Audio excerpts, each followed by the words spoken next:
any members of the gallery who would like to recognize Ms. Hogarth? I just want to shake hands. I have calendars, and they're only $12 a piece. This isn't even my own state party, but That's $1 a month to look at right. very tasteful libertarian dad bods. The Amazon description does say choking hazard for small parts. They are great to take home. Is that a review? No, it's the actual thing. And all proceeds benefit the South Carolina Libertarian Party. All right, Dr. Larkin. Yes, Mr. Chairman, I actually had thought about mentioning this yesterday, but things sort of went through very quickly. We got a fast start. As a personal matter, I would like to thank you and the other members of the LNC who stood for office this past time. All of you put in enormous effort and represented us well, so I would like to give you a round of applause for all of our LNC members who stood for office. Look, we have a Thank you very much. Any other members of the gallery seeking to be recognized? Mr. Fishman? You know, one of the things that always occurs to me when we get together, we have the best time, right? And, you know, the fact that you talked about it, you said, 9:04, that's pretty good for the second day of the Libertarian meeting. We made the wise decision, I was commenting on this earlier to Lauren, to go to bed around midnight, which, that's fine, I'm in my 50s now, that's a smart decision for me to make. But this is what we're working for.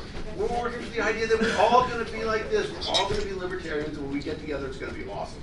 So all we got to do, everybody go out, make 3 friends, convert to libertarian, and that's where we go from. Thanks, guys. Thank you, Dan. Mr. Moulton? I'm going to take this more substantive, which is Speak up, Chuck. Last night I talked to a lot of LNC members, and it's clear that we have a budget problem, and I would strongly encourage you all to face that budget problem and live within our means. And live within our means, in my mind, means that we're going to have to make some sacrifices. Not everyone's going to be happy. Probably going to have to take a test on some things. So I recommend you all to hash it out. Thank you. Thank you, Mr. Moulton. Any other comments? All right, hearing none. Sure. Mr. Goldstein. Based on updated information from Mr. Kerner, I would like to make a motion to amend the agenda to include a 5-minute discussion and vote on Mr. Kerner's proposal that I have in front of me and that was emailed to the secretary by Ms. Doherty at the end, after motion for ED selection by Mr. O'Donnell for 5 minutes. Second. Moved and seconded to amend the agenda to add 5 minutes for consideration of Robin Kerner's proposal at the end of new business without previous notice, right after Mr. O'Donnell's motion regarding the executive director selection. Is there objection? Hearing no objection, the agenda will be amended in that manner. It's rebooting. Mr. Chairman? Mr. Redpath. I'm sorry, this is opportunity for public comment, is that correct? Yeah, kind of. I mean, we sort of were out of public comments, but your public as possible. Well, I just want to say thanks. Again, wonderful party last night. I want to thank the Libertarian Party for it. I made a dinner out of it. Dr. Lark was not smart enough to do so. But anyway, never mind. But thank you very much. It was a fun time. Thank you, Mr. Redpath. And I would also echo that. In my remarks last night, I did talk about how reinvigorating it is to stand in that office and be surrounded by other fellow libertarians and know that not only are we not alone, but we have many, many friends in this very difficult but very noble endeavor. And those sort of experiences are what recharged me. And I appreciate all the effort that Lauren and Robert and staff members put into making that a success. So thank you. Are there any other public comments? Mr. Molden. Hi, this computer sucks. I'm just making a public comment to delay to let this computer finally maybe work. So that was really my goal. If there's other business that doesn't require the computer, I would recommend there's possibly. At least one other thing. We'll work on that one right now. But thank you for letting me know how much it sucked. I was unaware because I hadn't turned around. Can we make sure that's minuted? Well, Ms. Harlos is on top of it. Oh, I like putting details. All right, the first item I have on the agenda, subsequent to public comment this morning, was the adoption of the minutes, which had been moved from yesterday. Ms. Harlos? So I sent the completely updated version this morning with the appendices formatted properly. So I would move to approve version 5 that was sent out this morning. Second. Moved and seconded to approve version 5 of the minutes. Is there any discussion? Dr. Larkin? Yes, I'm trying to find, but there was a point that I had sent Ms. Harlos some time ago some suggestions regarding the draft minutes, and there was one item, I'm trying to see if I can bring this up, there was one item that I found evidently an item that had not been changed or corrected. This referred to on page 13. This was a discussion, during the discussion in Phoenix. I'll just read the material. Mr. Redpath inquired why there are any monies left in the building fund, and Mr. Krause explained that there is a minimum amount for prepayment without incurring fees. I believe that the reason Mr. Krause gave was that our checking account, if the checking account balance falls below a certain level, we incur fees. Am I remembering this correctly, Mr. Krause? On that restricted silver account, yeah. Okay. And So I think the level was strikes 1,000. me that this sentence is a little, it strikes me as a little misleading, that in other words, if you're going to prepay the mortgage, that you have to have a certain amount in prepayment before you're going to incur. No, So we could prepay any amount. That's what I Correct. thought. So I think that the sentence is misleading. Dr. Larkin, the footnote 3 is what was put in after your comments. Okay, there's a footnote there, all right. It was very small. $25 fee per month if the balance in the fund drops below $2,000. That was the comment you had sent over to me and suggested perhaps as a footnote. It's a footnote on the bottom of page 4. Yeah, that's the yeah. No. I'm sure that that's really addressing the issue. Go ahead. Mr. Bishop-Henchman. This is a 273-page document that I received at 5:57 a.m. I have not had an opportunity to review it in depth yet, so I don't think we should. I'm going to be voting no at this time because I don't know what's in this. Okay.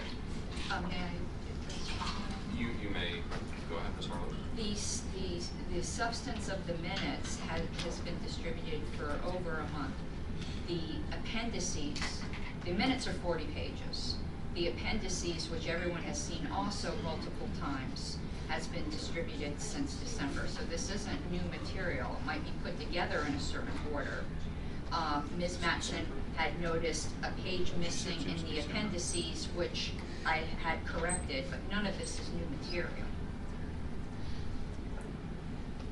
Ms. Matson. What time was it sent this morning? I'm actually not seeing it in my inbox. About 5:30.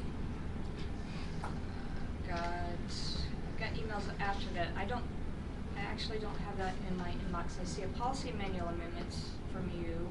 It was before that. It was prior to that. I saw a version. I have it at 5:57. Yep. All right, Not well, sure. Google has not yet delivered. Oh, wait. Check your spam folder. Spam. Oh, that's a good point. There it is. 21 megabytes. I'm going to mark it as not spam in mine and hopefully help That's where email it is. figure out what.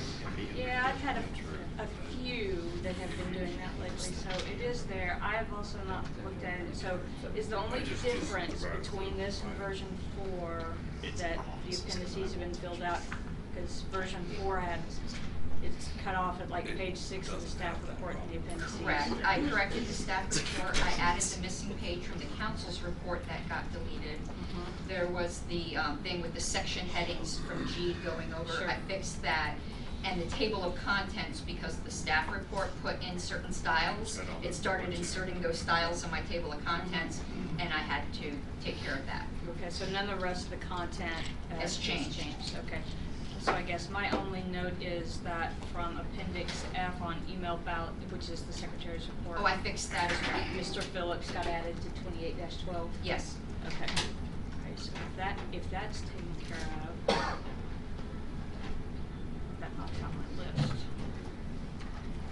other comments, questions, concerns, or any further discussion on this item?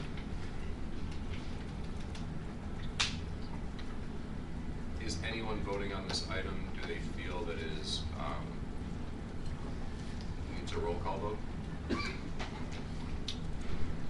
right, hearing no need for a roll call vote, all in favor of adopting the minutes as amended, version 5, please raise your hand. 2, 3, 4, 5, 6, 7, 8, 9, 10. Opposed?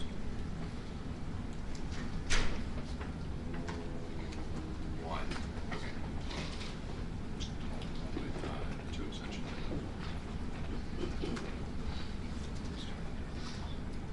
May I add one comment? It's about the minutes, just. Sure, Okay. recognized. The next ones will be within the auto approval period. I apologize heavily, but I was on a doctor's medical leave for 3 weeks to avoid stress and things like that. So that's why this one had been a little bit later. Pending, God striking me down or something, you will have the next ones in this upcoming week, and this will not be an issue again. Your physician didn't recommend minutes as a stress relief?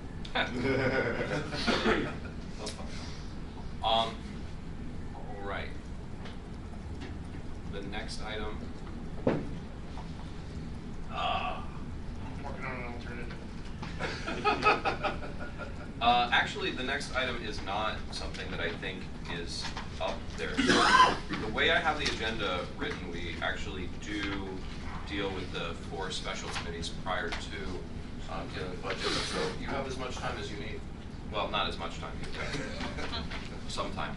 And we'll start with the blockchain committee for 15 minutes. Okay, this will be really brief. We have finally had our first meeting about a week ago, and basically at that meeting we mainly discussed what's going to be our main way of communication, which we decided on email. So we're setting up a list for us to communicate with an email that'll have a reflector list that everyone can monitor and whatnot. And then we elected our permanent chair, which we re-elected Preston Smith, who was our chair for the blockchain committee in the last go around. So he is the new chair. So congratulations, Preston. So I don't know if do you want to make any comments? I know, just pleasure to serve everyone on the chair of the blockchain committee, and we look forward to doing our agenda forward. And we also just agreed that we're going to be meeting the last Saturday of each month. So that will be the regularity of the meetings of the blockchain committee, and that's it. Are there any questions? Seeing none, thank you, Mr. Merced. Next, the Youth Engagement Committee for 15 minutes. Is that you, Ms. Lee? Yes, sir. So youth engagement, we've had 2 meetings. We had one on 11/9 and 11/16. The meeting on 11/9, we voted Erin Stewart to be our chair, and Matthew Long, the creator of the Youth Engagement Committee, was also voted as the secretary. We also determined that it would be good for us to do a survey or a census of most of the population that was between that 13 to 27-year-old age group, just to gauge what it is that they're wanting to see from us as a Libertarian National Committee to help engage them more and how they feel we are doing currently.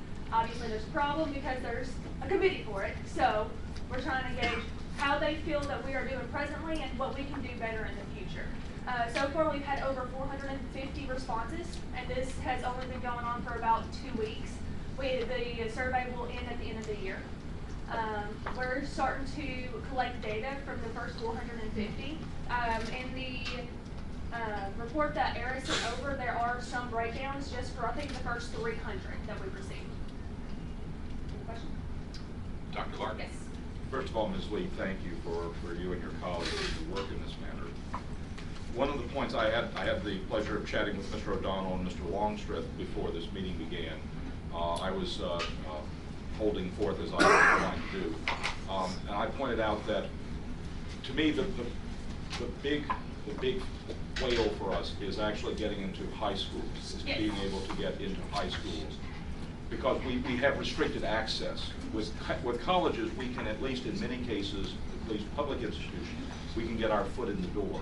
But the real point is to be able to engage high school students so that they at least see an uncaricatured view of libertarian perspectives early on. If I may suggest to you and your colleagues, please see, are there better ways, more effective ways, where we can at least get our message into high schools? I have been, by the way, I've been willing, anytime a high school student tries to get something going, I'm perfectly happy to help them out in whatever fashion I can. But it's just so blasted hard to get that initial foot in the door. So if I may suggest, that's something that would be very, very helpful to the Libertarian Party. That's something that, as a committee-wise, that we haven't really discussed, but I'll definitely bring it up in the next meeting. But on a personal level, I have intention to do that in my area, not just because I'm in the Youth Engagement Committee, but because, as you said, I feel that engaging the high school population, even going so far as like 8th grade middle school, I think it is beautiful to go ahead and try and get that done. Well, if I may follow on, of course, we don't want to take advantage of forced labor, Yeah. but many high school students now face requirements in their high school curriculum that they must perform community service. And as long as we say, by the way, as far as we're concerned, we should not, but if you have to do this, this is a positive. Also, I think every campaign, particularly at the local level, should have someone who makes a point of contacting high schools to make sure that they receive invitations at their forums or debates. So, I will definitely make a note of it, and I'll make sure to bring it up. thank you, Ms. Thank you. Any other questions? Other questions? If there, Ms. Mattson, and then if there's no objection, Mr. Fishman from the gallery. I was just going to note that just because you're on the Youth Engagement Committee does not require that you get engaged, but congratulations.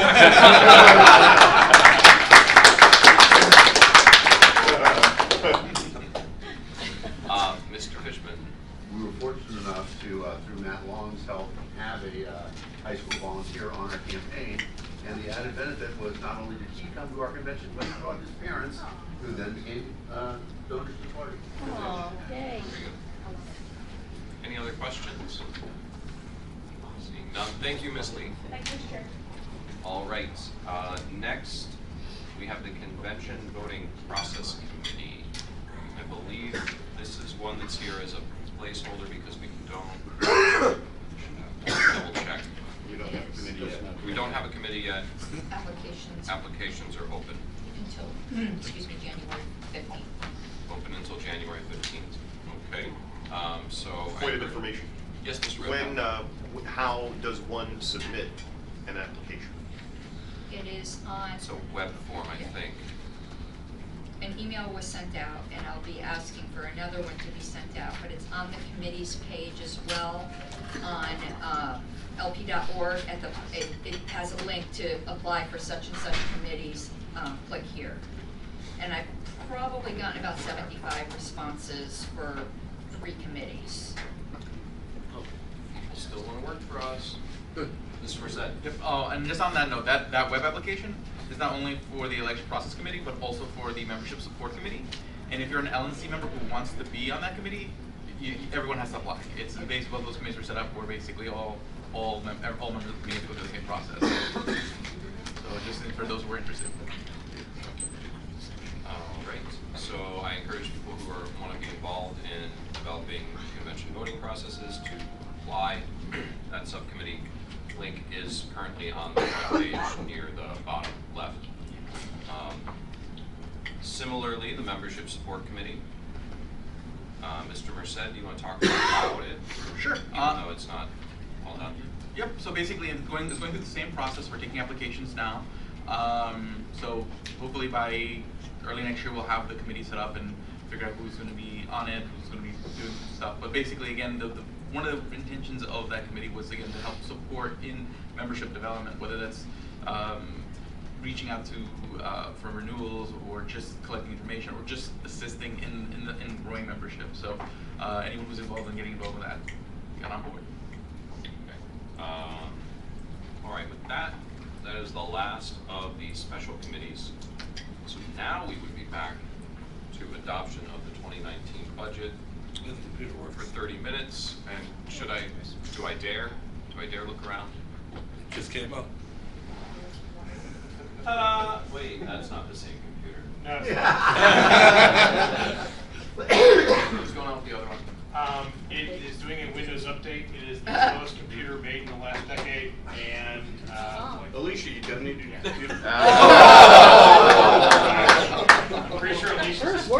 Chris has a hand. The last scale. Your mind's older than a decade. Anyway, that's the issue, is that other one, the Windows update.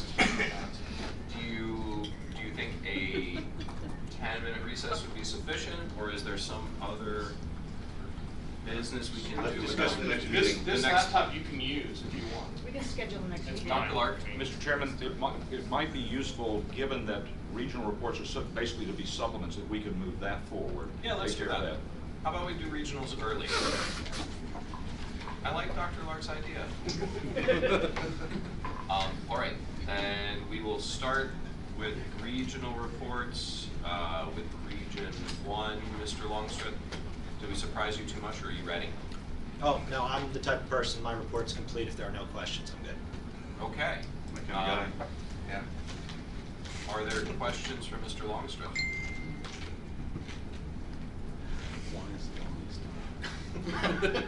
Thanks, guys. I like solid, complete reports from the best region, the one I live in. Good deal. All right, then we will move to Region 2. I am just trying to pull up my report. Yep, sure. Oh, thank you. Perfect. All right. So Region 2, I'll start with Georgia. And Georgia's always had issues with ballot access, and you know, they have high requirements to actually get on the ballot, especially for statewide elections. They require a threshold of petitions, which is unreasonably high, and since the law has been enacted, no candidate has ever reached the requirements. So they're trying to tackle it at the legislative level. They have a sitting member of the House that's going to draft up a bill which would pretty much ease the restrictions on third parties for ballot access. They're looking to change the rule from, let's see, I think it was 5% of registered voters at the local level to 1% of registered voters, or 1% of registered voters in the last 200 elections, whichever one is fewer. So they're trying to change the rules to facilitate easier ballot access in Georgia. There's a battle going on there. 2 out of their 5 statewide candidates for statewide offices had runoffs. One was Ryan Graham for Public Service Commission. The other one was Smith DeVal for Secretary of State. Smith is currently a plaintiff in 2 lawsuits involving currently a plaintiff in 2 lawsuits. The first is a highly publicized case in which Gwinnett County is being forced to count all their votes, even the ones with the wrong birthday. They're previously just discarding all votes with wrong birthdays, whatever, as invalid. And the second is letting the impropriety of the lieutenant governor's race, which there's some shady stuff going on there. Paige, would you like to give a report on Tennessee? Yes, I would like to.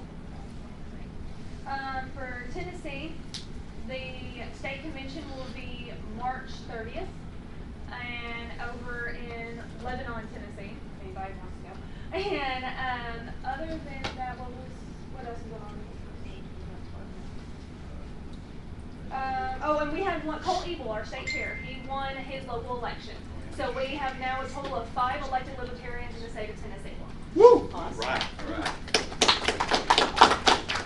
And last but not least, in Florida, we had a dinner with Mr. Bill Weld at the Texas de Brazil in Miami. It was a notable success. It was actually Florida's biggest net revenue after expenses, so it was one of the biggest fundraisers we've ever done.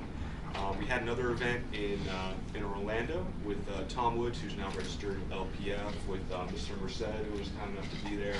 And we're very proud to have, you know, these 2 people speak in Florida, you know, and have a Bill Weld event alongside a Tom Woods event, and it really shows that, you know, Florida isn't an inclusive affiliate where we're all across the spectrum and we invite everybody to be a part of our party. So we are very happy about that. We're also planning a fundraiser down the Florida Keys that we're working on with the chairman and the chairman of the Libertarian Party of Florida, Marcos, and we're working on drumming something up for the spring. Let's see here. We also have a successful launch of the new LPF website and forums, so we're happy to move that forward. And we actually had a newly elected councilwoman in Miami, Courtney Omega. She switched from Republican to Libertarian. She's on the Coconut Grove Council. She's fantastic. We're very happy to have her. And we had a dozen or so Libertarians elected in the November elections, and we're proving the Operation First Step is a success, hopefully to be emulated by other states, and we're hoping to really codify that process and keep that going, get that pipeline up, and make that happens next year as well in 2020. Right now we're recruiting candidates for Congress for 2020. We already have 2 that are already signed and pledged their paperwork with the DOE, so we're setting the groundwork there. And last but not least, Tampa has been selected as our city for the 2019 LPF State Convention through the 4th and 5th of May. Dr. Lark. First of all, Mr. McHale, thanks to you and your colleagues in Florida and the region for your good work. If I remember correctly, Amendment 4 passed in Florida. Amendment 4 was restoration for felons' voting rights. Is the Libertarian Party of Florida planning anything in particular, perhaps to reach out to people, particularly who were convicted of crimes against no one, to try to inform them of the Libertarian positions on important issues? I know among my colleagues we have spoken about this, that we want to take advantage of this opportunity, and right now I know that the Republicans are scared because they're they're not, and they should be. And I think this is a prime opportunity for Libertarians to step up as a purveyor of felons' rights, and people shouldn't be burdened by their past, especially when they paid their dues. So right now we're kind of scheming on ways to really push this forward and be a vocal voice in support of that. So thank you, sir. Time, Mr. Chairman, on this report. Are there any other questions for Mr. McHale? All right, then the time expired. Thank you. Region 3. Yeah. So one of the things I've tracked from 2017, Region 3, for those that aren't aware, is Indiana, Kentucky, Ohio, and Michigan. We're like a Mid-East state region. A lot of former industry and stuff like that, and a lot of economic decline in different areas of large cities. So that's just the general demographics, although it varies. One of the things that I've tracked on my regional reports, and included on this one too, is our membership totals from national from 2017 to 2018. There was a significant drop across all states, and I had noted that sustaining members. There's a slight uptick now, which I'm glad to report. And I can't see the gold highlights that I put on my report. It's not showing on mine, but I've highlighted all the different areas for increases and improvements. Indiana, Kentucky, Michigan, and Ohio all had slight increases in our national membership from February of 2018. So that's just this year, which is good. So I would like to keep that trend. And I had already talked to my state about this, and I'll talk to the whole region a little bit later in the year about it. And the first of the year, 2019, I want it to be like a push year where we really try to increase national membership. And I'm going to use if they want good solid delegate counts in 2020, that'll be their bait, like this is your incentive. Of course, it would benefit the national party, it would benefit the states too. So that's something that I'm going to try to work on. And we've had a little bit of success already. Indiana had quite a few candidates running for office. We've had some wins, which is good. We've had some township board wins, and it's all in my report, which is really excellent. We also had something kind of neat. A gentleman named Danny Lundy, who ran for office. He did not get elected, but because he'd made his presence known, he'd gone to so many meetings and let himself be known by the city council and everything in his area. After the campaign was over, he was appointed, and I'm just going to read from my notes here. Danny Lundy, who ran a 2018 competitive campaign as a Libertarian for Township Board, has been appointed by the Mooresville Town Council as a Libertarian to the Mooresville, Indiana Board of Zoning Appeals. So that is indicative of people that can get their name out there and let it be known that you are someone that you can work with these people, and that you're reliable and you're committed, and you can get appointed to positions even if you don't get elected. So not that we don't want to get elected, but that's one of the ways that we can do it. And that was really nice to see. Coming down a little bit, Indiana State Convention will be held in Fort Wayne which Sam Goldstein can attest to is a bright shining star from our state. Showgirls 3, the midget will be back. That's right. So that will be March 22nd through March 24th, Friday, Saturday, and Sunday. So if anyone's interested, come to lovely Fort Wayne, Indiana. And special thanks to Christy Avery, who is in Fort Wayne area, for helping us get the location details. Kentucky. We don't have as many members in our region from Kentucky, but they're smaller in size, but not in what they do. They really do a great lot of stuff here. And I want to special mention people from Kentucky, and one of them's in this room actually. It's in my report, special mention to Ken Molman of the Libertarian Party of Kentucky for the many hours of assisting LP Ohio with ballot access and campaigns. He goes above and beyond helping a nearby state with more than what I'm mentioning here. So, and he spends time driving to and fro and stuff like that. So that's really appreciated. Another person in Kentucky, their secretary, the state secretary, Chris Weiss. He's an attorney down in Kentucky, and most of the time he keeps pretty low profile, and people aren't aware, you know, of everybody in all these different states and what they do. But this past election year, in Ohio, which is all part of Region 3, she got attacked by the Libertarian Party when she was running for office, and they challenged her right to not only vote, plus be a candidate on the ballot. Republican Party. I'm sorry? She was attacked by the Republican Party. Yes, did I say Republicans? You said Libertarian. Oh, I'm sorry. That's why we was attacked by Republicans. Well, Libertarians probably did it too, but for this it was the Republicans, yes. So they wanted to knock her off the ballot, and their attempt to not get her to vote would also knock her off the ballot because that's contingent upon that. And they had it based upon that she had changed her name when she got married. And they said, well, you're a different person now, your ID says different. And she's like, what? Anyway, so, but she had all of her documents and everything, but they took it and made a big case out of it. And she was then summoned, like she had to appeal and appear, and I don't remember all the details, but basically, she had to go and appeal this, or else she would just be off the ballot and not be able to even vote. So that was pretty crappy. But when everybody was looking at it, I even told her, you know, you should attend that and get legal representation if you can. I didn't know what the odds were. She said, someone's already contacted me and said that they'd be willing to do that. I'm guessing it was pro bono or whatever you guys use, legal limbo. It was Chris Weiss, secretary from Kentucky, who's an attorney. He took that case, he showed up, he was amazing.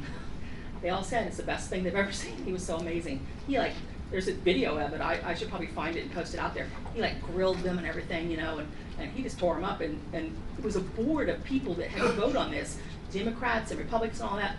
Unanimously, they dismissed the case, and she was good. So that was really, he went above and board. Time has expired. Oh, I had so much more accolades to do for wonderful people. Okay, well, read my report. There's all kinds of other amazing things that people have done. So. Thank you, Ms. Van Horn.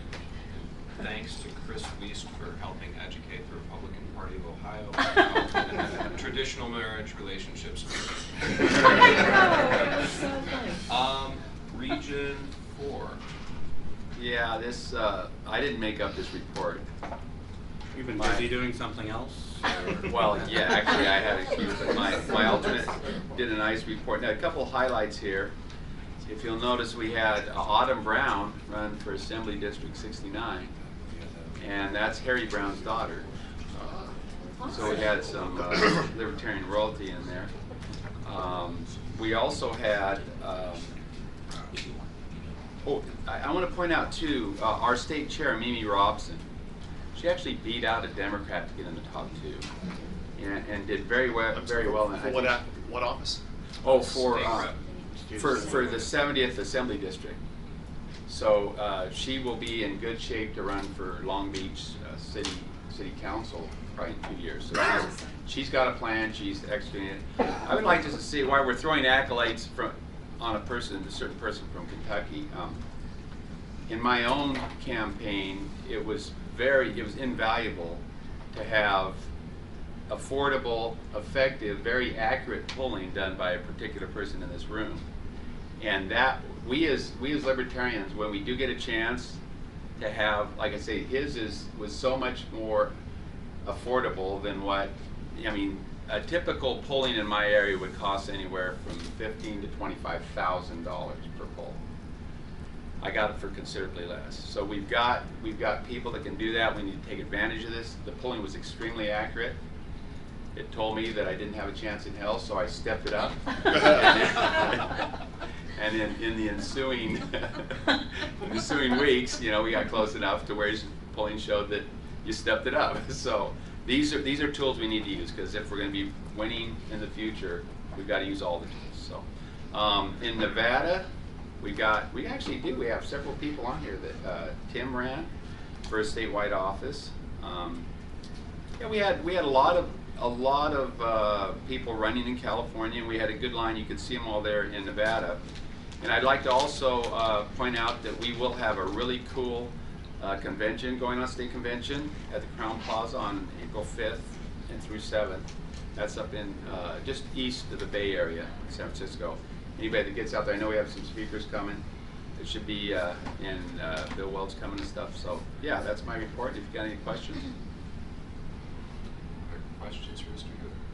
Oh, the napkin version will be out at Barnes & Noble's next week. So with coffee stains, yeah. All right. Seeing no questions, thank you, Mr. Good. Region 5. Yes, thank you, Mr. Chairman. I submitted a report on the 24th of November and then submitted an amended report when I received another submission from the chair of the Libertarian Party of Pennsylvania. Subsequent to that, I have received another report from Stuart Flood, chair of the Libertarian Party of South Carolina. With permission of the board, I would like to submit for the minutes an updated version of that. I will circulate it to the LNC, but I would like to include Mr. Flood's report in report for the minutes, assuming there's no objection. I hear no objection. Unless is that an objection? No. Okay. I just have some comments. There's no objection. Because I'm from the region. Yes, and you will be. And you'll be recognized at the appropriate time.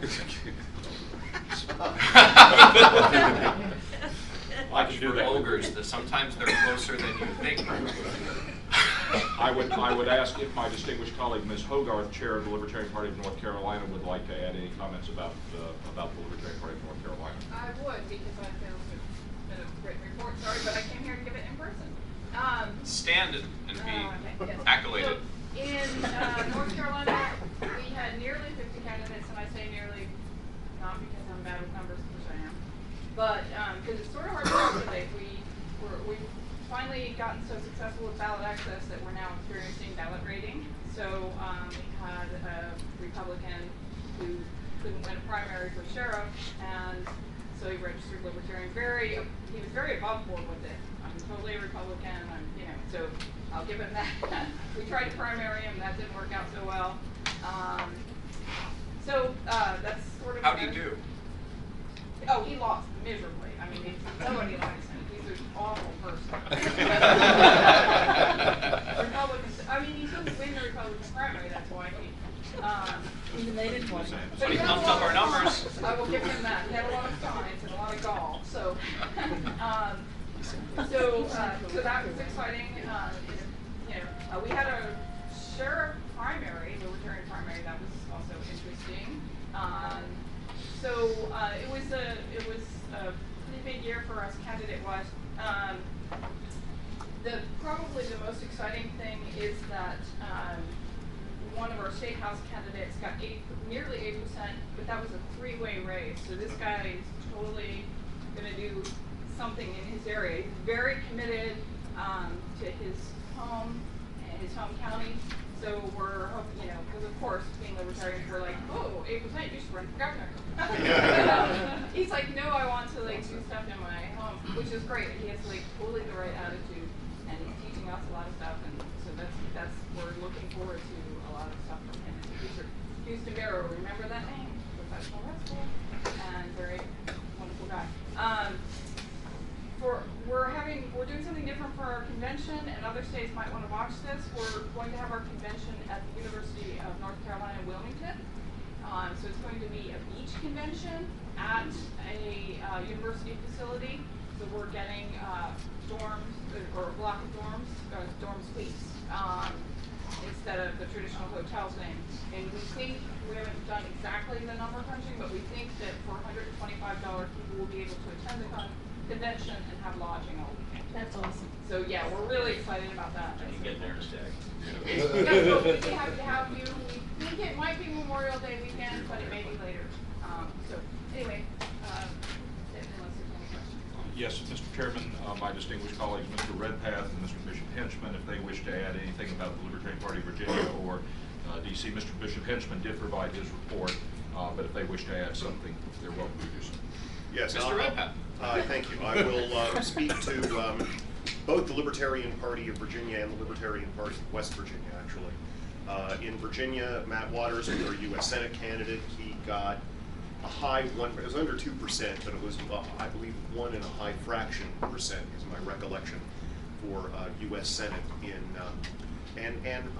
that was rather surprising that it was that low. I don't know whether any of you saw ballot access news from the latest ballot access news, but it was not a good, for top of the ticket, for independent and third party candidates. This was the worst election since 1982. It was under 3%, 2.86 I want to say, or something like that. It was an unusually, for midterm, I'm talking midterm elections here, top of the ticket, it was an unusually low vote total, and I don't know why this is. I think Matt worked very hard, and I thank him for doing it. It was the first time that we had the first time that there had been a repeat third party. A third party had a repeat candidate in successive U.S. Senate elections in Virginia since 1958 and 1960, and then it was a lot fewer signatures than what we have to do now. So I want to thank, we had 3 U.S. House candidates in Virginia. I want to thank Steve Porter was at the party last night. He was one of them, and the others were Joe Walton and Pete Wells, both down in the Richmond area. In West Virginia, I want to say thank you to Rusty Holland, who was our candidate for U.S. Senate. He got 4 and a fraction percent in a 3-way race. What happened there, interestingly, I talked with John Buckley, who's a member of the party in West Virginia and former candidate several times for us, and he said that that Rusty Holland drew women who normally would vote Democrat because of Joe Manchin, Senator Joe Manchin, who was reelected. Manchin's vote for the confirmation of Brett Kavanaugh for the U.S. Supreme Court. And there were a lot of Democratic women who were upset by that, and they ended up voting Libertarian for Rusty Holland. He got 4 and a fraction percent in West Virginia, and those are my comments. Thanks. Oh, I'm sorry, one other thing.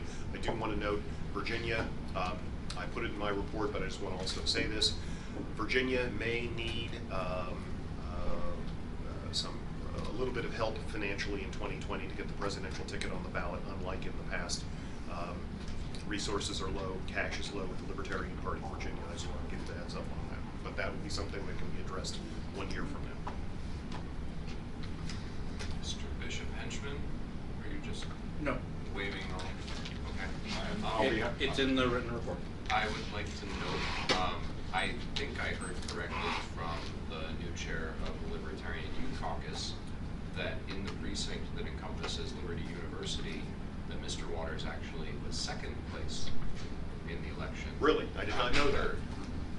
So, ground game works. He spoke at Liberty and He's also evangelical, and he spoke at Liberty, and he was there when Corey Stewart, the Republican candidate, was there, and somebody whom I will not identify, who was a Republican, was there and said, regarding Corey Stewart's speech, it's not very uplifting, is it?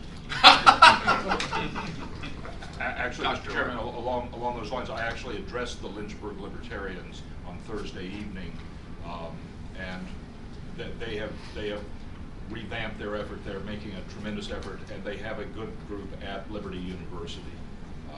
We should hope a Libertarian group would do well at Liberty University, and they evidently put in a lot of time and effort, and Mr. Waters was considered a very good candidate by many of those people in that area.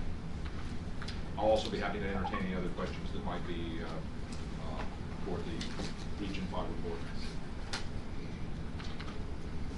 Questions? Not seeing any. Thank you, Dr. Lark. Thank you, Mr. Chairman. Region 6. Okay, if you saw my report online, I submitted it late. I'm sorry if you didn't get a chance to read it, but I'm going to let you read it. please read the addition that Mr. Henchman helped me out with. We had some communications issues with some of my states, and I had to submit one late, and I was in the process of traveling, so didn't have access to Word, so he edited it for me. Kara Schultz helped me solve that communication problem with Minnesota. Is she here? No, but so that was good. Mr. Demarest is helping me solve the communication issue with North Dakota, so we're working on that. Other than that, I don't have a whole ton, other than, you know, a little bit of non-libertarian news in my hometown. The sheriff county races come down to 1 vote. So when you're out there talking to people and they're saying their vote doesn't count, Yeah, that's amazing. Sometimes it does. sometimes it does. Yeah. Questions for Mr. Phillips? All right, thank you, Mr. Phillips. Region 7. I don't have anything additional to report from what was already submitted. I know Ms. Adams wanted to make a comment, but I will do it for her since she's not in the room. She just wanted to point out that the top 2 statewide candidates across the country both were from our region. One was Yoder, who ran for auditor in Oklahoma, received 270,313 votes, and he was second to Mark Ash from Texas, ran for Court of Criminal Appeals, who got 1.6 million votes. Wow.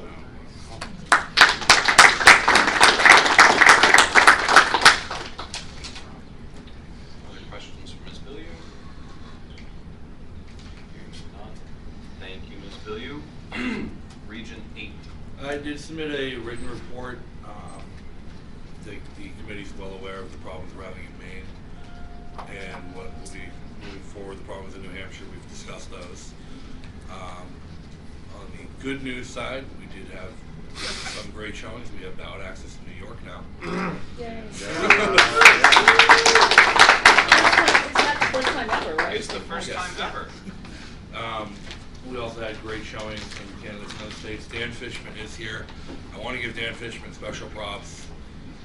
Historically, there's been discussion from people in Massachusetts about whether or not having major party status is beneficial for the LP in Massachusetts because of their really unique petitioning laws. Whereas an independent, you need 10,000 signatures. As a libertarian, you need 10,000 signatures, but you can't get them from Republicans or Democrats.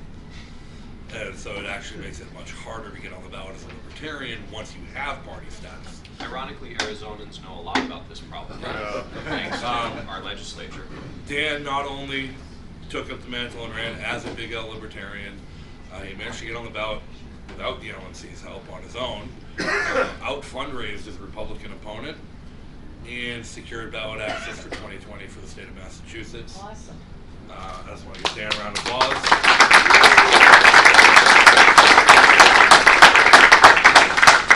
Also in Massachusetts, the state convention was held in October, and our own Jeff Lyons was elected the new state chair.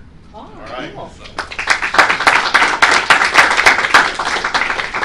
if Jeff or Dan want to say anything further about Massachusetts. A couple things. We held our convention in a casino, which I think is a wonderful place for the convention. I made money.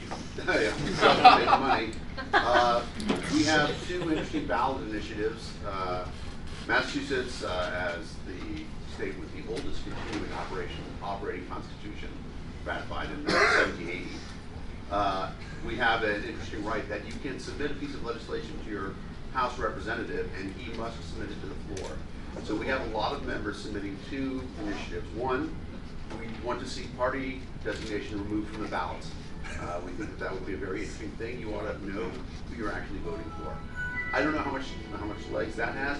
We also want to have open primaries, because in Massachusetts, if you're a registered libertarian, you can't vote in the Democratic primary, which unfortunately is usually the winner of the election. So open primaries would be a big deal, and we actually have a lot of support from Democrats on that. I think that's going to be a good thing for us. The last thing I want to talk about was ranked choice voting. The Libertarian Party of Massachusetts endorsed ranked choice voting at our convention in October, and we got to see a very immediate impact from it in Maine, where Eric Brakey, who was the Republican, came to the Libertarian Convention in Maine and said, I want to make sure that you vote for your candidate, the Libertarian candidate, because those first place votes are very important. But I'm here to ask for your second place vote. Here are the 6 places where we agree, and the 3 places that we disagree. Here is your Democratic candidate. Here's the 1 place where you agree with him, and the 9 places where you disagree with him. Please vote for the Libertarian first. Please vote for the Republican second. Eric Brady did not win. However, the other congressional district, ranked choice voting actually determined the outcome, because in ranked choice voting, you get to vote against the candidate you hate the most. And as it turns out, the Republican was the most hated person in that district, and he did not win. So, that's the way. Yes, sir. I have a couple of questions. One, why do the Democrats support open primaries? Because they think it's the only way to win every election in Massachusetts, which includes the Republican primaries. Okay. Secondly, are these attempts to either remove partisan designation or open up the primaries, is this one of those sort of flanking strategies where if you're going to make party designation so bizarre and almost like a burden, the other alternative is get rid of that kind of So, stuff? based on the polling that we did in my race, I actually had the highest name recognition of any candidate in the race, because the auditor's race is not particularly well known. 60% of the people we polled was not aware that there was an auditor's office, or that there would be an election for it. And in consulting with the Pioneer Institute, who is a political think tank in Massachusetts, they said, in general, when people aren't aware of the race, they will vote party. So in a case where I was fortunate enough to get the Boston Globe endorsed by the biggest newspapers in the state of Massachusetts, and was generally commented upon, anybody who knows anything about the election would vote for you, and I got that from Republicans and Democrats. The problem was that 90% of the electorate didn't know anything about the election. So I would not like to make it so easy for them to vote the party. Okay. Are there other questions regarding Region 8? I hadn't touched on New Jersey yet, but we do have Rich from New Jersey here who can speak to interesting developments there. Rich? Thank you. Thank you. Good morning, everyone. I'm Rich Bowen, Treasurer of New Jersey Libertarian Party. First, on a personal note, I want to thank the board for appointing me at the last meeting to the audit committee. I appreciate it. Especially appreciate Justin and Josh here, who supported me, even though I am a Philadelphia Eagles fan. South Jersey, I think that shows some chops. Yeah, so true. And we are so prepared to like you. I guess the most important thing in New Jersey right now is there is a bill in the Assembly and Senate to legalize marijuana. Obviously, the New Jersey Libertarian Party is supporting it. However, as many of you know, our New Jersey state is basically the most corrupt state in the nation. So everybody has their hand in the pot for this bill. They're forcing the cannabis dispensaries to use union workers. And there are some other things that I won't get into today. But overall, it is a good thing, and we are supported. So. The second thing is 2019 ballot access. Ballot access is very difficult in New Jersey. 2019 is a ballot access year. You need 10% of the cumulative assembly vote. And there are 80 assembly candidates, 40 districts, 2 in each. Fortunately, I guess as a consolation, at least it is relatively easy to get on the ballot by petition. You only need 100 signatures, 800 for a statewide office. So obviously in New Jersey, that's what we use. The chances of averaging 10% in all 80 districts obviously is very high bar. So we'll be filling those positions with by petition. We had a very visible race in 2018 with Dr. Sabrin. I happen to be treasurer of that campaign. I think the highlight of that campaign was getting the endorsement of Ron Paul. I believe it's the first Libertarian candidate he has ever endorsed. Obviously, we were disappointed in the results. We have a Senate race coming up in 2020 against Cory Booker. I think Dr. Sabrin is interested. Unfortunately, I think his wife is not. So I doubt that Dr. Sabrin will run again. However, he has made a commitment to the New Jersey Libertarian Party to help us with fundraising and with disabilities. So I think Dr. Saban will be stay involved, much more involved with the party, which we're very happy about. He's very well known in New Jersey. He's a professor of economics at Arapahoe College, and a good friend of mine, and I'm glad he's going to stay involved. I think that is it. Oh, our state convention will be on March 23rd, 2019. The venue to be determined, and we invite anybody from the board who would like to attend or like to speak to let us know, and we'll be happy to make some time for you. All right. Every 2 years, state house elections, yeah? Yes. Okay. Yeah. Assembly is every 2 years. How many did you run in 17? I do not know that. I don't have that information. I can get that for you. But so it's 100 signatures per assembly district. Correct. And there's 80 spots, so roughly 8,000 net signatures. Right. There's 40 districts, 2 assembly members. And you have to average 10% across of the cumulative assembly vote. Correct. Okay. Do the Republicans or the Democrats leave spaces blank generally? Generally not. Okay. It's very rare. All right, so mostly 3 ways. That's all right. No, yeah, so I know it's rare. He just said it's on average it's 2 of the districts. Yeah. Okay, so in order to achieve this threshold, we basically have to flood all the districts. Yeah, because it's a cumulative issue, right? Okay. Good luck. It's a really Thank you.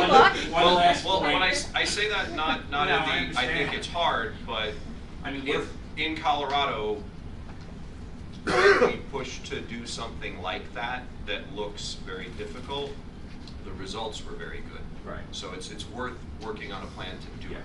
And we feel fortunate that the other option, as I said, it's a consolation, but at least we have the easy ability to get people on the ballot. That's a relatively easy process compared to other states, obviously. One last thing, I just wanted to let people know, we've been tracking libertarian registrations in the state. A few years ago, I would say 5 years ago, we were at just under 3,000. This past year, we just passed 11,000 registered libertarians. So we're getting a lot of we see things progressing. Thank you very much, everyone. Any other questions on Region 8? I assume we're out of time. That sounds like All right. The next item on the agenda is 30 minutes on the adoption of the budget. Is there any? How's that computer? Only 49 minutes later it booted. All right. Wow. Oh yeah, did you want to schedule the next meeting? Okay. Mr. Goldstein? Actually, as I did in the prior term, I would like to have the next 2 meetings scheduled because we're looking for the second meeting at some time during the summer, and some people do plan their summer vacations and trips and stuff like that. So if we could at least, I don't care about locations, but at least agree on mutually acceptable dates for the next 2 meetings, I would certainly appreciate it. And by the way, I did put out a motion on the email list about scheduling the next meeting at Austin at the Convention Hotel. And the only weekend the hotel was available, the California reps couldn't make because they're having their ANCAP stand meeting at that time. So that we're going to, at some point in time, we do want to visit the Convention Hotel before July of 2020, so or May of 2020. So we do want to keep that in the back of our mind for some meeting during this term. Okay. As I recall, the California Dogo weekend is the weekend of April 6th. Washington's convention is the weekend of March 30th. Iowa's convention is also that weekend. Okay. Alabama's the 23rd. Alabama's the 23rd. And New Mexico's. When's New Mexico? 23rd. Second weekend in April. April 13th. Is that Utah convention. Utah? Close to tax day too. Third weekend in April, Easter. 420. Let's do it. It's always fun. Has to be somewhere where we can drive.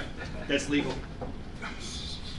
Colorado's Denver. over. How about San Francisco? What about Michigan, since they just now How got about recreation? How about West Coast? Massachusetts. Well, but it is also Easter. It's also Passover, so I can't go. Yeah, when's Pesach? 19th is the first night. Yeah, that probably, I might have some vacation-y things. Let's go to New Jersey. Do we necessarily need to avoid all state conventions or just states that we're from? I mean, We don't have to avoid all of them. It's more of an informational about the weekends. because I heard a few states mentioned, and I was like, I don't think anybody on the board is from that state, so. Right. The, I just would like to add though that the regional representatives do like to attend those conventions. That's why it's maybe matters. And In the sometimes spring it's they'll virtually invite to speak. impossible. That's speaking it. When is the Texas one? We don't have odd year conventions. Oh, okay. What if we were to do it at the same, in the same city as a state convention? So, on that note, looking ahead to our July meeting, Montana would actually like us to do our meeting at the same time as their convention. Which major city in Montana are they? Probably Billings. Now we One can of the turn other ones don't come to mind right away that are very large. Montana is specifically holding off setting the date of their convention to find out if we will be able to do it at the end of June in Montana. And so they're holding off until they know from us. It's still in the country. It's still in the country. And it's the middle of summer and way north. Oh, no, it is. Kalamazoo So is a very that- nice that- hotel. All right, Middle of summer in Montana means mosquitoes as big as eagles. As fun as crosstalk is, Mr. Hewitt, No, that's a great, if anybody's ever been in June or July to Montana, it is the single most beautiful state. If it stayed like that all year round, everyone would live in Montana. doesn't though, does it? Just like Phoenix. I lived in Montana as a so- kid. It's so. We're in December. 3 months is March. 3 months is going to be March. How do people feel about the 16th? The weekend of the 23rd? No. You said that is no, something. no. That's, no. Are you afflicted with a madness?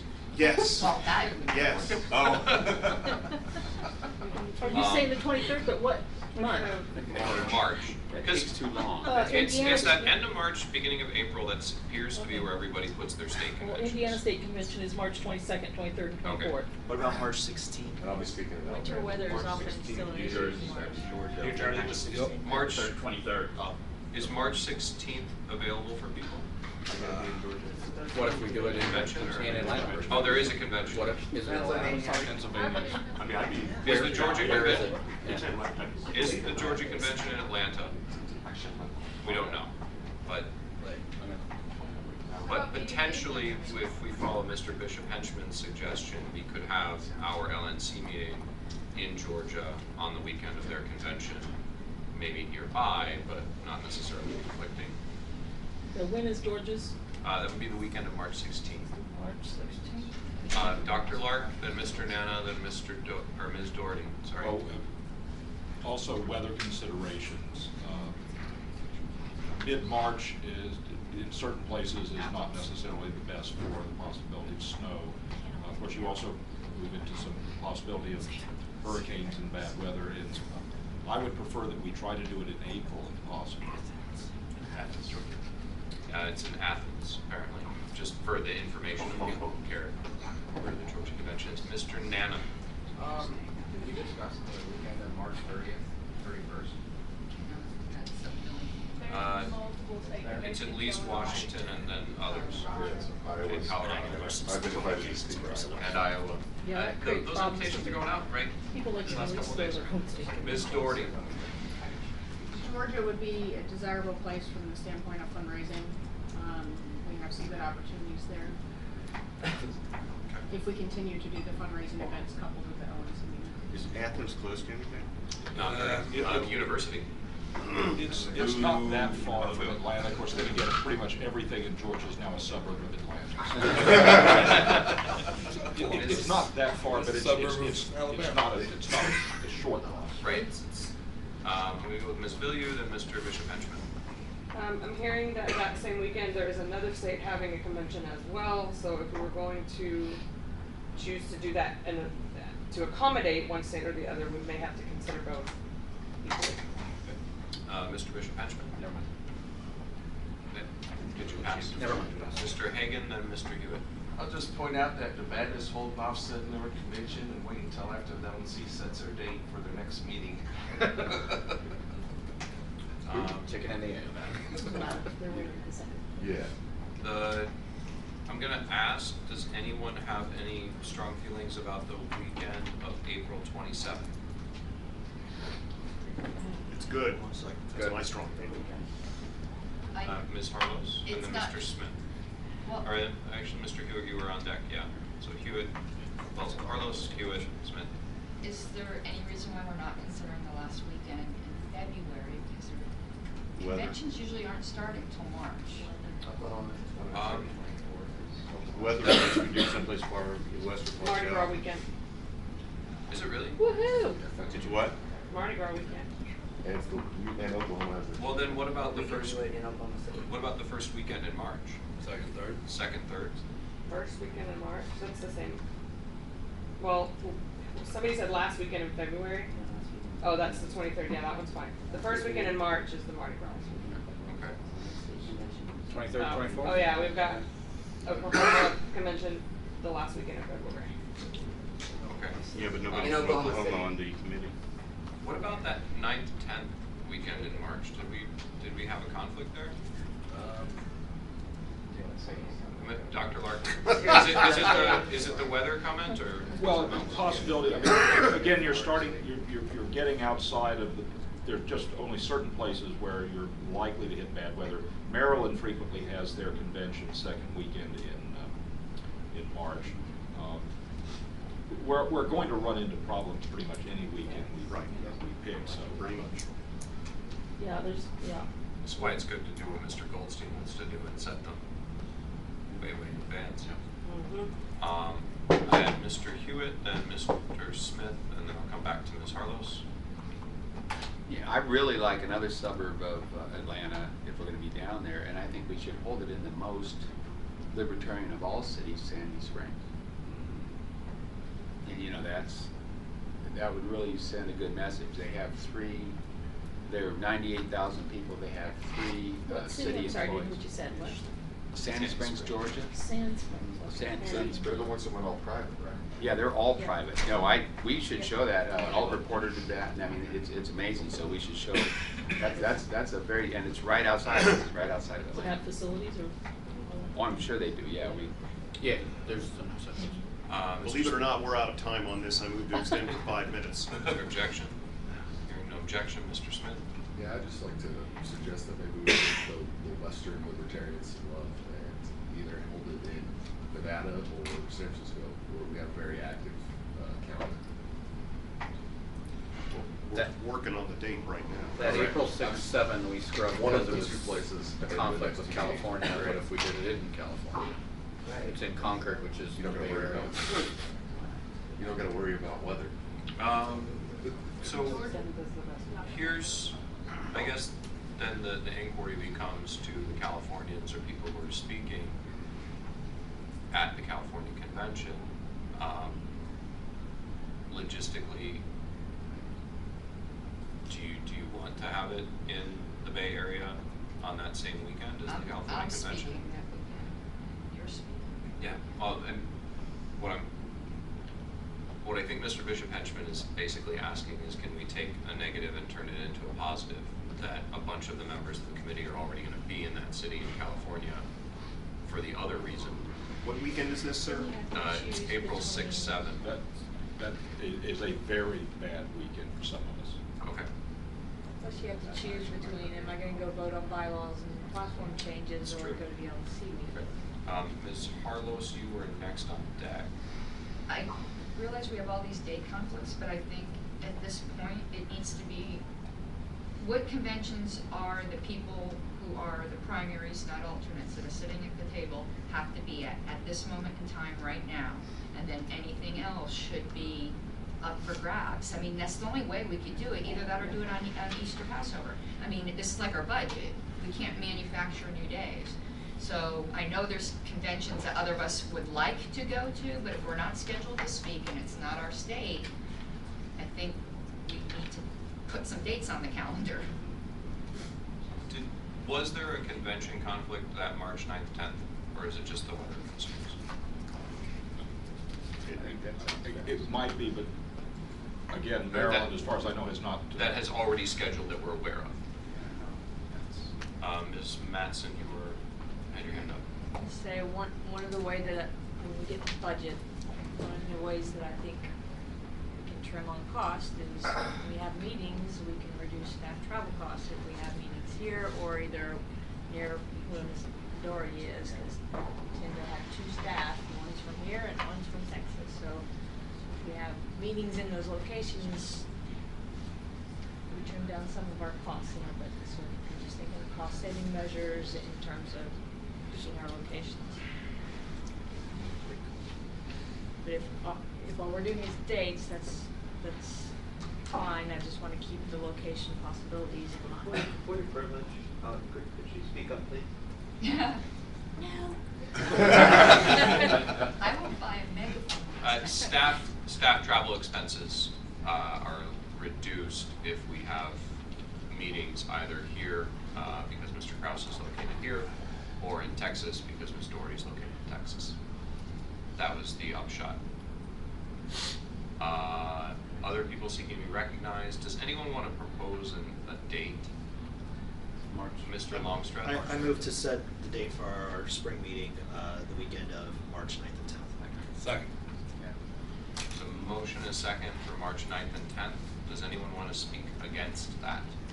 Will you guys throw me a birthday party? My birthday's on the 8th. Nobody threw me a birthday party. No, my birthday was this last Friday. Nobody threw me a party. No. This Friday. Like this, yeah, I'm 30. No. Is there? Now I gotta go buy something. Is there anyone else who wishes to speak for March 9th and 10th? I would like a joint birthday with Sam. It's also my birthday weekend. Separate motion. Okay. We haven't set location. There's a lot more places where that's possible now. Is there any further discussion on setting the weekend to be March 9th and 10th? Hearing no further discussion, shall we move to a vote? All in favor, please raise. You just say without objection, Mr. Chair. I could, but I already started. We'll do a vote. All in favor, raise your hand. Sure. Opposed? Obviously, Dr. Lark's instincts and Ms. Harlos as well were better than mine. Unanimously passes March 9th and 10th. We're out of time. Move to extend 5 minutes. 10 minutes. He wants 2 meetings. We just did one. We haven't Yeah, it took 20 minutes. This will take less. I'd like to just- There's a second. There's a motion and a second for the alternative of 10. Is there objection to 10? I'm sorry? Those two want 10 minutes. You wanted 5. I think we can do this in 5 minutes. It's going to be Okay, easier so- than what we just went through. Well, then we're going to move to a very quick vote. All in favor of 10, raise your hand. All in favor of 5, raise your hand. 10 has it. We don't have to go to. I already started the clock. If we get done. All right. Mr. Chair, I've got a question for Mr. Krause. Mr. Goldstein, go ahead. Robert, are you in the room? Yeah. What would be the chances of going to Austin in the summer sometime, other than it being hot? They are available, what they tell us, last week, July, first week, August. All right, so I would move to have the next LNC meeting at the Marriott, if it's available, at the Convention Hotel, the weekend of. Help me. The last weekend in July is the 27th. And the first week in August is the 3rd. Last weekend in July would be my motion. Maybe we don't need 10 minutes. July 27, 28. And that was date We don't have to do and that, right? location. Date and location, if it's available. And this is contingent on being able to arrange the logistics of it. Can you repeat that, Mr. Chair? I didn't hear you. Yes, the motion for Mr. Goldstein is to have the next LNC meeting, the weekend of July 27, 28 in Austin, Texas at the It is Convention available. Hotel. Yay. And we have an indication of availability from Mr. Hayes. Mr. Longstreth. I would just like to remind everybody that Montana, one of our state affiliates, has specifically requested a summer meeting in Montana to look at their, just to get up there and interact with them. It's been a while since we've been up there. And in addition, I think that a Texas date would be better suited more for fall, where it's a little bit cooler. Can you speak up? I'm sorry, It's not Texas any State. cooler, but yeah. Little bit cooler in fall, theoretically, maybe. All right. Maybe a winter date. Mr. Longstreth, if you can. That was discussion? That's all that was? No, Okay. I had a question for you. If you know, has the Montana party expressed any preference for which city in Montana they have their convention if we do choose to have our meeting and go there? Or are they flexi-bendy? They're pretty flexible, but let me look at their most recent detailed report they sent me and see if they included any of that. Okay. While he's checking on my question, we'll go to Mr. Redpath and Ms. Harlos. I am all for having a meeting in Montana, but before we do that, I'd like to do some airfare exploration. Right. I can't bite on that if the airfares, I don't know whether they are or aren't, but I can't help but wonder. Okay. They have airports in Montana. Yeah, but there's a lot of places that have airports. Do they drop off in there? All right. There's a former SAC base up there. Yeah, they don't let us fly those planes. Ms. Harlos? To address Mr. Redpath's concern, I think airfare would be incredible. I couldn't get there from Colorado when we had a drive to when I wanted to go to their convention unless I wanted to be on one with like propellers in the front. And that wasn't gonna happen. I would love to be in Montana, but I just don't think logistically we're gonna be able to do it. There's a train runs through Montana. That Northwestern Passage. What city is it? Billings is probably the bigger airport. Billings Legion flies to Bozeman, I know that. Yeah. On a little No, tiny Southwest thing. and No, they do not. To Mr. Chair, to Yes, answer your Mr. question, Longstreth. they are currently aiming to have it in Kalispell. When I used to travel all the time, it was a book. Kalispell has an international airport. Well, that's because they do fly in gliders from Canada. So does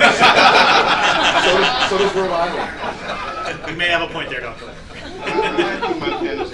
Technically, my airport's international.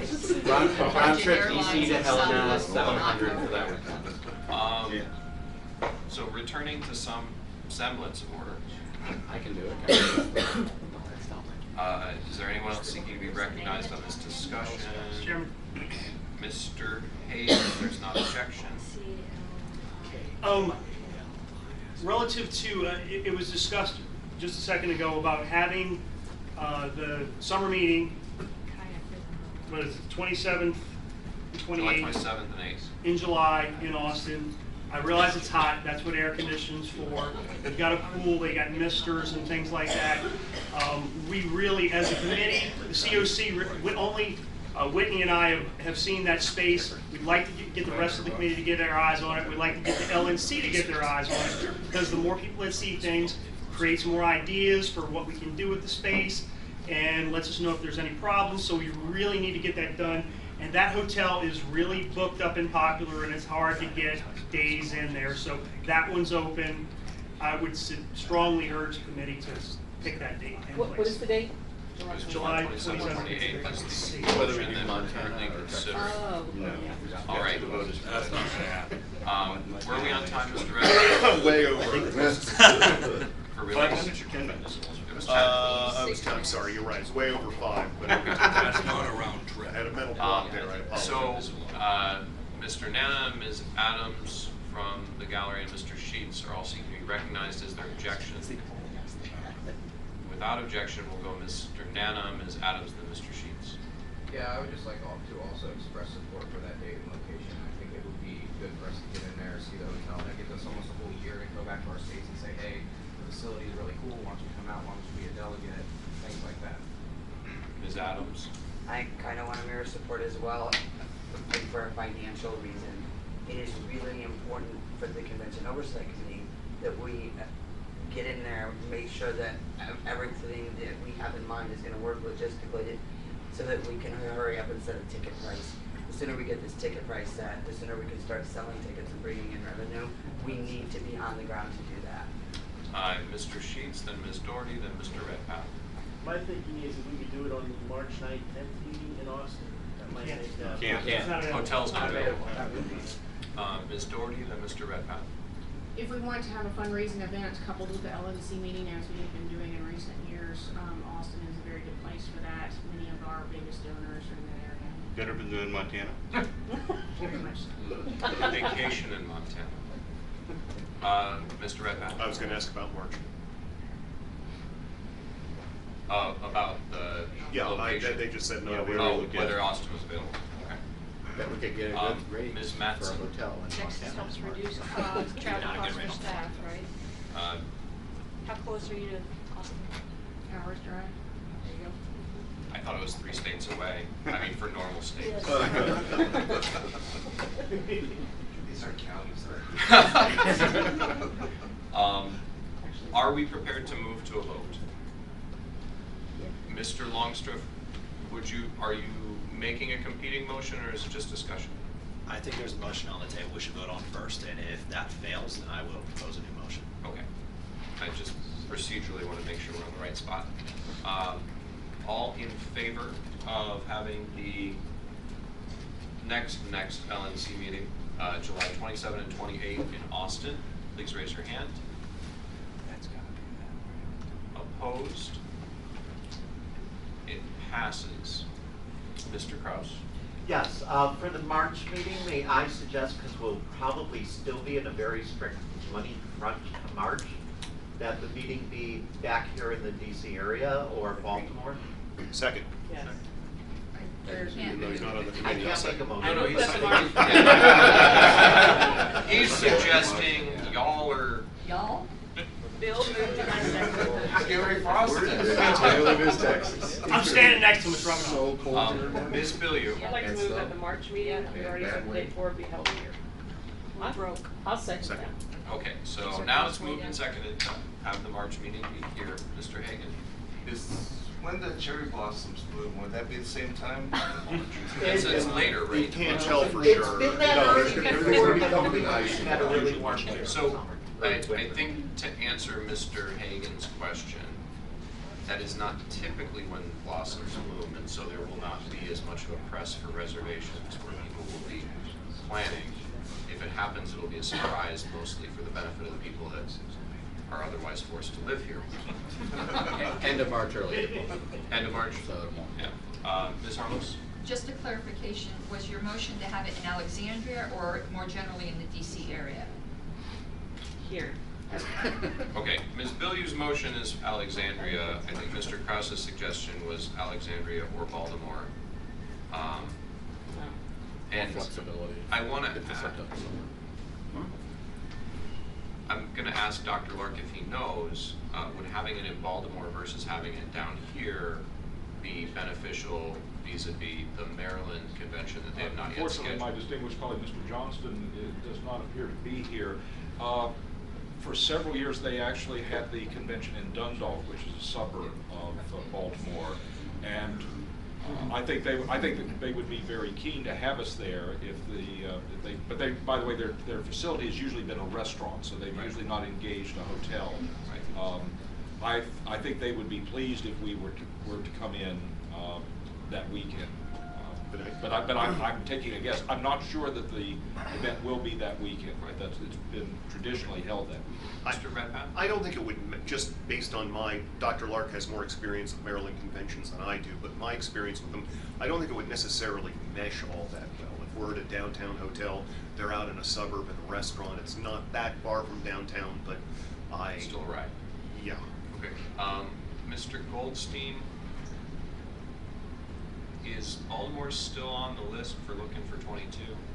Are they back in the running? We've not gotten any bids in, we've not sent out an RFP, so who knows? What I meant is, do you think they're gonna? I know Baltimore I was a imagine- city we looked at, and there were some union issues that were kind of. I imagine they're gonna submit a bid once we get the RFP out. Okay. Do members of the COC see value in Baltimore versus Alexandria? Don't have any experience with Baltimore, so I'm deferred to. Not sure You what have we a really better think. chance of That's this job. fair. I mean, there's Mr. Chairman, we reasons haven't why we seen want it, so And this would give us an opportunity to see it. And I'm not trying to direct that discussion too much. I just remember that the CDD had wanted us to do a tour up there this weekend, but there wasn't interest, and so if we were. Maybe they could Maybe do they could something schedule special for this, us. this, if we were to meet here, maybe we could get that tour that Robert Kraus tried to do. Or more likely meet in Baltimore. A lot of nice hotels. Ms. Harlows? I like having it in different states, not to go with the necessarily Maryland's convention, but to just have it in Maryland rather than another one in Virginia. I think it spreads. But it spreads some goodwill, I think. We had a live motion. I actually would like to substitute Alexandria for Baltimore. Okay. Baltimore Yeah, for Baltimore Alexandria. for Alexandria. There's a motion to amend. And I had a question. Okay. But Ms. Does Dougherty, it- is Does it there? affect your motion? Well, is there donors in Baltimore?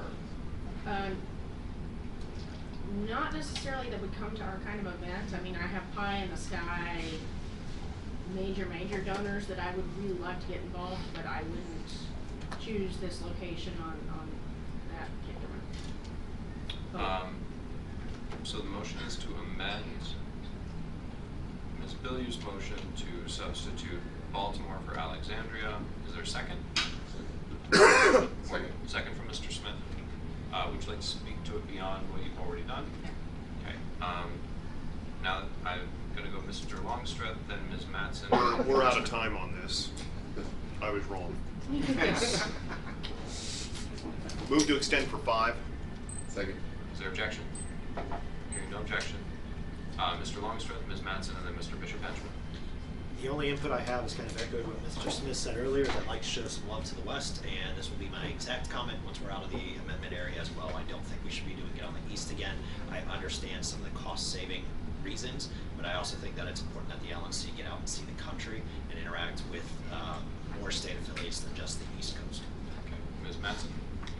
I'm going to speak against Baltimore in favor of Alexandria. We're broke. The point of this is to help find ways to trim the budget. The reality is, it is cheaper for us to do meetings here.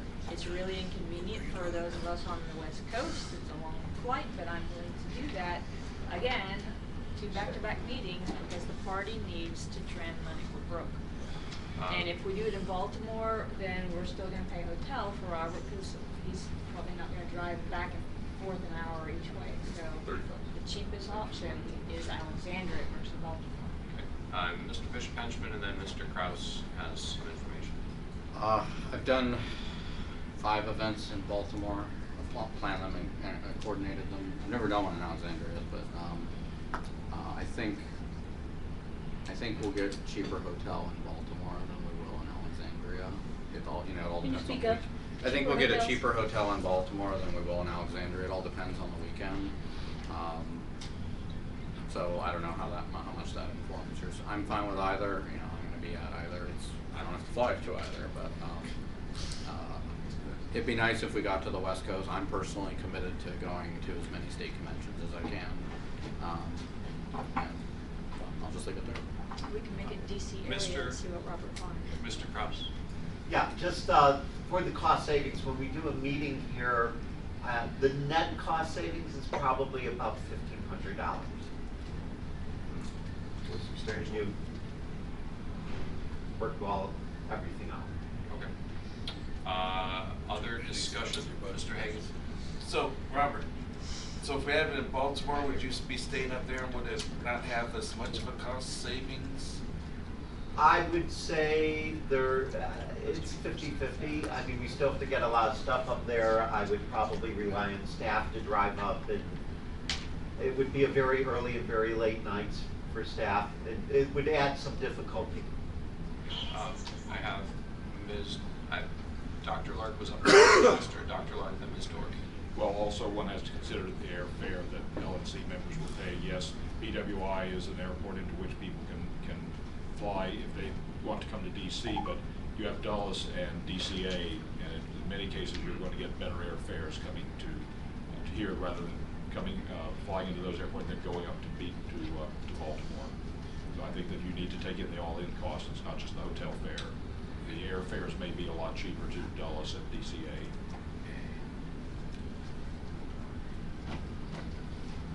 Not to engage in debate. But to engage in debate. But just to engage in debate. Only my experience is that for those of us flying from the West Coast, we have both more, a lot more slots and cheaper flights into BWI than any of the either IAD or DCA. Okay. DCA is a special creature of Congress, really. And you can get here from anywhere because there's congressmen everywhere. Ms. Doherty. I wanted to build on what Robert said. Yeah, staff is much more efficient when we just have to walk stuff one block over. That doesn't mean we can't do things elsewhere, but it does make things much more efficient for us. Plus, when we have the meeting here, our other staff and employees that work and live here can come and attend the meeting. I would not ask them to go to Baltimore, for example.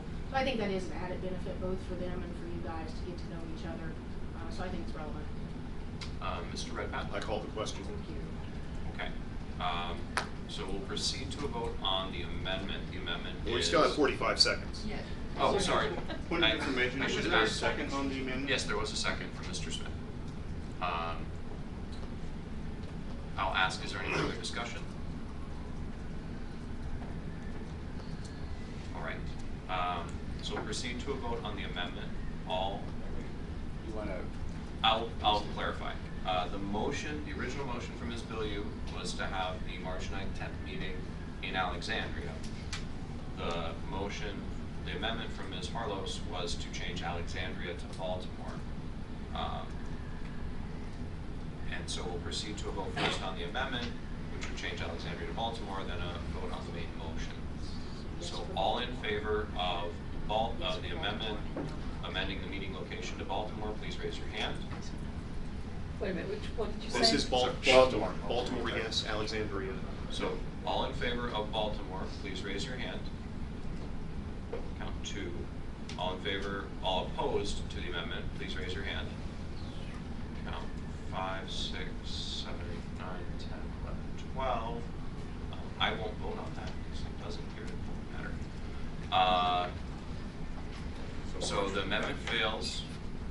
All in favor of setting location for the March 9th and 10th meeting for Alexandria, please raise your hand.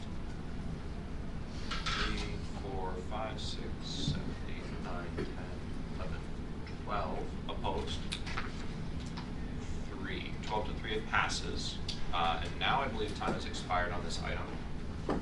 So just to recap, the March 9th and 10th meeting will be Alexandria. And the July 27, 28 meeting will be in Austin. And now we're done on this.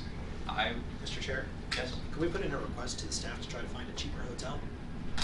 I'm sorry, $200 a night is ridiculous.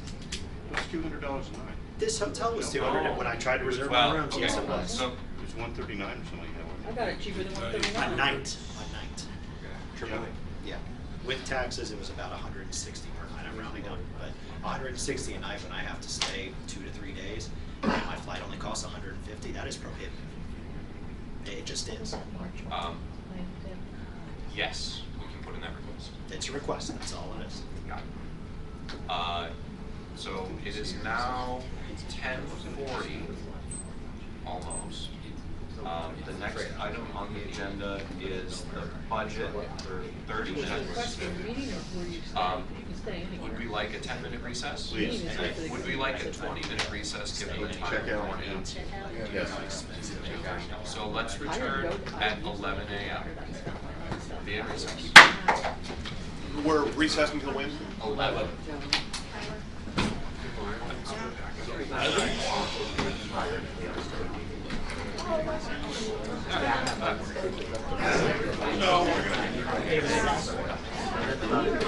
Tourism is a luxury. I don't think it is. One of the reasons I wanted in DC. That's why I wanted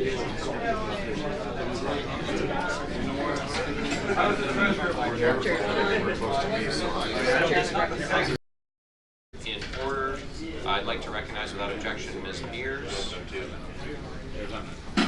I have an announcement that would be best for the entire national committee. Okay, well, I'll make it while everyone's in this room. If any of the national committee members would like to help with memberships, either soliciting them for new members or renewals, I am happy to facilitate that by creating a referral link for you. So you will know when somebody has used your referral link within an email, so you know that that transaction has gone through. The only caveat is that we do need to have an NDA signed by you before we can give you the referral link. Yes. If we've already signed the NDA, is there another one needed? Nope, I will release it to you. I'll work on it in the next few minutes. And the third announcement is if you will be here on Monday morning and would like to help make renewal phone calls on Monday morning, you're happy to come and work with me at the headquarters, and I will get you started. Another question. I will be here Monday morning. So what time are you there? I will be there at 9 a.m. at the latest. I'll be there. Okay, I'll be there. Elizabeth, I'll bring you coffee. Okay, awesome. So we'll be very productive on Monday. We'll have coffee. Yay. I'll be there. Yeah. I just asked just directly. Okay. Motion. Just let the secretary get situated. Are you ready yet? Oh, I'm ready. You know, I'm born ready. There's been a point of privilege requested. Some of us did get a late checkout for 1 o'clock, so there is a request to have some form of recess close to 1 for those of us who are not actually out of our room. It applies to me, but I wasn't the one requesting it. So now we're back on the adoption of the 2019 budget for 30 minutes. Mr. Redpath, I assume, has the time. Mr. Longstreth. I motion, along with Mr. Bishop Henchman, jointly that we go into executive session to discuss confidential issues related to the budget. There's a move to rise into executive session.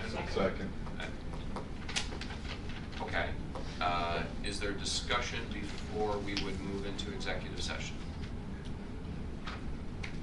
Don't hear discussion going to inquire. Would that be executive session with just the committee or with also staff members? That would be just the committee, Mr. Just Chair. the committee, okay. Ms. Doherty? I would request that I be permitted to be involved with that. Noted. Dr. Hart? As we look toward this, of course, we again have many wonderful people here in our gallery.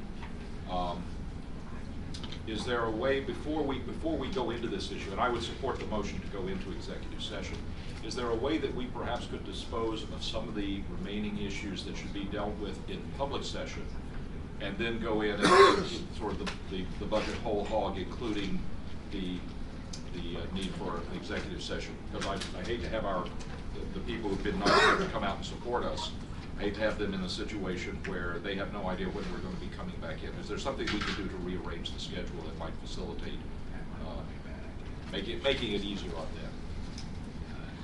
I have Ms. Adams. Point of inquiry. So you got me first.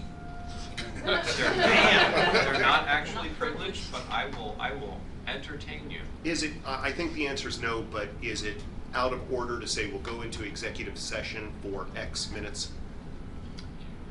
Technically, it's out of order.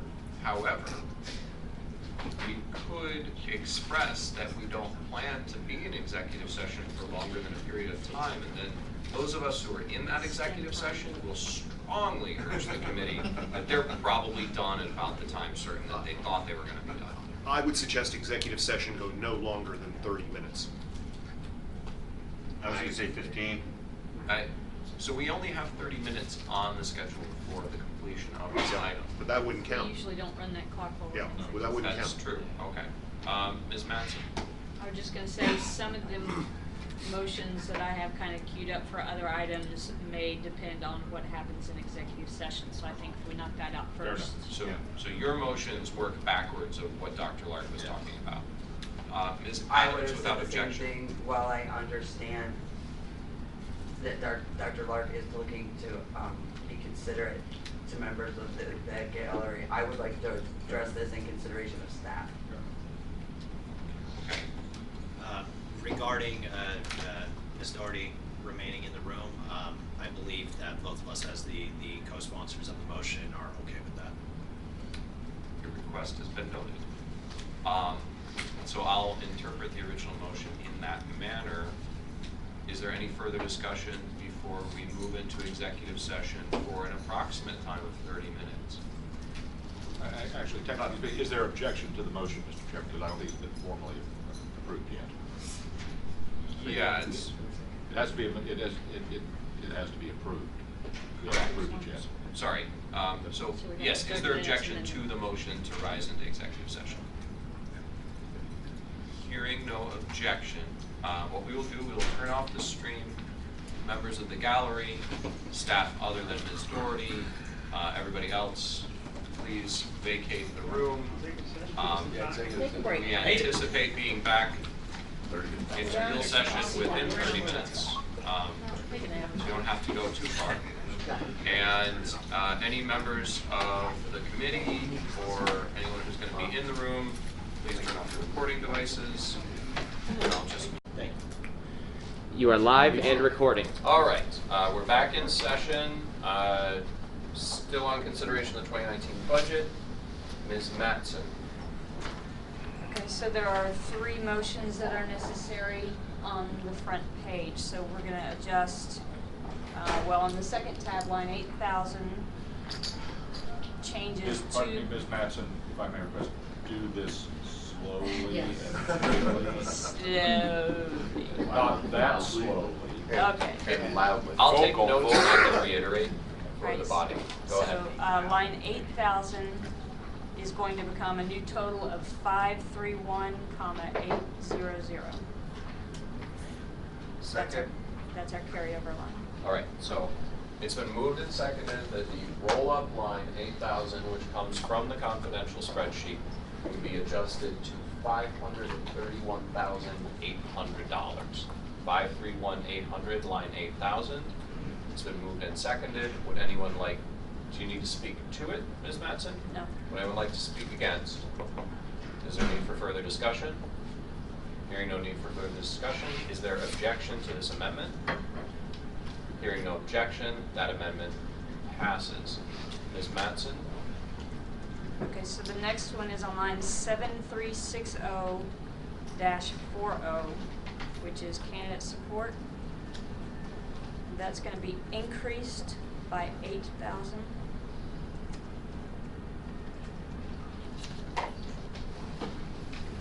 So that goes from what to what? Goes to 78,400. 78,400. So that's line 7360-40, candidate support and training goes to 78,400. There was a motion from Ms. Mattson. Second. There's a second from the treasurer or Mr. Longstreth. I don't really care. Do we need to speak to it? Would anyone like to speak against it? Mr. Redpath. This is not running off of confidential information, correct? That is. It is the result So of... it is the result? It's where things roll into. Okay, so this is rolling out of that. Some It's what we people, ironed out, yes. Okay, some, thank you. All right. some staff or contractors Okay, are in programs. got it. Okay, thank you. Other discussion? Is there an objection to the amendment? Hearing no objection to the amendment, it passes. Ms. Mattson. And then the last one resulting from executive session is line 7330, and there are two separate items that combine to make a total change of, we're reducing it by 28.5. 28500 is the net reduction. I will get you the resultant number so it's clearer in the minutes. Just by how much? Should be, It's should go to 13,740.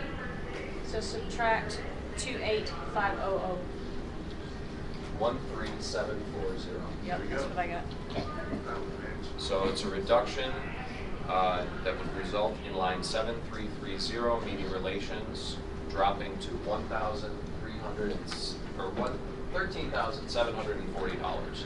Is there a second? There's a second. Is there a need to speak to it? No need to speak to it. Would anyone like to speak against it? Is there any further discussion on the amendment?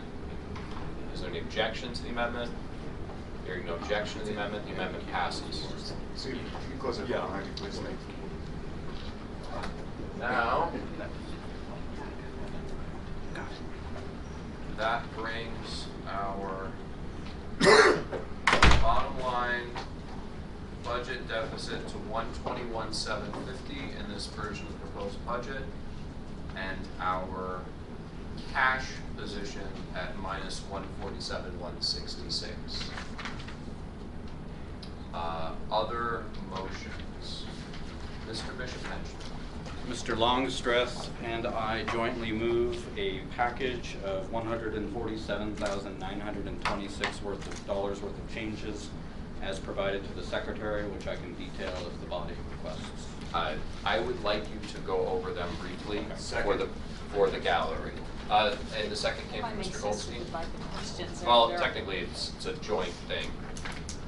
But it can be divided. I mean, they're kind of.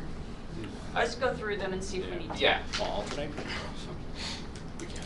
Item A, establish a prioritized wish list of spending items not included in the budget for inclusion during 2019 if resources permit. Make addition of one fundraising position as first priority. Item B, adjust branding materials revenue to the average of 2017-28 revenue, which would be an increase of $20,672. Item C, postpone the Arkansas ballot access drive until 2020 for a savings of $28,000. Item D, reduce affiliate development revenue requirement by $30,000 and increase general revenue requirement by $60,000. The board commits to help staff make calls for this goal. Item E, require the new campus support project, which is in the budget for $15,000 in revenue and $15,000 in expenses, to include staff time and share of overhead as a fundraising requirement, and encumber the project spending until all this funding has been secured, for an increase in revenue of $5,000. Item F, affiliate support. Require of the states currently participating contributions of $100 per month for ongoing CRM operations, and encumber release of further CRM project funds based on milestones. Specific state goals listed, monthly data transfer to national, NDAs must be signed by all users, project scope to be approved and monitored by the IT committee, for an increase in revenue of $10,800. Item G, reduce LP News from 5 issues to 4 issues for a savings of $10,300. Item H, eliminate direct candidate grants from candidate support for a savings of $10,000. Item I we've handled already. Item J, increase revenue from the board thanks to generous support from 2 individuals not in the room and Mr. Phillips and Mr. Lark, an increase of $5,500. You want to speak to it? Information. Was item I, did we actually end up with 26 or was there a different number? It was different and I don't know precisely what it is. Why don't we just strike that one from your list since Yeah. we've already adjusted for that Okay, separately? so is there any objection from the body since the motion was made to striking item I from this list since those amendments, or roughly those amendments have already been made? Hearing no objection, we will proceed as though item I is not on this list and item J is 5,500, is that right? Yes. Okay. And that breaks down as 1,500 from Mr. Ethan Bishop Henchman, 1,500 from Mr. What's his first name? Actually, I'll do myself, so for myself. Okay, from Mr. Longstreth, 1,500 from Mr. Phillips, and 1,000 from Dr. Lark. Point of information. Yes. Item B, just branding materials. We have separate line item for branding material revenue and expenses. Which one you want changed? That's increasing the revenue based on the average and information from staff. And leaving the expense the same? Leave the expense the same. Mr. Goldstein? Just a point of clarification on item H. To the best of my knowledge, I don't think we had planned any direct candidate support, dollar-wise, for 2019. I imagine that $10,000 is going to go toward our planned educational seminars. And that could be fundraised separately, and if we have the money, we could do that. I thought. There's not many candidates to support 2019. No, I know about whether or not there are candidates. I thought that there was 10,000 that was penciled in that was going to be candidate support. So budget I thought had support or training, however. Oh, it's penciled for support or training. So we are in fact reducing the training budget. Right. Okay, that's a good point of information. I have Ms. Mattson and Mr. Redpath. Okay, so I also noticed that the branding was budgeted for lower than what we've done the past couple of years. But is it not the case that most of the items in LP's store we're selling kind of at cost just to get it out there, so we really ought to increase the expenses with the sales? I mean, because the increased sales come with increased costs, so. Ms. Dory. I am eager to overhaul LP store and look for ways where we can actually make money rather than breaking even or losing money. So I've been talking to staff about that, and we have plans to experiment. Tweak pricing, maybe Colors a bit, other than gray. And just very thoughtful, strategic items. So we're working, going that direction. Mr. Redpath. I move to consider these items individually. So, motion to divide. I would ask Mr. Redpath, are you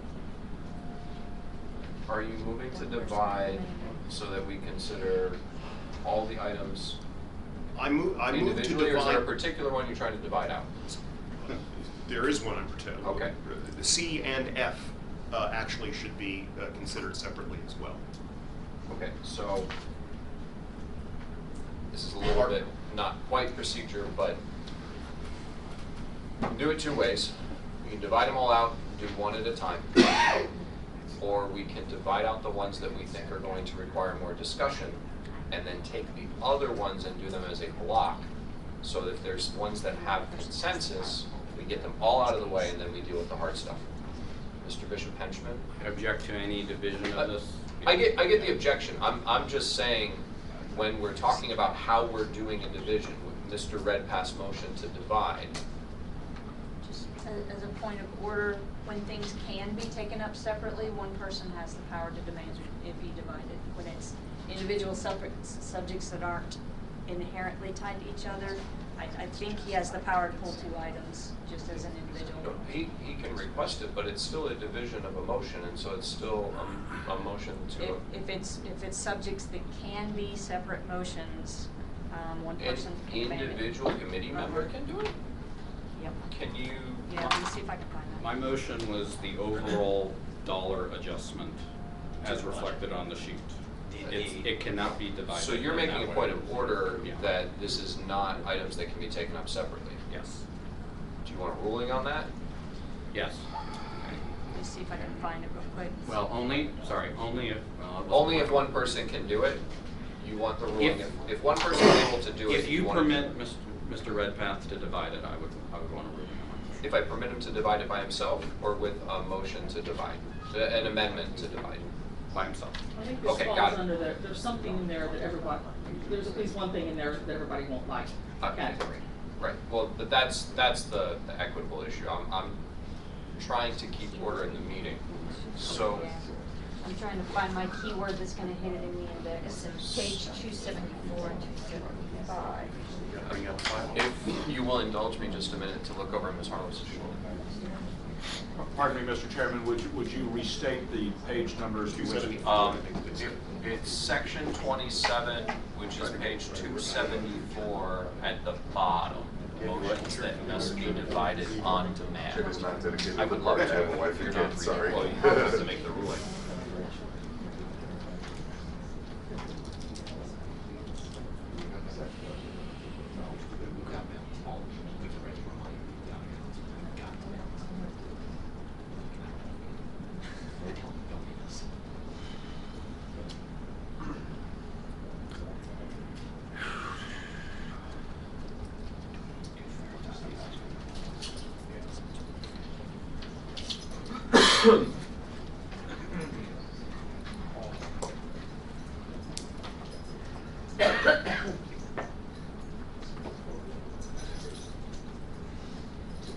That is the passage I was looking for. Yep, no, it's definitely germane.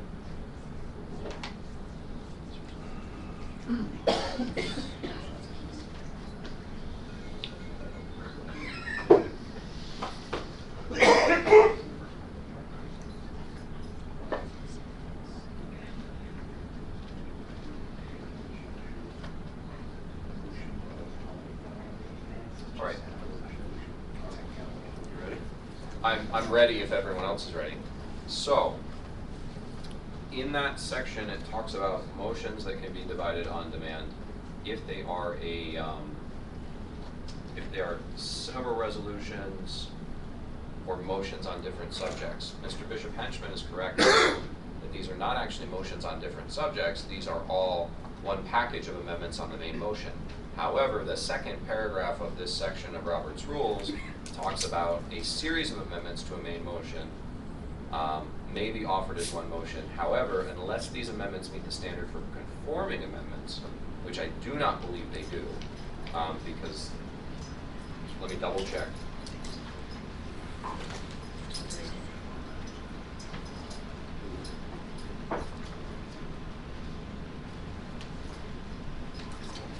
Because they don't require all of them to go through in order for it to be a coherent resolution. They have coherency if they're dealt with separately, these amendments. Then Mr. Redpath has the same right to request the division or a separate, it is a right to request a separate vote on one or more of them. So the original discussion I was trying to have with Mr. Redpath about how many of them do you want to split out is actually at the discretion of Mr. Redpath as the single member requesting the division of any one or more of them. And it is done in the order that I was suggesting. So we would take up all of the ones that were not requested to be divided out. We would deal with them as a block, and then we would take up in series the ones that were not requested to be divided out. That's the ruling of the chair. Is there any appeal from the ruling of the chair or a question? I appeal the ruling of the chair, and if I could speak to the appeal. There's an appeal from the ruling of the chair. It's one person, or does it need a second? If it needs a second, a second. Okay, fair enough. I don't think it doesn't, does it? I don't think it needs a second. All right. So there's appeal from the ruling of the chair. I think I gave sufficient description of why my ruling was. So I don't feel a need to take my first crack at speaking to it. Mr. Bishop Henchman, please go ahead. I think we all understand this is a package deal, and the motion to divide it is not in order because all of these elements are germane to the motion, which was to reach a total dollar amount. I highly respect the chair. I never thought I would be moving to appeal the ruling of the chair in my tenure on the LNC. But, you're welcome. Yes, but I think I figured at least be Mr. Matson. I do ask you to support this appeal, and if it fails, I ask you, when we do consider the items that Mr. Redpath wants to consider, what you're voting on is whether we're going to have a balanced budget, not whether you like the items that he's flagging. Other discussion on the appeal from the ruling of the chair. I will go to Mr. Longstreth, Ms. Matson, Ms. Carlos, and Mr. Redpath. Were you in there or no? No. Then Ms. Van Horn. So Longstreth, Matson, Carlos, Van Horn. Mr. Longstreth. In my opinion, rules are rules. We do follow Robert's Rules of Orders. The chair was able to cite his reasons. While I do not agree with the intent to divide, our rules are our rules, and I believe the chair is correct in his ruling. However, I will echo what Mr. Bishop Henchman had said, is that the idea of this was that it was a package deal. I do not want to see this unravel because of 1 or 2 line items. That kind of defeats the entire purpose of what we did. And I'm very afraid that if we start dividing out options, that we will, it could unravel. I hope not, but I caution the body against that. But I will not be voting to overturn the chair's decision. Ms. Matson. I'm not going to speak any further to the rules. I think that's been addressed. I think the chair's ruling is correct, and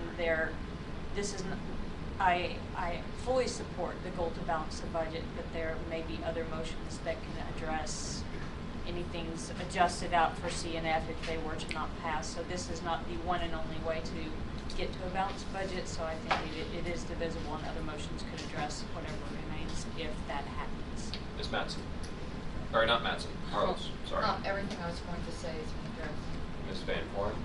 Yeah, this comes back to, there's always going to be something, there's going to be at least one thing in here everyone doesn't like. If each of us is going to cherry pick out something that we don't like from this list, it just completely unravels. So I would be voting in favor of the appeal, unfortunately against you. And if that fails, and we are going to divide, and that goes to a vote, I will go vote against the divide. So there's things on here like the CRM project, which I really want to see take off. You know, having the $100 per month. The states may not go for that. They may say we're not going to do that. You have to, someone's about to raise a point of order. You have to stick with the discussion of whether or not to support the appeal. That's what I said. Got it. Mr. Phillips, and then we'll come to Ms. Harlows again, I guess. I've said this before to our group, and I'm going to say it again. We are libertarians, okay? When rules don't work, we change them. We fix them. We get rid of them. Unfortunately, this is a package that we need to make happen. I do not disagree with the ruling of the chair.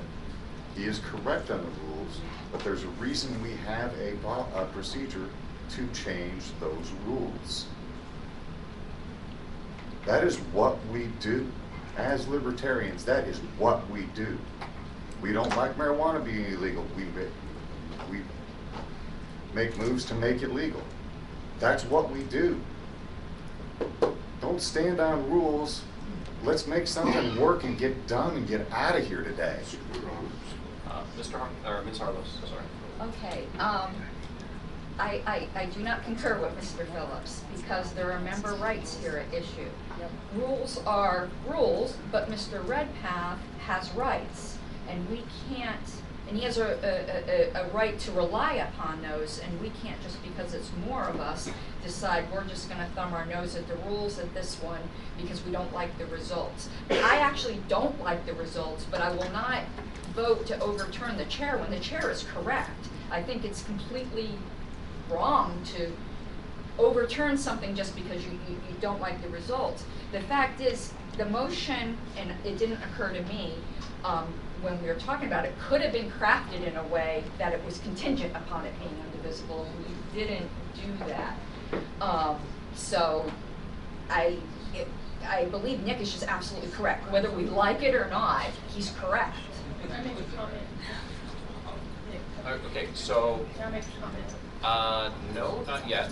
I'm going to recognize Mr. Nikela because he hasn't spoken yet. I am disinclined to recognize Mr. Nana from the gallery because we're talking about something that he can't vote on right now. And I would rather not us keep going around and having people This is speak. pertinent to the appeal thing, though. Is it a question or Yes. is it a comment? It is a question. I will recognize you right after Mr. Nikela. Okay. Mr. Nikela. We can't sacrifice our rules for political expediency. We have rules for a reason. We need to follow our rules. I'd like to call the question. Hold on a second. Is there objection to ending debate with the understanding that I get to speak last? I object. I'm Someone asked the question. Yeah. I fully intend to recognize you to answer your question regardless of whether or not we move to close debate on the appeal from the ruling of the chair. So let's resolve them in order. Is there objection to ending debate on the appeal from the ruling of the chair, barring, of course, my getting to speak last? Hearing no objection to that, I will recognize Ms. Van Horn because she had an inquiry. You actually said, is there an appeal? And he said, yes, I want to appeal. So if we can't do appeals, why did you say that? No, we can do appeals. Okay, and we can't do appeals. The appeal is legitimate, right? So yes. So okay, let me take up my ending time, and I'll be brief as possible. I don't think it rises or falls on one thing, which is why I think it does all hold together. However, the appeal from the ruling of the chair is not always because you think I'm wrong. Sometimes it's because you think I'm right, but it's a problem. I've done it myself, and I have offended others who felt like I was calling into question whether or not they were right, and that's not really what was going on. This decision of whether or not the preservation of these particular rights under Roberts in this particular circumstance is important enough that we go by the rules, or you decide for purposes of this appeal that I was wrong, operates from various versions of wrong. I think that we will go quicker with allowing Mr. Redpath to divide out the two things he would allow to divide out. I don't think it will make the whole package fail. And it also has the advantage of being correct under Roberts. So I would ask that you support the ruling of the chair, and then we'll try and proceed as expeditiously as possible. I will support the ruling of the chair. Well, so if we get to vote on well, you're not recognized at this point. So what we're going to do now is we're going to proceed on a vote. Point of inquiry. Yes. What's the question? Point of inquiry that I think Ms. Van Horn is trying to get at is if we overturn the ruling of the chair, what are the effects? And if we don't overturn the ruling of the chair, what are the effects? So if we overturn the ruling of the chair, Mr. Redpath could still move to divide. Although really, if I would suggest to everybody to kind of count the noses with the appeal of the ruling on whether or not that would be fruitful or not. Because a motion to divide would still be in order even if this isn't the single member right. If the ruling of the chair is overturned and there is not a motion to divide, or the motion to divide would then be unsuccessful, then we would proceed to discussion and a vote on the entire package that Mr. Bishop Henchman proposed, and without splitting out anything. Are there any other questions before we proceed to a vote on the appeal from the ruling of the chair? Ms. Van Horn, what's your question? Hypothetically, if we did go down that path where you're splitting out something, we still vote on whether that happens or not. Is that correct? That's no, what that's his ruling that we don't need to vote on that. So we don't get a vote on that. So if it is overturned that Mr. Redpath can divide it by himself, he could still move to divide it and request that the rest of the body agree to divide it. If that was successful, it would be divided anyway. And if it wasn't successful, we'd proceed to just voting. The extra stuff I put in there was just Mr. Redpath knows how to count. And so if it's really lopsided one way or the other, it might not be productive to go down the hole again. But that's getting ahead of myself. Are there any other questions before we proceed to a vote on the appeal from the ruling of the chair? Seeing no other questions, we'll proceed to a vote on the appeal from the ruling of the chair. Roll call, please. It will be roll call as soon as Ms. Harlow says she's ready. All right. So a yes vote is to sustain the ruling of the chair. A no vote is to overturn the ruling of the chair. And to be even more clear, a yes vote would allow us to break out the two items that Mr. Redpath wanted broken out. And maybe more. Well, and theoretically, other people could also exercise an individual right in a similar fashion. A no vote would be to require us to deal with the entire package at once. Isn't it really the other way around? It's the other way around. Because his motion was to appeal the ruling of the chair, so if we go in favor of his motion. No. The voting on appeals is weird. Okay. Because a yes sustains my ruling, a no gives Mr. Bishop Henchman his way. amongst other things. Oh, returning member.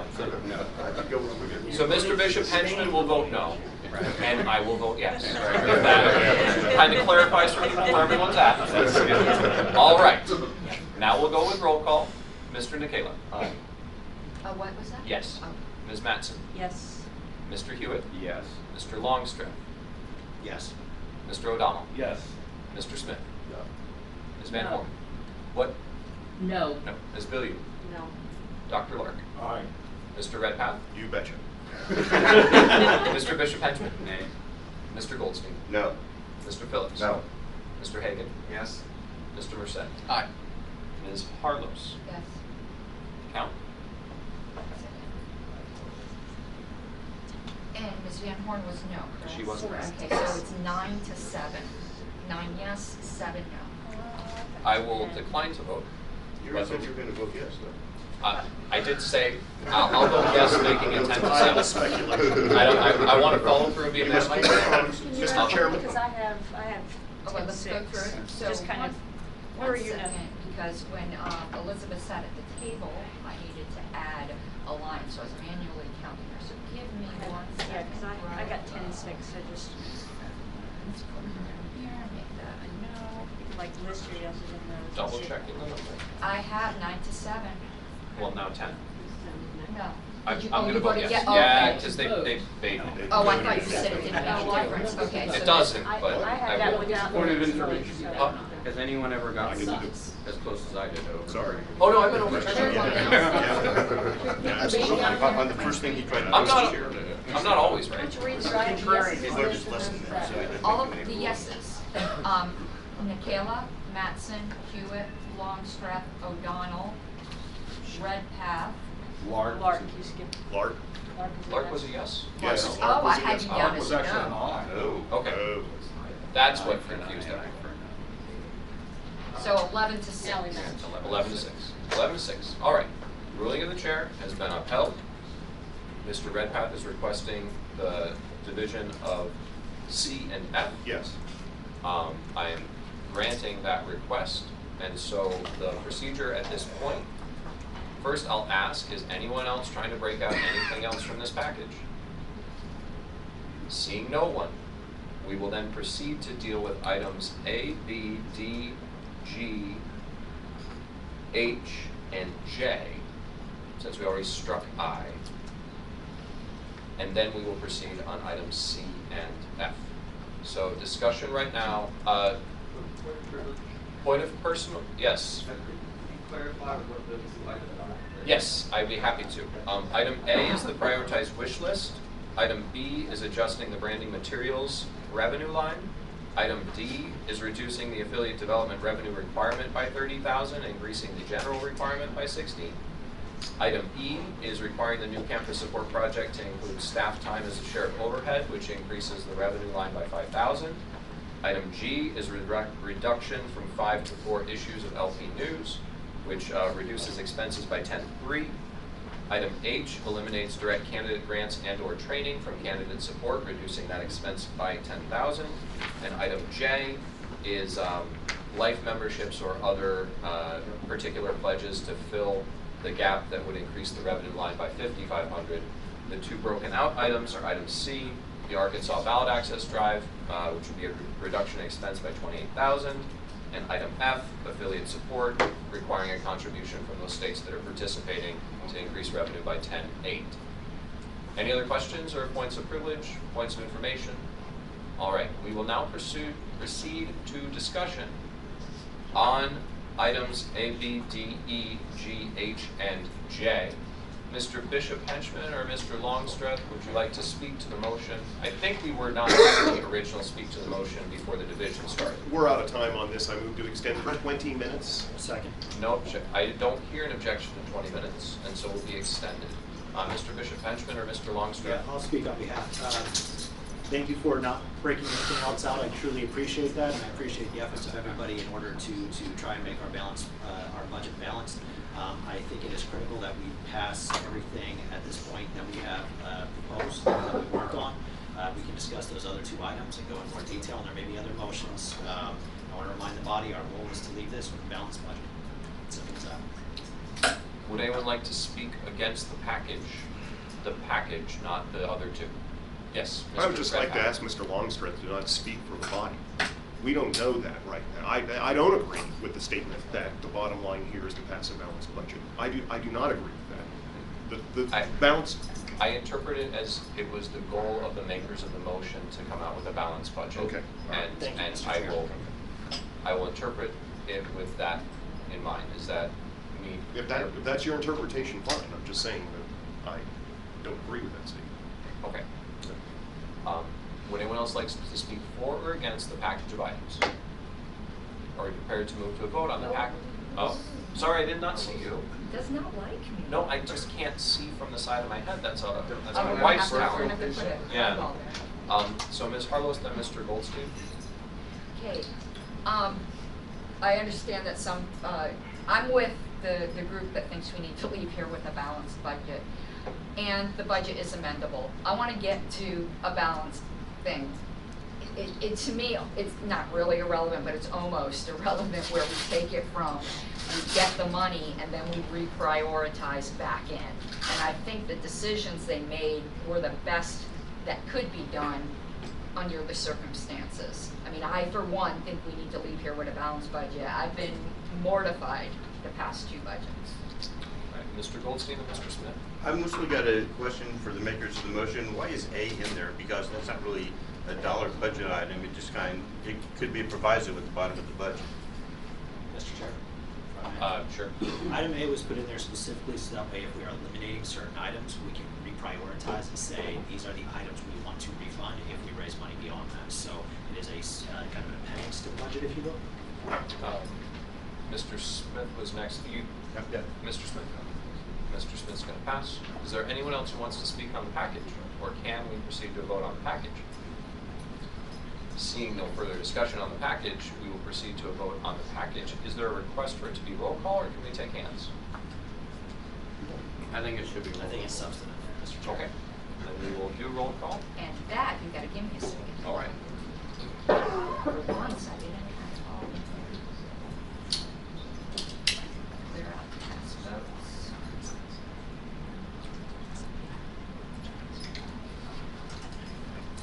Ready?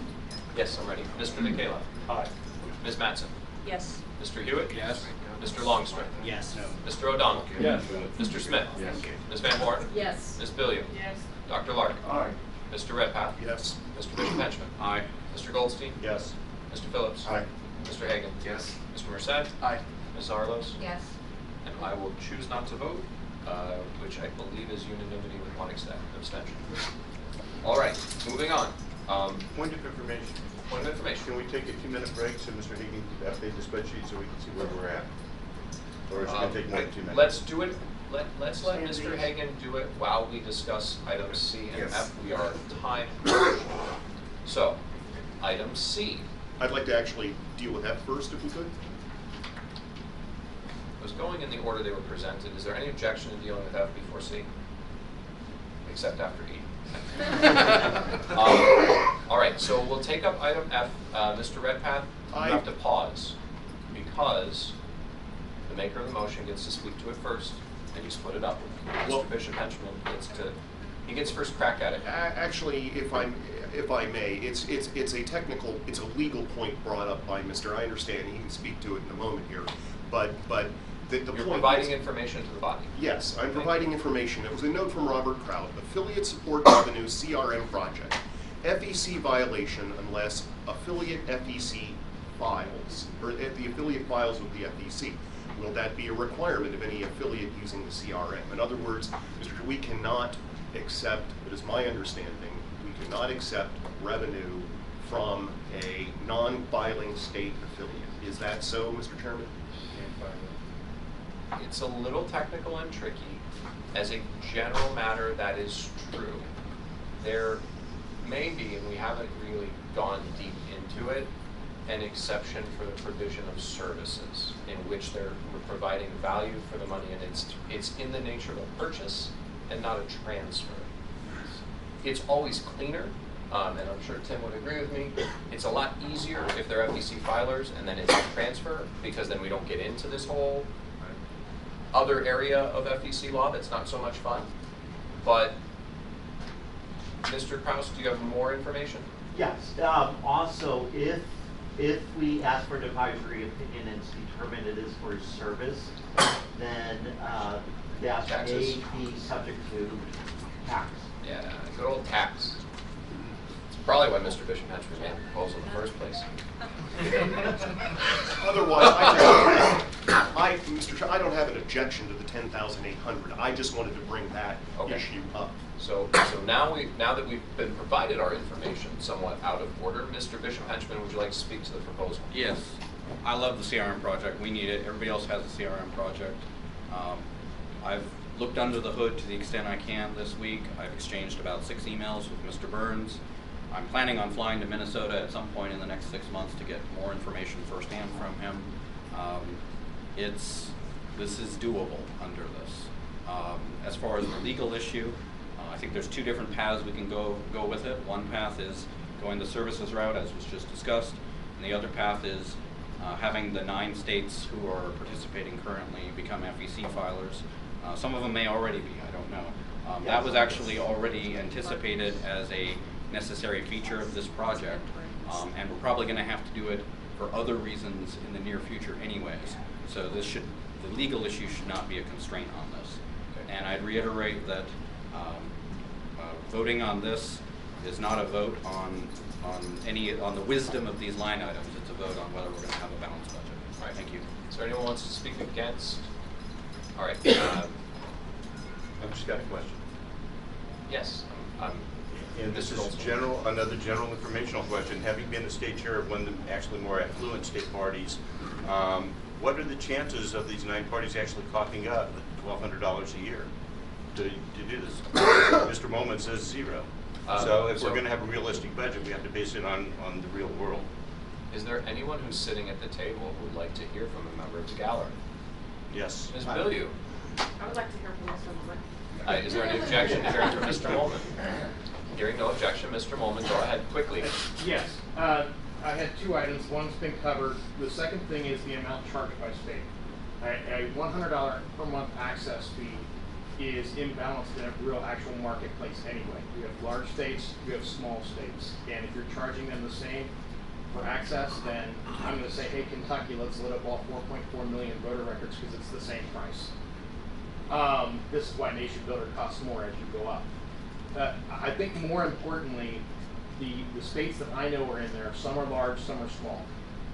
You're talking about literally half. The treasurer of the state party of Kentucky right now, my estimated budget for 2019 fiscal year is $2,400. And you're talking about taking half of it. And I understand why. But I also have to emphasize that I have volunteers in Kentucky. I just started rallying up volunteers in Ohio to help raise money for this party in exchange for the services that they have provided. And I would much rather see us encourage the states to help rather than demand finances. We are libertarians. We should practice what we preach. I am one who will hammer these people to please help nationally. And I've been doing it. I've got 3 volunteers from Ohio that said they're in. I've got 1 volunteer from Kentucky that's already on the phones. I want to encourage you to make it an ask rather than a demand. Mr. Bishop Henchman. By my estimate, this project has, when you include staff time, has cost us $180,000 through the end of 2019. We have fundraised $43,000. We have asked the states for 0 of that. The number of $100 per month was not pulled out of the air. It is the lowest cost of any competitor project. That's how we said it. We looked at all of the competitors and we picked that one. And we did talk to a couple state chairs, probably not the ones who are angry right now. But, at least one of them that we talked to, he said, that's 4 more monthly pledgers. I can do that because of all the value I'm going to get out of this CRM project. So, you know, if the CRM project could come to the table with another $11,000 cut, I might be inclined to permit it. We can always amend it later if they come to us with something like that. But for the moment, we should keep it the way it is. Thank you. All right. At the table, I have Mr. Longstreth and Ms. Carlos, and then Mr. Hagan. I also have Mr. Nana and Ms. Adams. seeking to be heard from the gallery. Mr. Longstreth is out. Ms. Harlows? The $100 a month thing is a realistic concern. I don't know what states are in the project right now, but for instance, Wyoming's entire budget was $200 for the year when I was regional rep. So that's not going to happen with these small states. I think the point of by how much you use it makes a whole lot more sense than a blanket, because $100 a month would be a bargain for Colorado. It's only for states that are using it though. But I don't know, some of these, I think Montana is one of them on the program, and their budget isn't much better. They're better than Wyoming, but maybe $600 a year, $900 a year. Richard would know currently. So, Mr. Hagan? After the latest changes, we now have shown deficit on accrual basis of 40,000. Bishop does not like it. Of $40,278 and a cash deficit of $65,694. Right. Mr. Nikela? If I could I would like to offer a substitute motion. Say what it is. The IT committee shall work with the chair to develop a tiered pricing menu for city CRM services to the affiliates. This may include custom tailored offers. Would the amendment to the motion still have the $10,800 revenue change? Yes. Is it just a suggestion, or does it have an actual budgetary effect? Well, it would be up to the discretion of the chair. Because, and the reason I say that is because if we only have I want your reason. I just wanted, because you're offering an amendment, so I wanted to know what your substitute amendment would have, what effect it would have, because that's going to determine whether or not you get a second or any support. So it would be to direct the chair with the IT committee to develop a tiered pricing model with the goal of $10,800.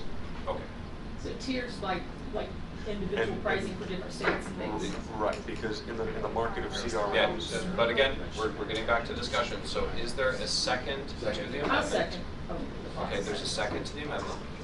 Okay. There's Wait a not second. really an amendment yet, because it's just kind of an idea. What is actually? It is a motion to amend by substitution. Okay. To change the requirement of the $100 per month for CRM operations. Doesn't affect the encumbrance of the funds, because I think the encumbrance based on milestones is not part of the amendment. What it would do is then direct the chair and the IT committee to develop a menu of pricing options tailored to the states participating, with the goal of achieving the same $10,800 in revenue. So can I say how I see then this would say what we would be? Sure. Okay, so it would be the IT committee shall work with the LNC chair to develop a tiered pricing level with a goal of raising $10,800 for and continuing CRM operations, blah, blah, blah. But was there another sentence in there on how there might be custom ones? Because tiered seems to think. Did you say tier or menu? Tiered pricing menu, basically different options. So we want to word that. Okay. So that's the amendment. It's been seconded. Mr. Nikela, would you like to speak to your amendment? Yes. I think Ken has a great point. When it comes to CRM services, it's not just a wide, net. You can just, every state's different, the needs are different, and the pricing should be different as well. So if we're going to be serious about offering these services and charging the price, we should be competitive in the marketplace. And I think it's also a good idea to start, charging, especially with all the money that's being poured into development. Can I ask you a question? Is that procedure? Not yet. So I'm going to start by, would anyone like to speak against the amendment? Okay.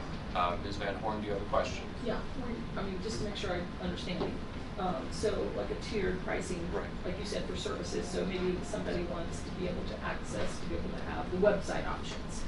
and different things like that. So they'd be able to choose from a menu of options, and they might be able to then have their fees or charges or whatever we're calling it reflect that accordingly. So instead of saying, I don't know, if you're going to participate $100 a month, Right. you get to choose from a menu of options based upon what you chose, then you'd be charged accordingly for that. It could be services. Oftentimes it's done by data. So if you have 10,000 people in your spreadsheet, in your service, 10,000 to 25,000 is X dollars. Sure, 25 to understand. 50,000 and so on and so on. Right, so that's what you're envisioning. So yes, Correct. that should make sure I understand, and I agree, that is doable. That is doable.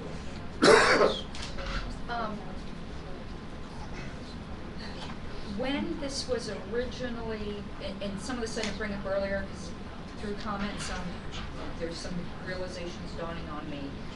This was originally sold to the affiliates as a service, and I think there might feel like a bait and switch if we're coming back later to say, aha, you know, now we're going to charge you for it. You're speaking against the amendment, or you're speaking against the whole idea? Oh, okay, never mind. I'm just I trying to got keep us you. on point. Nope, I'm good then. Okay.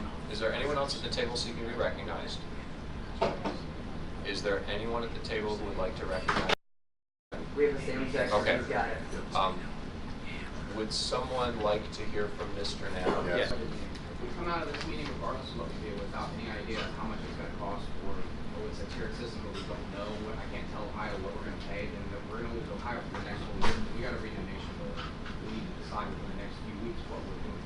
We were hopeful that we would come out of this meeting with a way forward, and I think regardless of what we do, $100 a month, whatever, it needs to be not this big system that would may cost you this and may cost you that. We need to put concrete so I can take it back to my state and say, here's what it'll cost us to switch to the CRM, here's how much we would save and or not save, staying on nation bill. Can I ask you a question? Sure. Monthly nation builder right now, or in a renewal basis, what? How much? It's roughly comparable to the 100 a month. I think it's a little bit more. I think we pay $1,600 a year behind. Okay, thank you. Mr. Merced. Yeah, I mean, I'm speaking against the amendment. When I would just keep it at the 500 doesn't mean we can't lower it as more states get involved. So as more states, and that could encourage states to get involved because the price would be getting lower, and other states will start encouraging other states so that way they can get that bill lower until all 50 states are on it. But yeah, no, I agree because that makes it. A lot of states are going to be talking about their budget soon. They're going to want a concrete number so that way they can make that commitment, and then we'll have people flowing out. So, Mr. Hewitt. From what I'm understanding, getting a little bit more information, there actually are 19 states that are using it now. There are 19. 19. Yes. 19. Okay. And this is a burgeoning. This is something that's actually starting to come on where it allows counties to actually get back in and get away from spreadsheets and everything. This may be a program that will be dead on arrival if we do this. I need to get some clarity from some people in the room who can answer it for me, preferably quickly and without a lot of discussion. It is 19 states that are participating in the CRM at this point, not 9. That's correct. The 9 that was underlying this was an incorrect number. So that answers my question. That implies to me that the number of 50 would reach approximately the same revenue number, maybe slightly more. So everybody is aware of how that works. Okay, here's where we're at. We have Mr. Nikkeila's amendment that says chair and the IT committee with CRM project figure out a tiered menu. We have to dispose of that amendment one way or the other. Then if it passes, we have to deal with that. If it doesn't pass, we have to go back to the original proposal. At that point, it would be in order to amend it to change the number on a per state basis if it is something people want to do. We are also out of time. Out of time. I moved to and I extend. promised a recess for 10 minutes right before 1 o'clock. Well, move to extend post recess 20 minutes. There's a motion to extend post recess for 20 minutes. I can keep it all in my head if you guys can. Yeah. So, unless there's an objection, we will be recessed until 1 p.m. We will come back and I will proceed with all the stuff that we've got on the table and we'll have 20 more minutes on budget. Oh, go ahead. So, is there not objection? All right, we're going to recess 10 minutes, 1 o'clock, sharp.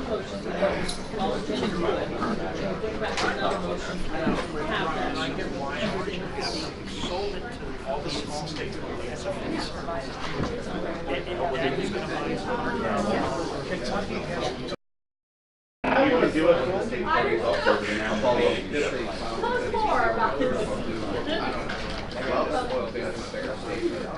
Yes.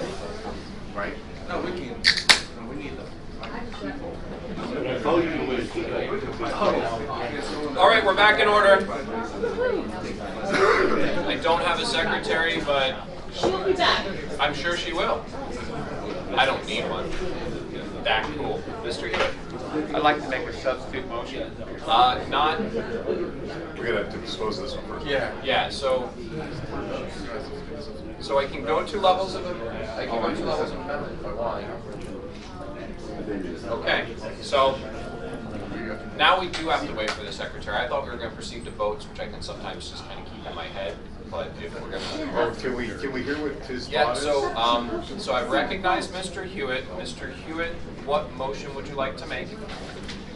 I'd like to make a substitute motion where we get rid of any fee from any of the state affiliates for the use of the CRM, leaving in the language that says, project funds based. In other words, keep that all, keeping up what we're doing so that we know how successful it is. And I would like to take that and substitute putting down LP News to 3 issues a year, with a caveat that later on during the year, if money comes in enough, that will be one of the priorities to go back to 4. I'm going to rule that amendment out of order. Why? Because it comes back to, it is a reconsideration of an amendment previously adopted and dealt with as a package, and that we did the 4 issues of LP News as part of the original package of amendments. And so this is not a substitute that deals directly with the subject of either the motion or the Nicola amendment, because it's touching 2 subjects. So that amendment's out of order. Is there further discussion on He the? separates out the LP News, he can do his other amendment though, right? That amendment is out of order, and if there was a different amendment when I get back around to you, that might be in order, but at this point we're going to proceed to the next person seeking to be recognized on the Nicola amendment. Mr. Phillips. I just had a question about his. Would it be in order if we dealt with all this, voted, say, got rid of all this, and then he, and voted F out, and then he brought his amendment back up?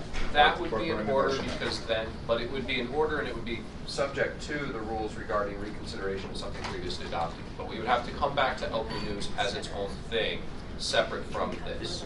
I was just trying to find a way to get it. So I would suggest, unless there are people that want to continue the discussion, that we proceed to a vote on whether or not to adopt the Nicola amendment, which asks for the manual pricing, or return back to the original proposal. Is there any objection to moving in that direction? There is not. Is there any objection to a show of hands for dealing with the amendment rather than a roll call? There is not. May we hear the amendment, please? I will give it to you. The Nicola amendment would replace the first sentence, or the first portion of the sentence, requires state contributions of $100 per month for CRM operations, with IT committee shall work with the LNC chair to develop a tiered pricing menu with a goal of reaching $10,800 for CRM operations. So so if you are in favor of considering that amendment, you would vote yes. If you would like to return to the proposal as written on the spreadsheet, you would vote no. So all in favor of the Nicola amendment, please raise your hand. 1, 2, 3, 4, 5. I have 6. No, wait. 1, 2, 3, 4, 5. 5. 6. Opposed? 1, 2, 3, 4. Wait. 1, 2, 3, 4, 5, 6, 7, 8, 9. 9. The amendment fails. So now we'll proceed to the discussion of the language here. I would ask, is there anyone seeking to be recognized to amend the language on the paper to change 100 to 50? Mr. Merced? Yep, I want to move to amend the 100 to 50. Second. There's a motion and a second to change the $100 to $50 here. I assume, Mr. Merced, that's based on recognition that there are more than twice as many affiliates actually participating? Correct. So Okay. 19. Do you need to speak to it? Yes. So basically, if you take 19 states and you divide that up, the 10,800 by those 15 states, it ends up being about $50 a month.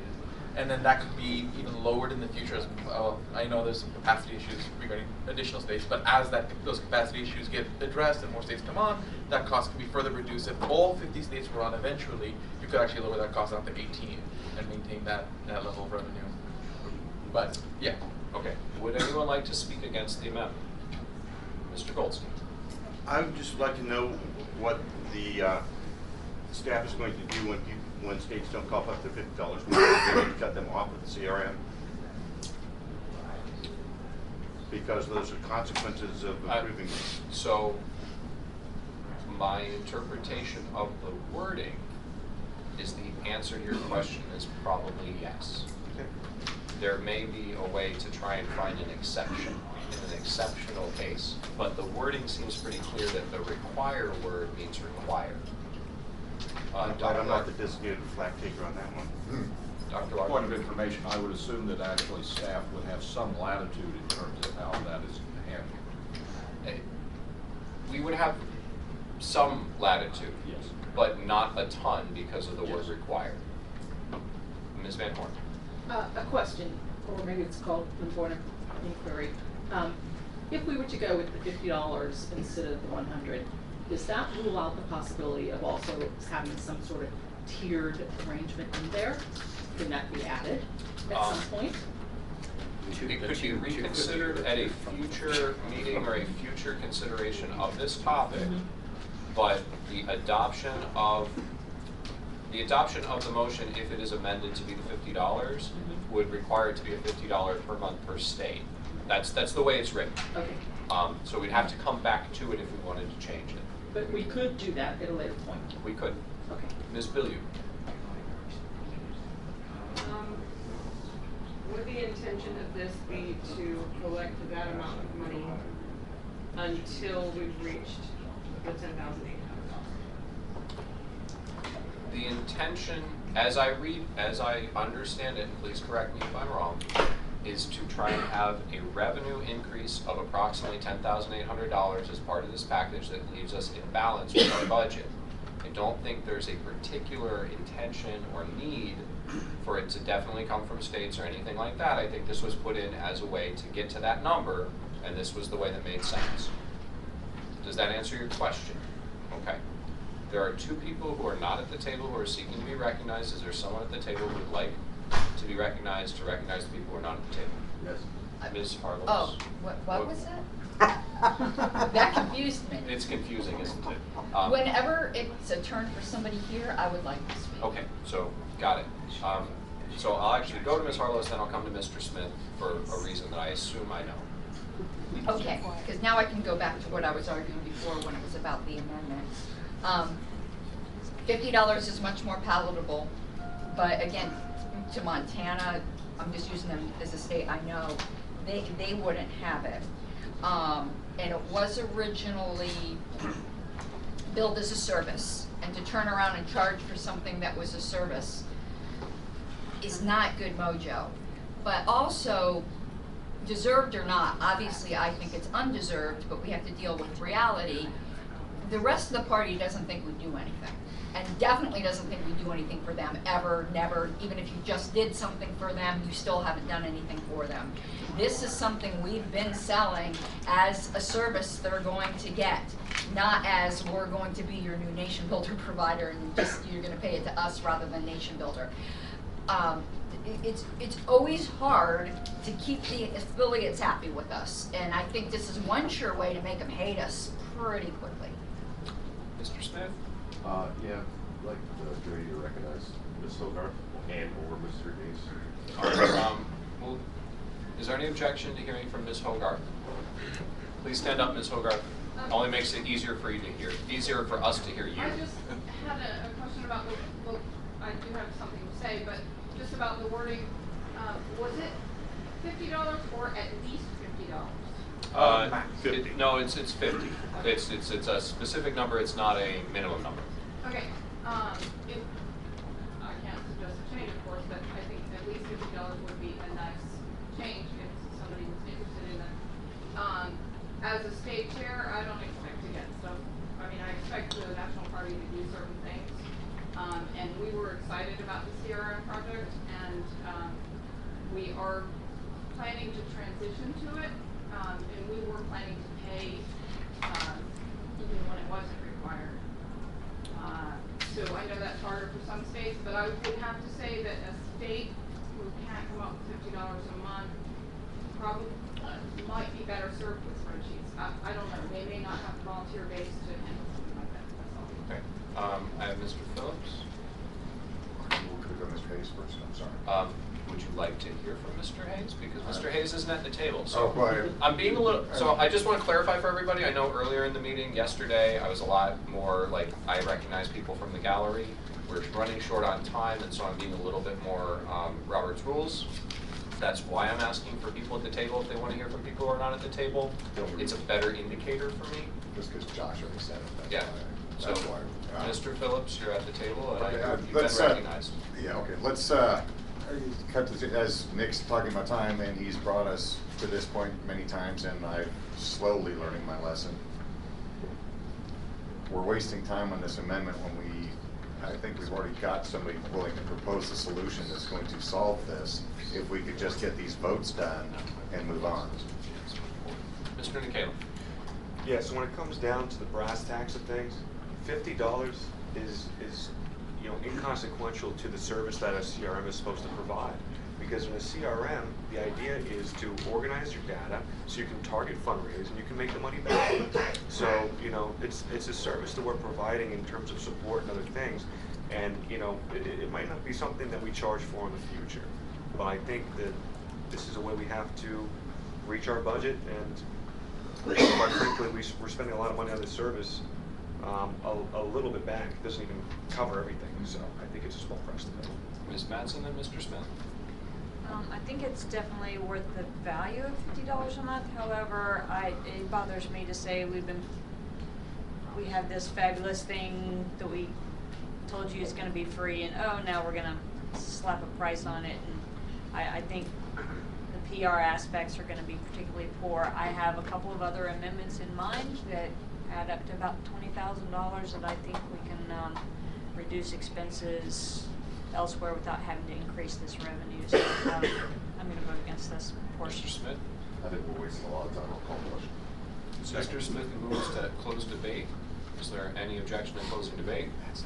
Hearing no objection, we'll close debate. We'll now move to a vote on the Merced Amendment, which changes the $100 to $50 in recognition of the number of states that are participating.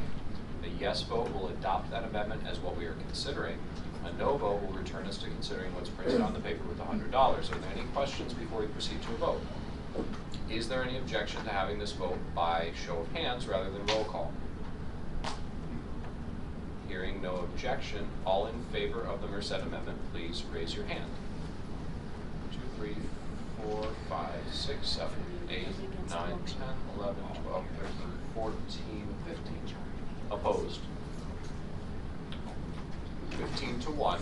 And Mr. Smith, in the future, just a little higher on your hand, only for my visual where you're sitting.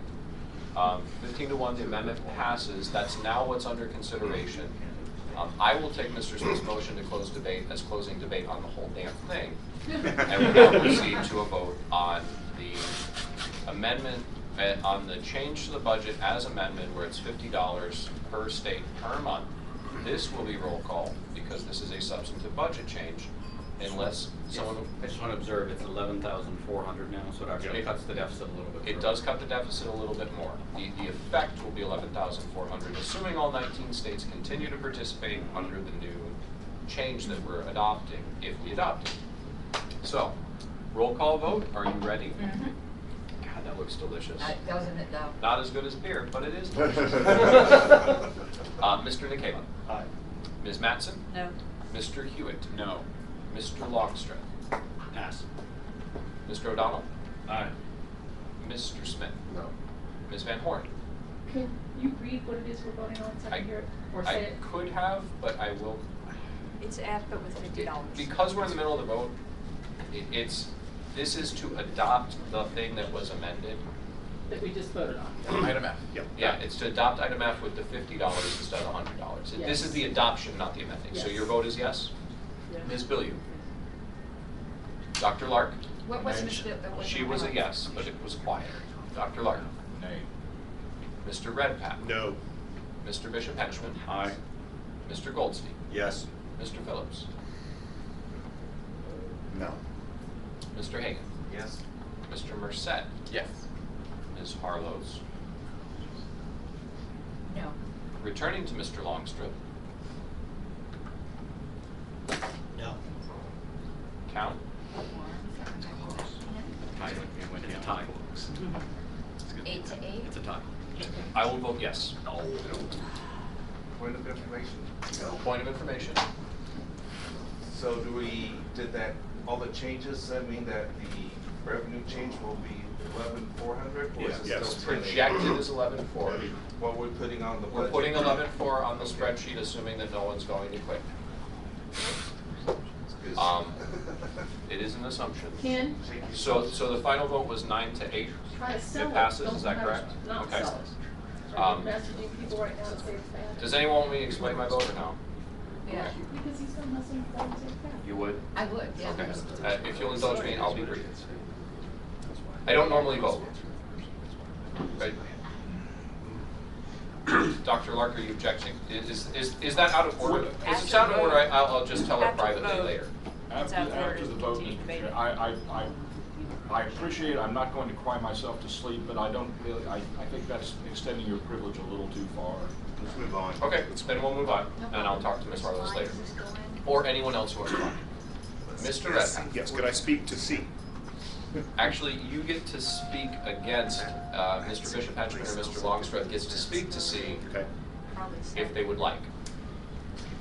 Can we figure out which line this goes in? Does this go in 4310, which is affiliate development revenue?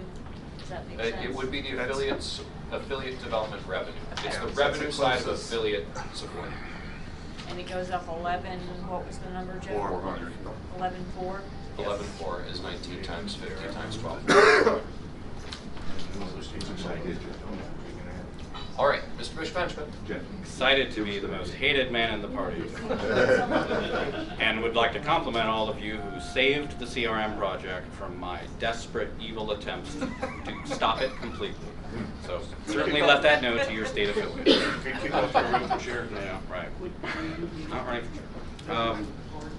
Ballot access. It's a big line, and you know, we had some good news yesterday that we're actually going into 2020 in the best ballot access position we've ever been in. Or for any third party ever. Or for any third party ever.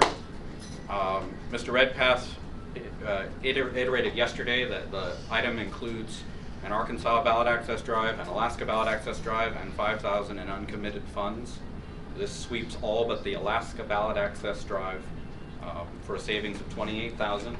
We've done a couple of Arkansas ballot access drives, 3, so this would be 4. They haven't been able to turn that into retaining ballot status for their party. Instead, we could do 1,000 signatures in 2020, or we could do the full thing in 2020 if the revenue situation turns up. Mr. Redpath gave great wisdom yesterday that if you're going to do ballot access, do it early. I completely agree, but we've all given at the bank today, and I think it's important that he do too. Thank you. Can I ask you a question, Mr. Bishop Henchman? This reduction of 28,000, it's on here as just Arkansas. Is that really what it is? You're just getting Arkansas was 23, and then 5 was. So this is Arkansas plus the 5,000 slush. I guess that was the truth. Okay. The second question is, did you reduce the ballot access fundraising revenue line by the same $28,000? We did not, and our reasoning on that is a lot of people give for the fact that we're going to be on 50 plus DC. And you know, a lot of people don't really care where the ballot access drive. They're giving to that overall goal. And I think if we sell the message that way, there's no need to reduce the revenue. Okay. Mr. Redpath, you're Yes. recognized to speak against. Yes, and I am speaking against. I have several objections here. First of all, this is not about Bill Redpath. This is about the Libertarian Party, moving the Libertarian Party forward. And I object to the decision being made that if you want to do something here, reduce the ballot access budget line. Don't target Arkansas, target this and that. Reduce the budget line, and that be it, I request. I did put an extra $5,000 in there. If you want to do away with the $5,000, reduce it from 50 to 45, fine. I would also like to say that that looking at the 2018 budget for ballot access expense was $250,000. What did it come in at? $148,000. Now it's not to say, oh, I've got a $102,000 credit going forward. That's not what I'm saying. I'm just saying that that ultimately reality does not conform to the budget. Okay, we came in way under. We spent less than 60% on ballot access in 2018 versus what was budgeted. But in the endeavor to pass a budget, just to say, well, we passed a balanced budget, don't do what is 2019 budget-wise and 2019-2020 expenditure foolish, and that's exactly what this is. We need to, and not only that, we are then turning our back by saying we're not going to do the Arkansas petition drive. We are turning our back on one of the things, if not the thing, that our contributors most give us money for, ballot access. It would be, if you're going to cut the budget, it would be far better to do away with the $20,000 building payment than to do away with the Arkansas petition drive in 2019, because it's just going to be more expensive in 2020. What if Michael Bloomberg runs? What if Rocky De La Fuente runs again? The prices are going to be higher, very likely in 2020. And believe me, I will work like hell to work with the Arkansas Party to reduce ballot. We should be spending zero on ballot access, but unfortunately we've got to spend something. I will work with them to convey to them the situation that it's not, where the LNC is not in the chips, and work to bolster the volunteer effort in Arkansas. But I beseech you to not turn your back on the Arkansas petition drive in 2019 and do what is, again, 2019 budget-wise, but real cash out the door, what it would be real cash out the door, expenditure foolish in 2019 and 2020 funds. So I urge you to not adopt that. Recognize Mr. Odom. Well, I have Mr. O'Donnell, and I have Mr. Merced, and I have Mr. Longstreth. I'm going to ask who's speaking in favor. I wanted to offer a substitute. Okay. I'm speaking in favor. Okay.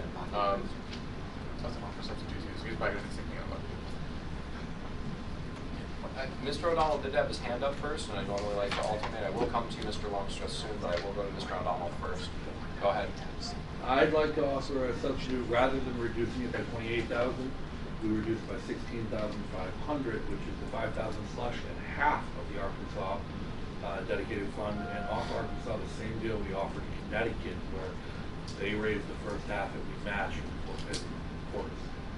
All right, so the motion is to substitute, and we're talking about numbers, we're not talking about the text, but the substitute would be instead of 28, instead of the reduction of 28,000 on the ballot access line, it'd be a reduction of 16.5? Yes. 16.5. Right. Point of where, how do you calculate that 16.5? It was 11,500 with half of the 23,000 for the Arkansas ballot drive and the $5,000 unlimited funds. He's getting rid of your 5,000 slush plus half of Arkansas. May I offer a substitute? Can we go one deeper here? Or what? You can't yet. First, he's got to get a second. I got him a second. Okay. Then he gets to speak to it. Then, at the point that you become recognized, you can try and substitute again. As long as we stay on the topic, let's not get LP News involved. Okay. I agree with Mr. Redpath completely that the ballot access is something that needs to be done early.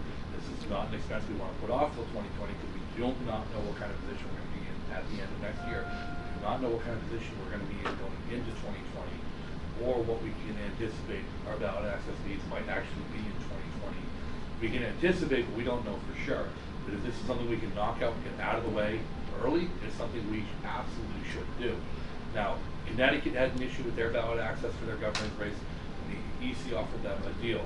They raised the money, half the money themselves, and the LNC matched for their $10,000 they raised. Every $2,500 the LNC matched, and that was enough to get them through. I believe we can offer the same deal to Arkansas. Raise $2,500, we match $2,500. Raise $2,500, we match $2,500, up to the 11.5, which is half of the $23,000 budgeted. It wouldn't be $2,500. Well, you're not going to do crosstalk, but yeah. Is that, just wrap up speaking to your amendment? That'd be my proposal long term, so that the LNC would be only committing half of that $23,000 and still pursuing Arkansas ballot access this year. All right, I'm next going to recognize Mr. Longstreth. Since you were about to be recognized to speak to the underlying, I'm going to ask if you have comments on the amendment. If you want to keep your place in line, otherwise I'll get to you right when we get back out of the hole. You're going to wait till we get out of the hole. Ms. Billiou is the next one seeking to be recognized. Mr. Merced, is your hand up or not up? Okay, Ms. Billiou, and then I'm going to come to Mr. Redpath. Okay, I need to ask Mr. Redpath for clarification on what he was saying earlier. I agree that singling out Arkansas is a problem. So I think I heard your suggestion to be instead of identifying where we're making the cut, we just make the cut to the whole ballot access line. Yes. Okay, so then my question for Mr. O'Donnell is, does your amendment do that? Does it change it from targeting, can it change it from targeting Arkansas and just the whole ballot access line so that everybody who would otherwise be benefiting is suffering sort of the same I think cut? Substantively, with the reduction in the budget, that's all reflected on the budget line anyways. The proposal was, to my understanding, just explains where they cut it by Arkansas. If we reduce it by 16.5 from the initial 50, that's a cut. It's still a cut, but the ballot access line itself isn't committed right away, to my understanding.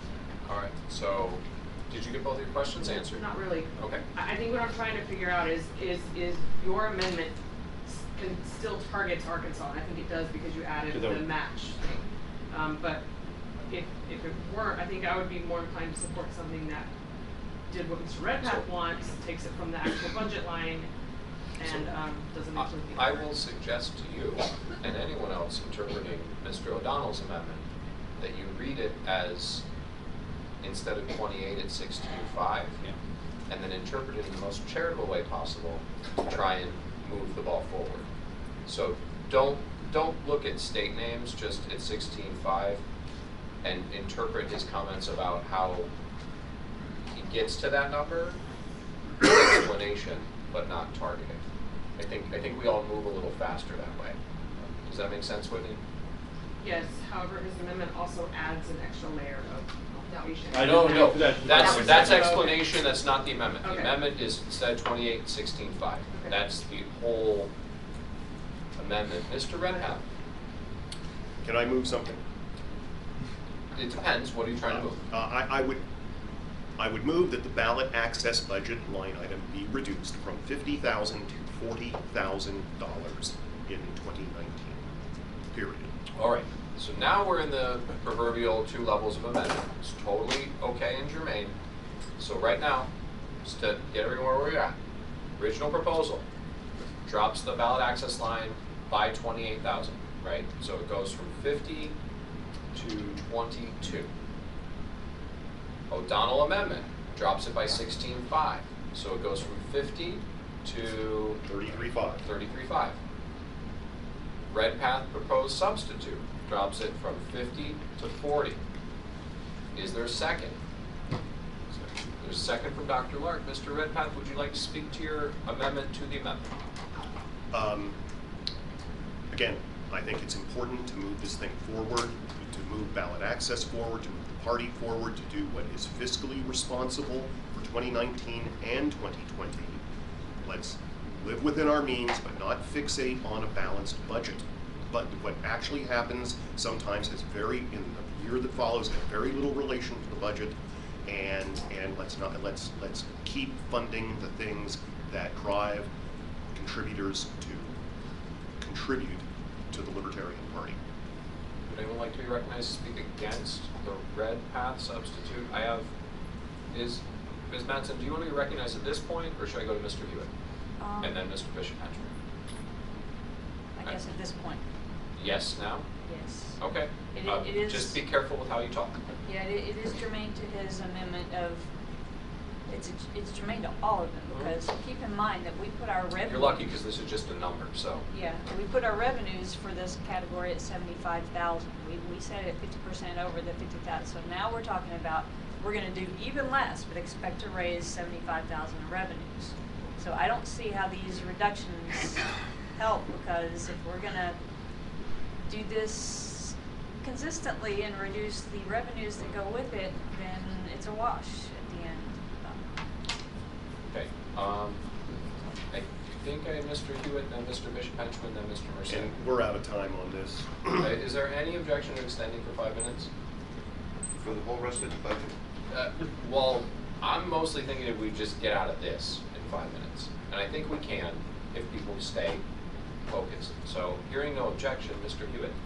I don't know how germane this is to the actual amendment, but it probably applies to all. It's we've already eliminated all candidate support.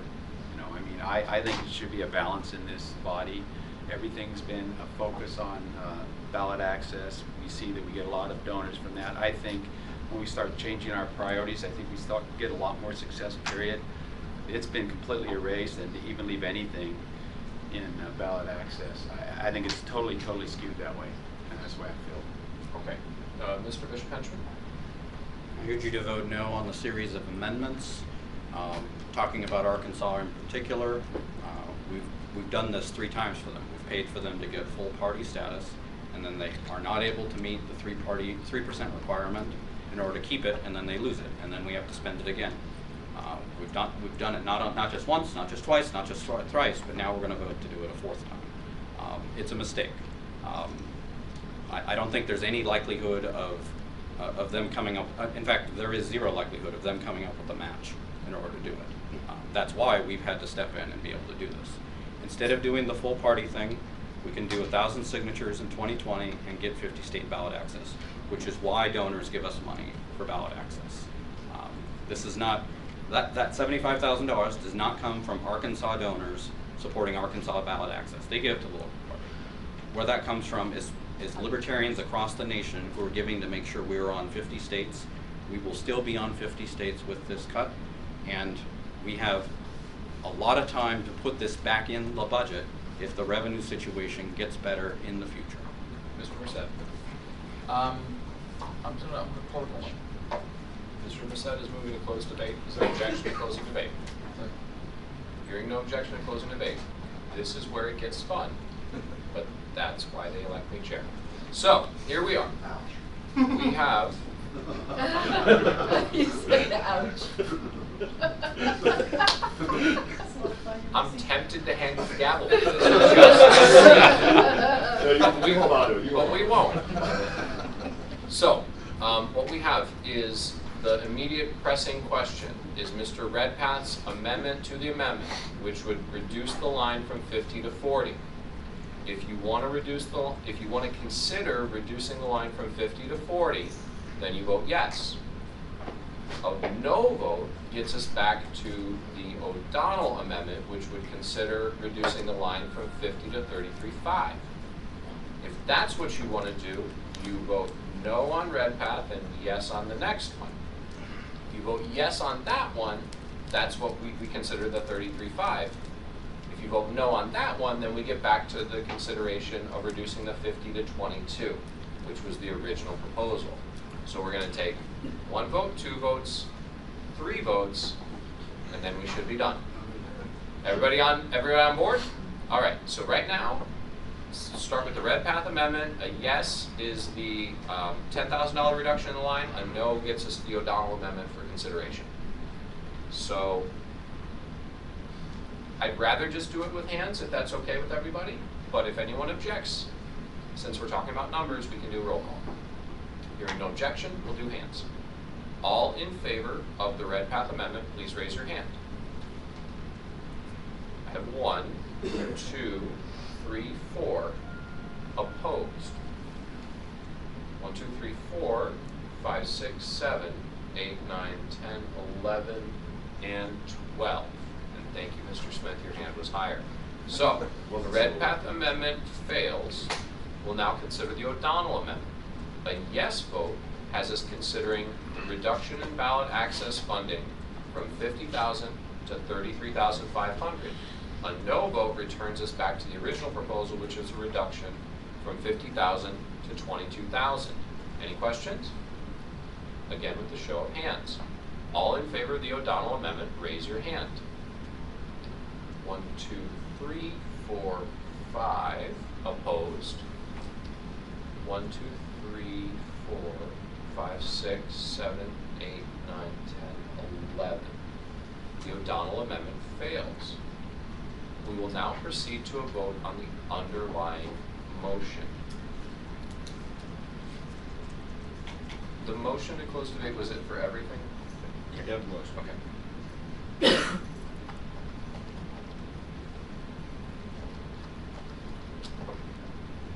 All right. This one's roll call. And Ms. Harlos is ready. So a yes vote would reduce the ballot access budget from $50,000 to $22,000. A no vote would leave the ballot access budget at $50,000. And as a point of information, I think I scrolled the spreadsheet down just so I could give this to you right before you vote. At present, without the change, we have a deficit of $28,878 on an accrual basis. Could I speak to why that's like that? Speak to why? Depreciation is included in our expenses. It's a non-cash expense. Right. Yeah. So if we get it down to that, that's a cash Well, zero. what I'm saying is that before we take this vote, we are presently at a $28,878 budget deficit. If this passes, we would be at an $878 budget deficit. I hope no one interpreted that as debate. I just wanted everyone to know where we're at in our stack. So, roll call. Yes passes the proposal. No is opposed to the proposal. Please speak loudly. Mr. Nicola. Aye. Ms. Mattson. Aye. Mr. Hewitt. Yes. Mr. Longstreth. Yes. Mr. O'Donnell. No. Mr. Smith. Yes. Ms. Van Horn. Yes. Ms. Billiard. No. That was a no. Dr. Lark. Aye. Mr. Redpath. No. Mr. Bishop Henchman. Aye. Mr. Goldstein. Yes. Mr. Phillips. Yes. Mr. Higgins. Yes. Mr. Merced. Aye. Ms. Harlos. No. And we are 12 yeses, 4 noes. I will choose not to vote. The Okay, amendment- we're out of time on this item. The motion to amend the budget passes. With the adjustment that's about to be made to the spreadsheet, it's an $878 deficit. If there is, we will need a motion to extend time just to adopt what we've got, or to consider any other changes. Mr. Goldstein? I move to extend time by 10 minutes, and I have a motion. Now you've given away the game, my friend. You should just have said 10. Is there? How long did you say? 10. Is there objection to extending for 10 minutes? Hearing no objection will be extended for 10 minutes. Mr. Goldstein. Help me with the proper phraseology, but I want to move to reopen consideration of an already adopted item and reduce the number of LP news issues to 3 for 2019. Right. So what Mr. Goldstein is moving to do is to reduce the LP News expense item by $10,300 with the intention to have 4 issues of LP News. Sorry, 3 issues of LP News in 2019. It is a reconsideration of something previously adopted, so it required 2/3 to pass, should it pass. And it would need a second. Well, Second. It doesn't take, I don't think it should take reconsideration because we can reduce it further, but regardless, I think it's just majority, but. I'll double check. The initial motion was 4 to 5. We can reduce it Reducing further. From 5 to 4, this is reducing to 3. We're doing an additional cut. Oh, because we're not going back, we're going. It's an well, additional it's an additional reduction. cut. Back and forward sound like they have value involved, but. Yeah. Okay, I will second. so you're correct, it is, and it would be a simple majority. At least I'm pretty sure. All right, it's been moved and seconded, do you want to speak to it? I just think that we're in a financial constraint right now, and if we get better toward the end of the year, we could always add another edition of LP News. It's a valuable item to our members, but you know, we can get by with 3 issues in 1 year. Does anyone object to me giving the gavel to Mr. Merced after I started? Okay, just because I care about this one. So go ahead, you should be recognized if people want to speak against. Okay, is there any objections? Does anyone want to speak against the motion? Dr. Lark? Thank you, sir. Yes, I certainly appreciate Goldstein's perspective. I think that cutting from 4 to 3 is, not only are we not touching people enough, not only would we therefore be foregoing opportunities to raise more money, I think it would be looked at as our membership as a non-trivial step backward. And so I would oppose this motion. Anyone else wants to speak to the motion? I want to speak against Ms. Reynolds? We already went down from 6, and it's kind of like, once we go to 3, I have just a feeling of seeing 3s all the way down, and this is going to be used as an argument next year and the year after, because LP News seems to be everyone's favorite target, and I reluctantly went to 4. I could never, 3, no. I mean, it's we aren't touching people enough, and that is the one thing that's a hard, tangible copy, and as we know, the bigger donors like that. And to go down even more, I mean, quarterly, okay, I think we could live with quarterly, but 3, I think is a step too far. We've already taken a cut there. Why is this getting another cut? Okay, Phillips, Ms. Dougherty, Nick Sarwan. Mine's more of a question, Sam. Is your intent on this to then come back and revisit the CRM thing? No. Okay, then that's fine. Thank you. It may be other people's. Right, I don't think many of our folks will notice if it's 3 issues rather than 4. I really don't think they'll notice. If we somehow pull in tons of cash in the next several months, then I think we could add 4, 5, 6. It doesn't matter. But given that we have to make painful cuts, and this is better than starting to make payroll. I mean, everything's a trade-off. I would much rather cut down to 3 issues on LP News than be struggling to make payroll. Okay, and Nick, and then we'll Mr. Bishop Benjamin, and then we'll see, without objection, we'll acknowledge people from the gallery. Okay. We shouldn't have done what we did to ballot access. And I didn't get a chance to speak against it, and I felt bad about it, but we got what we got. I'm sorry, I can't hear you. Sorry. Could you repeat that, please? I said we shouldn't have done what we did to ballot access. I think that was a penny wise, pound foolish thing. I didn't get a chance to speak against it at the time, and that's my own fault for letting it procedurally get to the point where I didn't have a chance. However, we got to within $1,000 of imbalance on our budget, and getting to the point where we talk to non-pledging members less than quarterly is roughly insane, and we should not do that. And we don't need this cut right now. And this is where, as somebody wise told me yesterday, sometimes when we get into a financial crisis, we start cutting muscle instead of fat. And this is muscle, and I will vote against this. Okay. Mr. Infant? I'd like to move to amend the proposal. No, sorry. Separate. Separate. Okay. Okay. Okay. Without any objection, with Mr. Nana? Yeah. I get every issue of the LP News. I have all of them in order at my house as they come out. That said, I think that we should probably cut it down to 3. That's $20,000 we can save. And I think if we want to touch people, there are other ways to touch people than sending objection, Mr. Sheets, and then Ms. Van Horn. This is a point of information. Did I hear correctly that we're $1,000 in the red right now? Yes, 878. Okay. In that case, I guess I'm not offering for the next year. So that enables us to have 4 episodes of Libertarian News. That's what I was thinking. Okay, so just that way everyone heard, Mr. Sheets is offering to get a lifetime membership for someone in order to make sure there's 4 issues of LP News next year. Ms. Van Horn? Ms. Van Horn, and then Mr. Nicalia?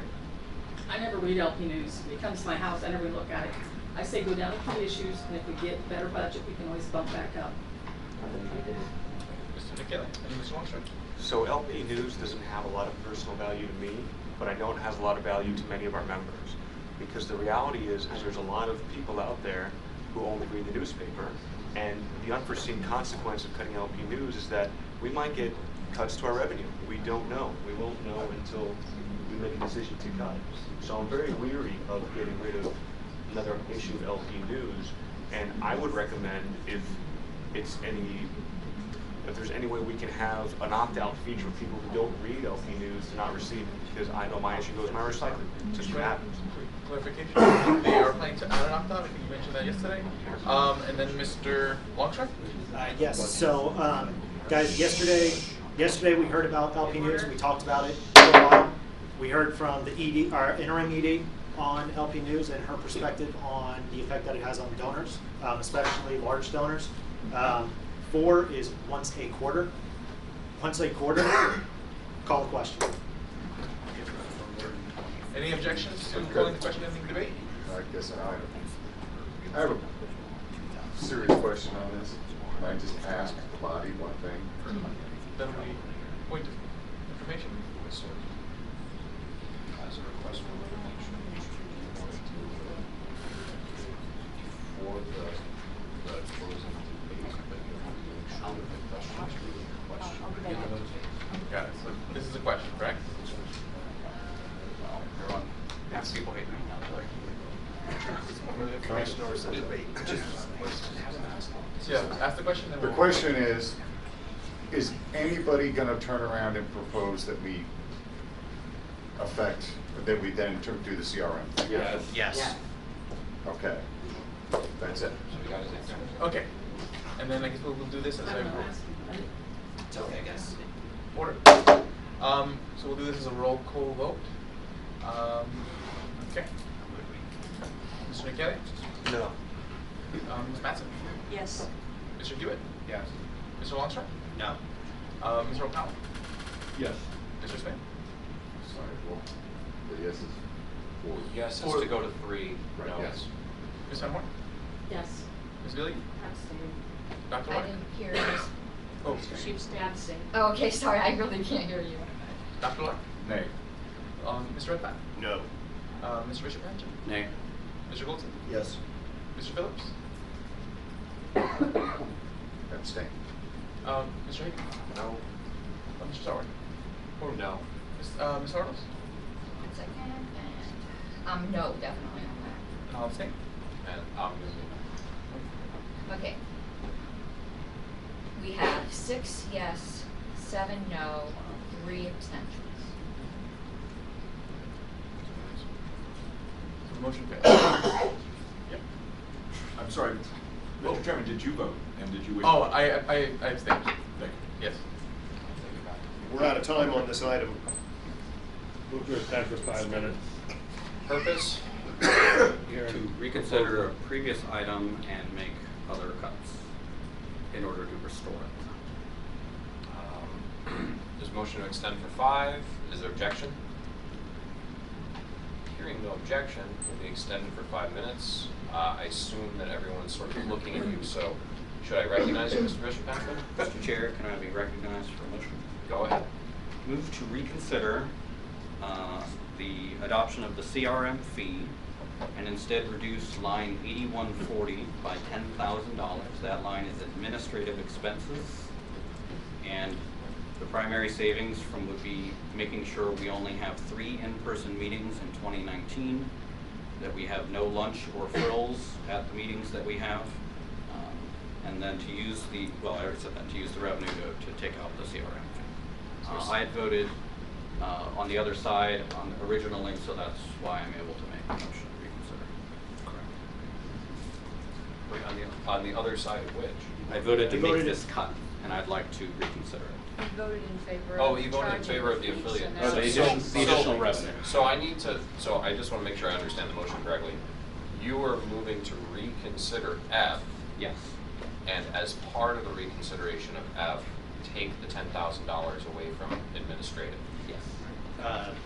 Mr. Chair, I do believe that's out of order. I think we have to reconsider F by itself because it was passed by itself, and then it would be a motion to introduce a cut elsewhere. Mr. Longstress, correct. You can tell people what you're going to do if we reconsider and we reverse. I can tell you how to get But there. you can't have the amendment as part of the reconsideration. It's got to be. I don't think because then it's a reconsideration and a new thing. That's fair. And you can't put them together. Unless Ms. Mattson, am I clearly wrong or am I I'll tell you why I think it's fuzzy? okay. All right, so what reconsider does is it rolls back the vote. We are exactly where we were before, as if the vote had never taken place. We're going to vote on it again. Give a chance to vote differently if you want or not. So it could be amended then to combine with it, you know, that we're going to cut this other It's item. going to end up being out of order because it's not germane. I'm not going to let you bring it back up and then go into a totally So different vote on area the of the cut budget. first, then go for the reconsider. Oh, good idea. Yeah. All right. So what's the new plan that?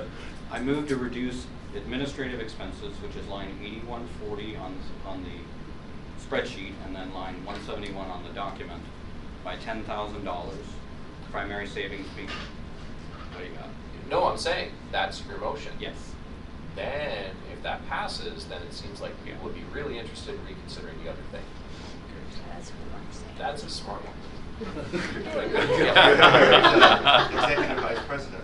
I've heard he worked somewhere. We're asking a lot of people to take a lot of pain. Did you have your second? Sorry. Second. Okay. I figured you did, but go ahead. We're asking a lot of people to take a lot of pain. We weren't able to include this because we didn't have the breakdown of where this line came from. We've gone through a meeting that is essentially a no frills meeting. We might even make up even more no frills. No lunch, no nothing. Let's do it twice more this year, and you know, and we can talk some more about how to improve the CRM project in the future. And I'll leave it at that. Okay. Anyone want to speak in objection to the motion? I'm in favor. So then, Ms. Mattson? She's in favor. She's in favor. If you want to do an opposed Oh, you vote, want to do I'm in opposed? favor. Are you opposed? Okay, go ahead. I don't know that we could do the business of this party in 3 meetings a year. We take long enough to get through these meetings over 2 days. If we burden ourselves with 8 to 12 hours less of meeting time during a year, I don't know that we can properly do the business of the party that the people who elected us expect us to do. Okay. Ms. Mattson, Ms. Sarwark, Mr. O'Connell. We often only do 3 meetings a year. That's yeah. So 3 meetings is fine. I think 4 would be an increase. In this category, keep in mind when you're looking at the draft budget in January, in 2015, this line item was $8,400.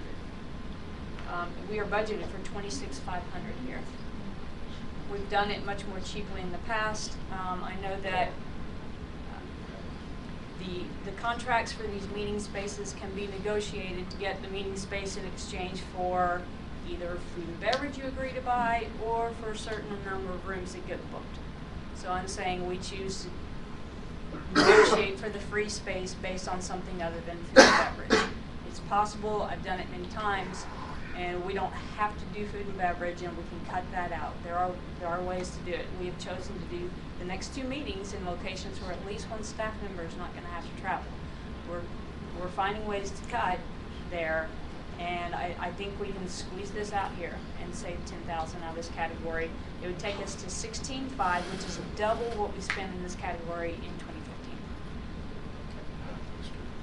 2015. Mr. Krause? Okay, just a reminder, this does roll up into admin. So we will find if you decide to vote for this, we will find that savings, whether it's travel or any of the other admin areas, we will find that $10,000 in savings. In terms of 2015, true, we did 3 meetings instead of 4. If you all decide you need 4 meetings, again, it rolls up into admin. We'll find the savings somewhere else in admin to make up for that. So next again, Mr. Soward, then O'Donnell, then Carlos, then Longstreth. So I cast the deciding vote to charge money for the CRM, recognizing that it's deeply unpopular to do that, since we said to everybody we were going to provide this as a service. There are times when our reach exceeds our grasp, and this is one of them. And offsetting approximately 10% or slightly less than 10% of the total cost of a value-added service for our affiliates is the level of shared sacrifice where I feel that that's something that I can justify to people. Taking away from our ability to do business of the party by reducing the meetings or making it less pleasant or convenient for the people that are doing the business of the party. I've had this argument for a long time with a lot of people that I really like in the party about whether or not lunch makes sense, whether or not hotels make sense, whether or not this stuff makes sense. There's a lot of money that a lot of people spent to be here this weekend to do the business of this party and to serve on this committee. Again, it's penny wise, pound foolish. We don't need to go back and dig into the CRM thing. I don't think it's a good idea to try and compromise in this way, and I will vote no. Nothing's going to stop us from holding additional e-meetings. So if we're only having 3 physical meetings a year, the tools do exist to allow us to have e-meetings. If there's additional pressing business comes up, we can call an e-meeting. Any member with enough correspondence can call an e-meeting if necessary. Ms. Harris? I'm opposed to, we don't get our business done in just 3 meetings. And yes, in theory, we can have an e-meeting. In theory, I could win the lottery next week. Trying to get this body to agree to an e-meeting, I'd rather go to the dentist because it just doesn't happen. And then when it does happen, everyone just grumbles about it so much that you wish you didn't have it. No, we don't do it. And I'm not pointing fingers at anyone, but half of the list doesn't even participate regularly on the email list. For whatever purposes, this is how we get business done. It's the reality. It doesn't happen on the email list, and it's not going to happen on e-meetings. Going down to 3 is a horrible idea, in my opinion. Now, if we can cut that expense without tying it to going down to 3 meetings, wonderful. Point of personal privilege, what is this talk about going down to 3 meetings? We've been meeting 3 times a year. I know, and Point you of order, haven't point been of order, getting it please. done. It's my turn to speak. That is argumentative. That is related to debate. No, It should be addressed. No, later. he's questioning my facts. I'm questioning, it's a point of inquiry. Yes. What is this about going down to 3 meetings? We've been meeting 3 times a year for years. I don't understand the point. It was 4, and it went to 3, and we don't get everything done. We're not going to get goals done again. This time it was on here, and we're still not going to get it done. And I guarantee you, we're not going to meet in an e-meeting.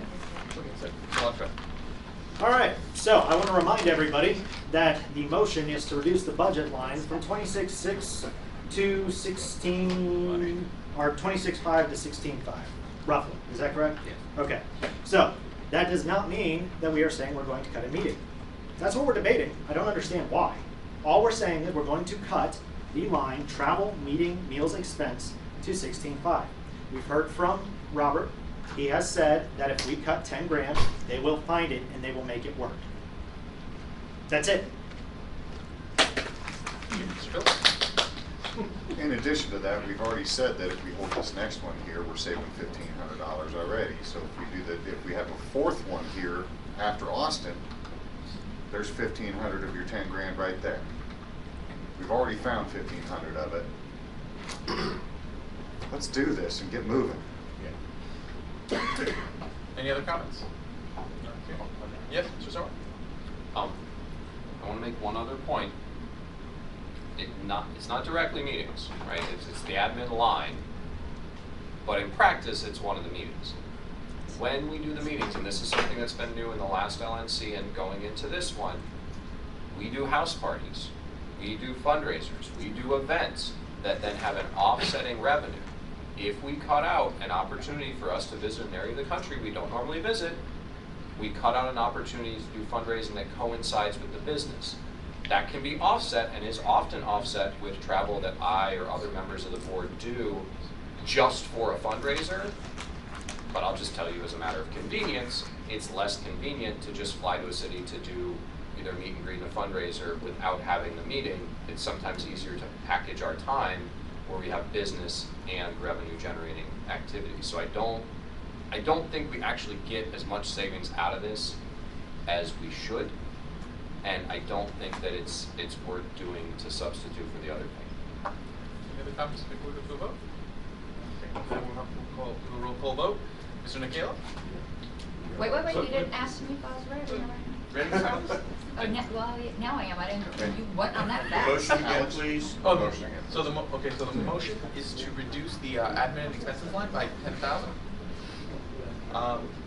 Which The subline is 8140, the travel meetings. Yeah. Yes. So line 8140, and then that would be 10,000 to what would be the new number? 16.5 instead of 26.5. To 16,500.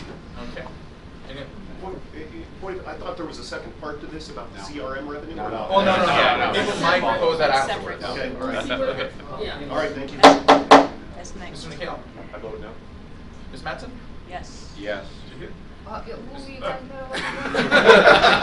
I'm trying to stick another one in between. When the secretary's ready. I have an imaginary friend right here. Okay. Mr. Longstride? Yes. Mr. O'Donnell? Yes. Mr. Smith? Yes. Ms. Van Horn? Yes. Ms. Billiard? No. Dr. Lark? Aye. Mr. Redpath? Yes. Mr. Henchman? Pass. Mr. Goldstein? No. Mr. Phillips? Yes. Mr. Hagan? Yes. Mr. Sowark? Pass.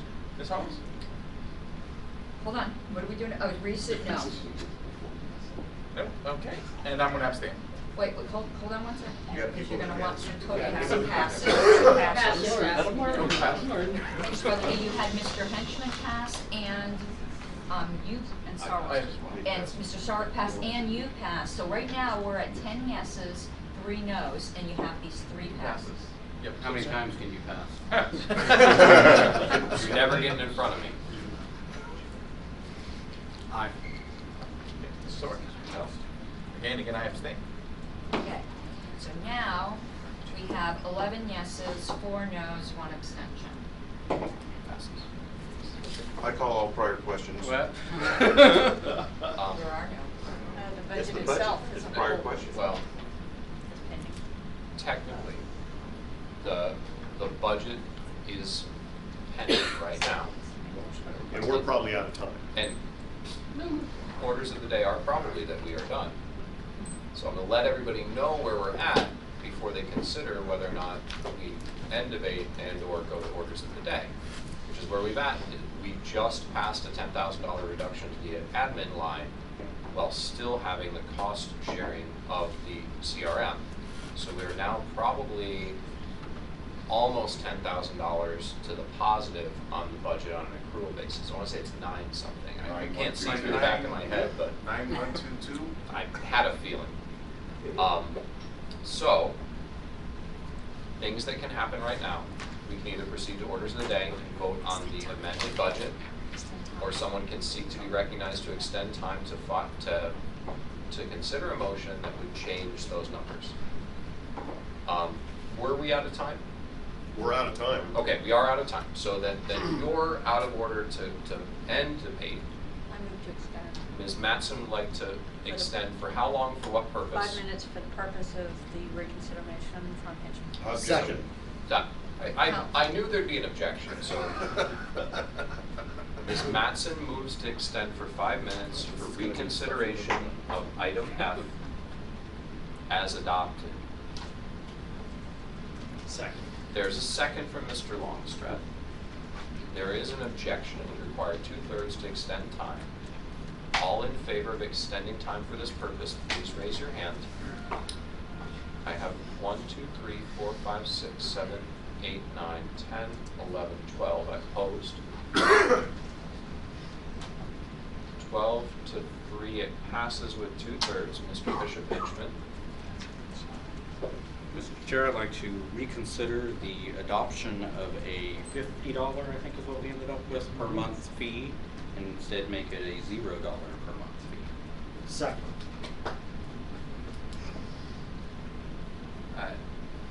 I'm just clarifying. If we just voted down, So, it's the same. so what we are doing is we are essentially, we are deleting require state contributions of $50 per month for CRM operations and. Yes. The And rest we of the are, paragraph and we would are remain. rescinding the revenue change. Now, So instead Yes. it becomes just a proviso about encumbering funds based on milestones and blah, blah, blah for the CRM. Mr. Chair, Mr. Longstreth? I do believe that that is out of order. A motion to reconsider would let us review the previous question that we already voted on, and then that opens it up for debate again, and we can re-vote on that. You have to. So technically, Mr. Longstreth's right. You're moving to reconsider the previous question. Once we're in there, you can move an amendment to strike the line that we just talked about. I Sorry, move to reconsider. I was jumping a bit. I move to reconsider that item. Second. I get in a hurry. Is there objection to the reconsideration? Yes. Okay, there's objection. It requires 2/3 to reconsider. Just majority to agree to roll back the vote and vote again. I ruled It's it a out. majority for reconsideration? It's a majority to agree to, yeah. Right. Yep. Even. I'll triple check. So it's but only the thing about having to be on the other side. You gotta be the right person to move it. Okay. All right. All in favor of reconsideration, please raise your hand. I have 1, 2, 3, 4, 5, 6, 7, 8, 9, 10, 11, 12, 13 opposed. Again? To 3. So we will move to reconsideration. Mr. Bishop Henchman. I'd like to move to... Now you move to amend. I move to amend to strike all the language prior to the word encumber on line F. And strike the change in the revenue. And strike the change in the revenue. Okay. Second, is there? Second. Yes, figured there was. To speak against, Mr. Hagan. Yes, we have a surplus now on accrual basis of $9,000. But if you look at the bottom line, we still owe the Hyatt, or will owe the Hyatt $48,000, which was put this year. So on a cash basis, we have a $16,000 deficit. Looking at cash, I'd be against reducing any more of the revenues or increasing any of the cuts of the expenses we've already done either one. Okay. I'm going to go to somebody else, Mr. Well, I didn't let you speak to your amendment, did I? Do you want to speak to it, or do you want let somebody else? Yes, I would like to speak to it, to observe that we include depreciation in our expenses. That's not wrong. Different organizations do depreciation different ways. We include it in expense, but it's a non-cash item. So you really should plus up the cash amount that we have right now by 28,000 or whatever it is. 24. The depreciation line, 28,400. So we have, whatever that works out to on a cash basis at the end of 2019. So, right now we are in a balanced budget situation, and we would be whether this motion passes or fails. To speak against, Mr. So right now, we're still running on pretty razor-thin margins. We owe a lot of money, and we don't know what's going to pop up next year, how things are going to go. It's good to have a buffer, and I think that, what we're asking for isn't the world. It's really negligible in the big view of things. So, I'm against it. Mr. Smith, Ms. Harlos, Mr. Redpath. Was your hand up earlier? It was. Mr. Longstreth. Thank you. Then Mr. Smith, then Ms. Harlos, then Mr. Redpath, then Mr. Hewitt. All right. So, folks, the reason why I voted no on this, even though proposing it the first time, was because I heard a lot of arguments about how this is going to be perceived by states and that sort of thing. State chairs pay attention to these meetings. So do other members of this party. We lost somebody who said that he was going to call his lifetime membership. I know of at least 2 states who have now pulled out of this project, and I've heard about 10 are, but I can tell you for a fact, Kentucky has pulled out and Oklahoma has pulled out. And we're In the past hour. in the past hour since we passed this. And Tennessee. Is there any other state chair here that has pulled out? Okay. So there are several states that have pulled out of this already. This was supposed to be a revenue generating line. We have states pulling out, we're not generating revenue.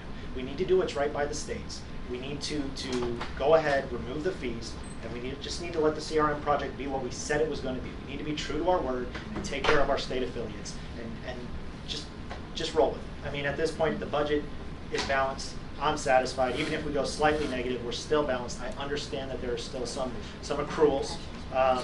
That said, we're a heck of a lot better than where we were when we started yesterday. And I would be satisfied with passing this budget if we can go ahead and support our states in this way. Mr. Smith? I'd like to. We're out of time, Mr. Chairman. I'd like to. I recognize you first. I'd like the committee to recognize Steve Sheets, Pennsylvania. That's going to get an objection. Object. Due to orders of the day. All in favor of recognizing Steve Sheets out of time, say, raise your hand. Opposed?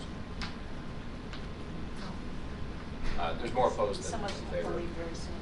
All right, so time has expired. There's an item on the floor. The item on the floor is to amend the proposal that's under reconsideration to remove required state contributions of $50 per month for CRM operations and remove the revenue line item change that was made of $11,400. This will be roll call when you're ready. It's actually made 2 votes right in a row because we're going to vote on the amendment to add it to the proposal, then we're going to vote on the proposal. Then we're going to get to voting on the budget, assuming there's no more extensions of time. All right. So a yes vote adopts Mr. Bishop Henchman's amendment as what's under consideration. A no vote just leaves us at the original proposal to vote up or down again. Yes, the amendment is to delete required state contributions of $50 per month for CRM operations and just start that sentence with encumber and remove the change to the revenue line of $11,400. All right, Mr. Nicola. Aye. Ms. Mattson? Aye. Mr. Hewitt? Yes. Mr. Longstreet? Yes. Mr. O'Donnell? Yes. Mr. Smith? Yes. Ms. Van Horn? Yes. Ms. Billiou? Yes. Dr. Larkin? Aye. Mr. Redpath? Yes. Mr. Bishop Henchman? Aye. Mr. Goldstein? Yes. Mr. Phillips? Yes. Mr. Hagan? Yes. Mr. Merced? Aye. Ms. Harlos? Yes. I will choose not to vote. It passes. That becomes the proposal under consideration. We'll then proceed to a vote on the proposal to adopt it. This one actually adopts it. So can we dispense with roll call since I think... objection? Oh, I guess I should ask that. At this point, is there any objection to adopting that proposal? Hearing no objection, will be adopted as amended without objection.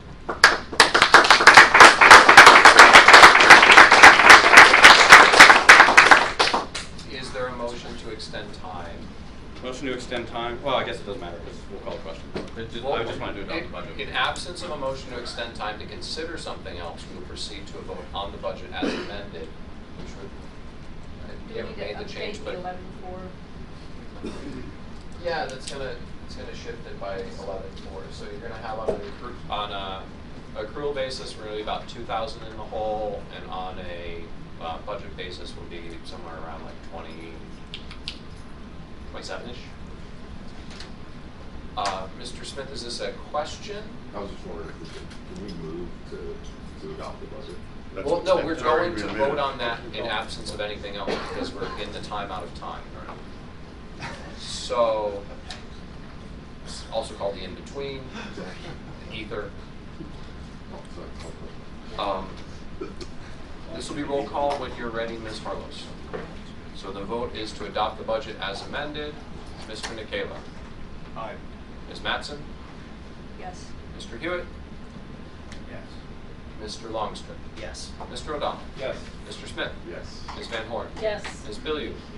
Dr. Lark? Aye. Mr. Redpath? Abstain. Mr. Bishop Henchman? God, yes. Yes. Mr. Goldstein? Yes. Mr. Phillips? Yes. Mr. Hagan? Yes. Mr. Merced? Yes. Ms. Harlos? Yes. And I will abstain. It is adopted. $100 surplus. All right.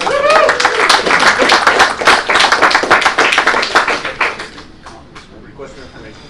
Request for information. Does the secretary know when we lose quorum today? How many do we need for quorum? I do.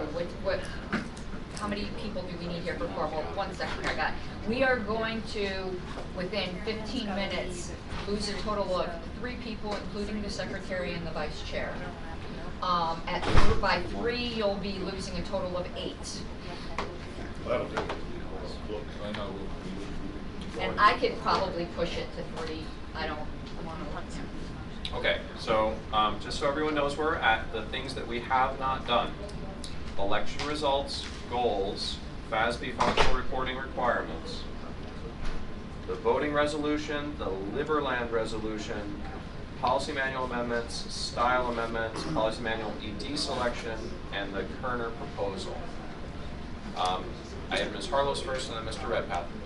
I would like to move to extend time for 10 minutes to set a date for an electronic meeting to start continuing on the things we didn't get to this meeting, starting with goals. It's not a motion to extend time, it's actually a motion to amend the agenda to take that up at this time for a period of... Well, it was next on the agenda, so what? No, the electronic meeting.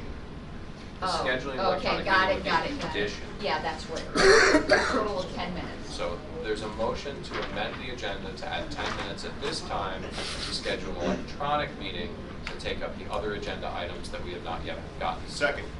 Second from Mr. Redpath for that. Ms. Harlos, go ahead. I don't think I need Oh, this. sorry. Second, we have to vote. All in favor of extending time, or amending the agenda for that purpose, raise your hand. Opposed? Okay, so that's what we're doing, Ms. Harlos. I don't think I need to, well, I'm gonna anyway.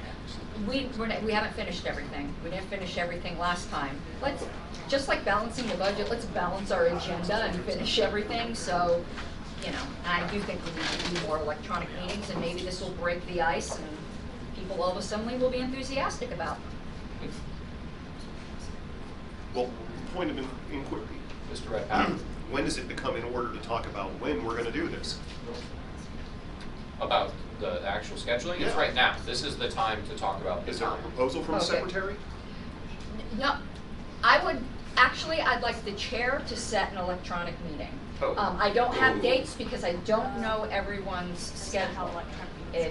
I would defer the scheduling of it and the picking of it to the chair. I just want us to agree to do it. Okay.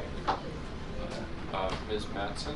Is the intent that we will stop the rest of the agenda here and do no more today?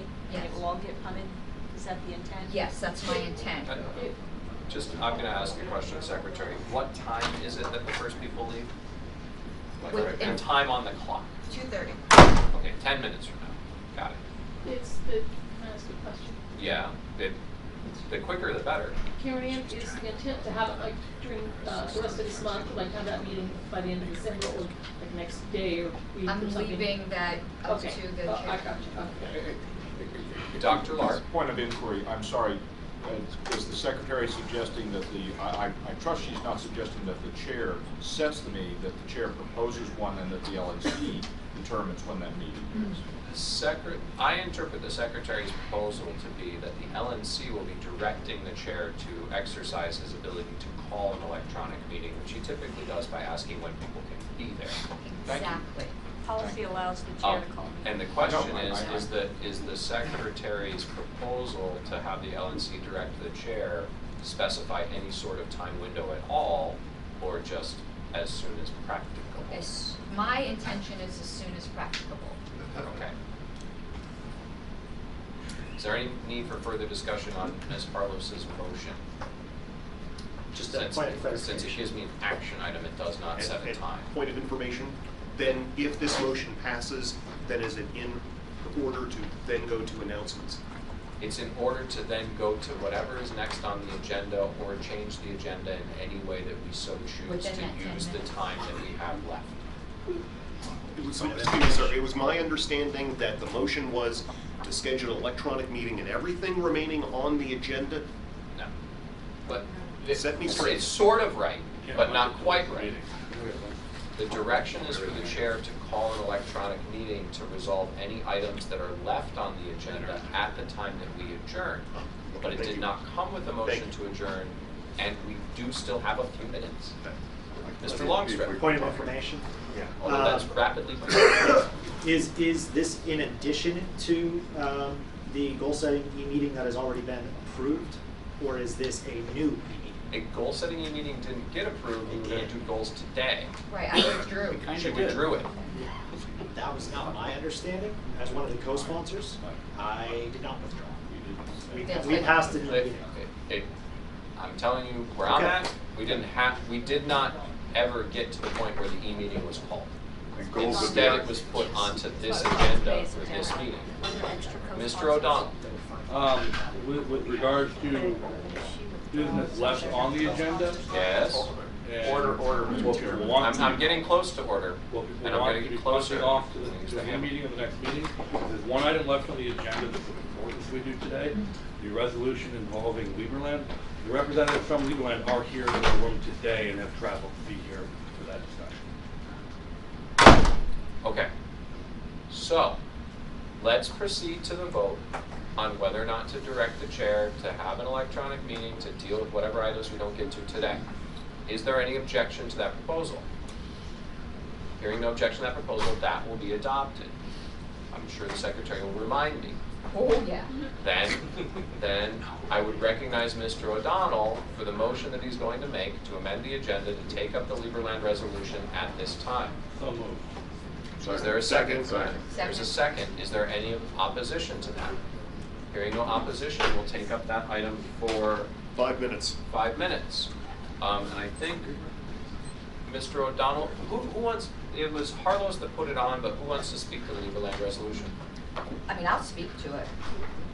Where's the resolution? It is in the it's in the e-notebook under new business without previous notice. It's on the email list too. Yeah, it's on the email list as well. Could the but motion be read? I will read it.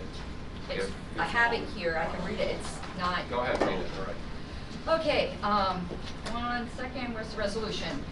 Whereas the Free Republic of Liberland, hereinafter Liberland, was proclaimed on April 13th, 2015, upon terra nullius, a parcel of land unclaimed by any other nation or private entity since the dissolution of the Socialist Federal Republic of Yugoslavia in 1991, and whereas Liberland meets the criteria for statehood as codified in the Montevideo Convention on the Rights and Duties of States, a treatise which has been ratified by the United States of America, and whereas Liberland's constitution and systems of governance have been established with significant guidance from the writings of Thomas Jefferson, James Madison, and other founders of the United States of America, and whereas Liberland is committed to be a catalyst for economic development, free trade, and investment both within her borders and throughout the Balkan region, and whereas the primary domestic function of Liberland's government is the preservation of the inherent natural rights and individual liberties of her citizens, residents, visitors, and guests, and whereas welcoming Liberland into the community of nations will further the vision of the Libertarian National Committee to secure the freedoms of self-determination to all peoples. Now be it therefore resolved that the Libertarian National Committee encourages the further development of Liberland and the efforts of her government and citizens to establish a new partner in guaranteeing the rights of life, liberty, and the pursuit of happiness, and it be further resolved that the Libertarian National Committee does hereby express regards to the President of the United States, the Secretary of State, and the distinguished men and women of the Senate Foreign Relations Committee and the House Committee on Foreign Affairs, and respectfully request their consideration in the recognition of the Free Republic of Liberland. Second. Parliamentary inquiry. Parliamentary inquiry. I believe this is a public policy resolution without prior notice. I believe it's required unanimous. We have prior notice. Is it unanimity or 3/4? It's three quarters with notice and unanimous without. Point of information, there was no notice. When was it sent? I sent this, I sent this to the email. This was the October one, right? Notice No. requires 2 weeks. It wasn't more than 2 weeks. No, I sent it on Thursday, 8:05. Okay, so it's, so this would require, as a parliamentary inquiry at this time, it would require unanimity. It could be taken up again as an email ballot and not require unanimity as 3/4 at that point, because of your public policy resolution Be with two- notice. 2/3, right? 3/4. Sorry. Public policy resolutions are a weird place. Okay. I'm going to ask, is there anyone who wishes to speak against the resolution? Is there anyone who objects to adoption of the resolution? Point of information. Point of information, Mr. Hagan. Since we have some people here from Whistler, can we hear from them first? They have Uh, stepped out. They have stepped out, and we're And I gotta get that. racingly close to getting this done. Right. Dr. Lark? A technical point, without objection and unanimous are not the same thing. That is true. That is true. We would proceed to at least a show of hands. That is correct, yes, sir. And then a nay vote would defeat it. That is correct. Okay. So, but hearing no Abstentions do not. abstentions do not change it. So hearing no further discussion, nor any real deep desire for any further discussion, we'll proceed to a vote. I'm not going to do roll call in the interest of time unless somebody calls for it. Instead, we're going to raise our hands. All in favor of adopting this resolution, raise your hand. Put them down. All opposed? Seeing no votes in opposition, it passes unanimously. It is adopted. Mr. Goldstein? I move to amend the agenda to bring the Robin Kerner proposal to the top of the heap. We did promise him at our last meeting that we would vote on his motion, on his proposal. Second. That's a motion to change. It's a the motion to agenda. amend the agenda to move this up in time. There's a second to Mr. Longstreth. Is there an objection to considering this proposal at this time? Yes. There's no objection. All in favor of amending the agenda to move this item up to consideration right now, raise your hand. 1, 2, 3, 4, 5, 6, 7, 8 opposed. 2. We will then move to consideration of this item for 5 minutes. And was it, whose item was it? Originally, Mr. Smith. Okay. Originally. Whose item is it now? Mr. Goldstein, it's your I guess item it's now. my item. I guess I will make a proposal, motion to approve Robin Kerner's motion as presented at our last meeting, since there were no official changes to his proposal, which was $10,000 per quarter, and then some god-awful amount of money for additional training, and yeah, for something that honestly is not, I'm arguing against my. I was going to say, be very careful because you have just stepped over a line. Okay. Objectively, it was a motion to provide us 2 censuses and 2 websites for $10,000 a quarter plus additional fees. That's a synopsis. Is there a second for the proposal? Second. Second for Mr. Longstreth. Would anyone like to, would you like to speak in favor? I'm guessing not. No. Good. I have an objection. I think it's out of order in some way. Which part's out of order? Well, that wasn't really what we agreed last meeting. We agreed that the chair would enter into negotiations and negotiate mutually beneficial terms. That was never supposed to be what But we did promise him a vote. We and promised him that we would negotiate with him, though. Please be clear on what your objection is. so My I can objection tell you is what it that this isn't right. This isn't what we agreed upon. It's still in order.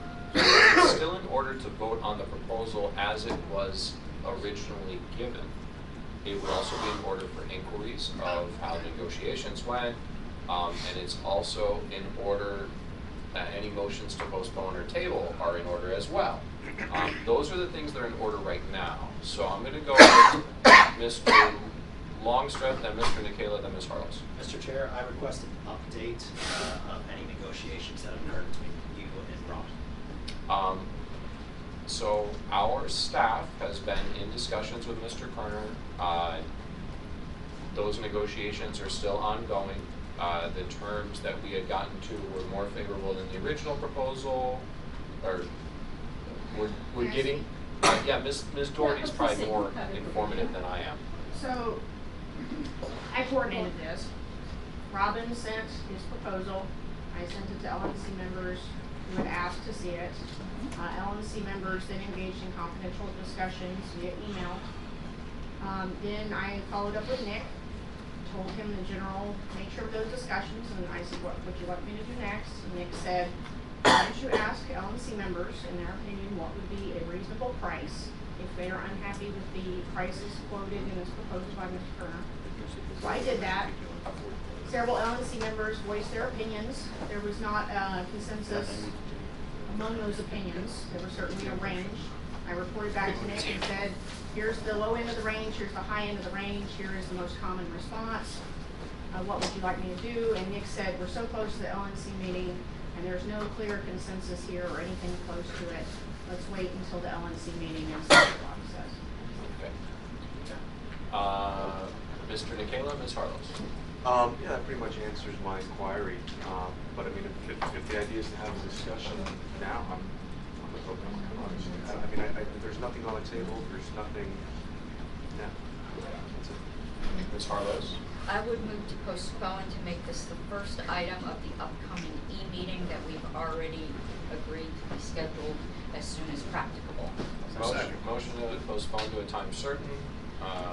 Mr. Merced seconded the motion to postpone, which I think does require a second. Debatable or not? It's debatable, right? Debatable to when it postponed, not the merits of the motion. No, but whether to postpone. We get to debate whether to postpone if people desire to debate. Is there anyone who wishes to, well, Ms. Harless, do you want to speak to why it would be beneficial to postpone, or you want to let it go? Because a lot of us are looking, we're at the tail end now, and I think all of our business should have careful consideration, and this is not going to be careful consideration, and I think it's very disrespectful to someone who came and gave us a good presentation, that they should have our full consideration, not with half of us on our mind on our airplanes. Anyone like to speak against postponement? Mr. Longstreth? Yeah. So we have discussed this. We've discussed this in depth. We've discussed it several times. We discussed it as a group on the initial proposal on the email. We responded to Lauren's inquiries. We responded how we all felt that idea would go. And Nick deferred in those invested after all of that information was gathered and said, all right, let's go to the body and see what they say. We're the body. We're here. If Robin has not proposed anything, I assume he's been communicated with. Is that yes? So he knows what's going on. He knows where we're at. He's had an opportunity, I assume, correct me if I'm wrong, to offer a counter proposal, and he has not. We have the proposal, and it's been very thoroughly discussed. I think we need to vote now. Ms. Doherty? I do not think this should be postponed because of things Robin has said to me on multiple occasions. He really, really wants a vote to happen today. So I'm speaking up based on what he has said to me on multiple occasions. Mr. Smith? I'd like the committee to recognize Lisa Willis. She's here on behalf of Robin Court, and she may have more information than what we have currently. Is there objection? Hearing no objection, Ms. Willis. I just want to address one thing. The agreement was to communicate with him throughout these 3 months, and that did not happen. He received no communication from anybody. Not true. Not true. Our executive director is telling us otherwise. So wait. Go ahead, continue, Ms. Willis. He had to reach out. His claim was that no communication was initiated by anybody on the committee. I will soundly refute that. Hey. This is the order that we work in, is people speak and they're heard, and then we move on to the next person, as well as please feel free to continue if you have anything else. I'm done. Okay, thank you. The quorum is necessary. It is usually. I'm gonna go to, I think, Ms. Harlos. Yes. Go ahead. Obviously, there was a miscommunication. I don't think we should be throwing around liar and bull and all of that. I don't think that's helpful. Obviously, one side, they expected something different, which to me just goes even further that it's not right. This is a political consultant. Whether we retain them or not, do we want to have a bad relationship with this person in the future? I just think we're handling this totally inappropriately. And as far as a full discussion on the list, no, we haven't, because there are some people who never show up on the list. Again, not pointing fingers, but the fact is we do not have full discussion on the list. That's my pet peeve always. Mr. O'Donnell.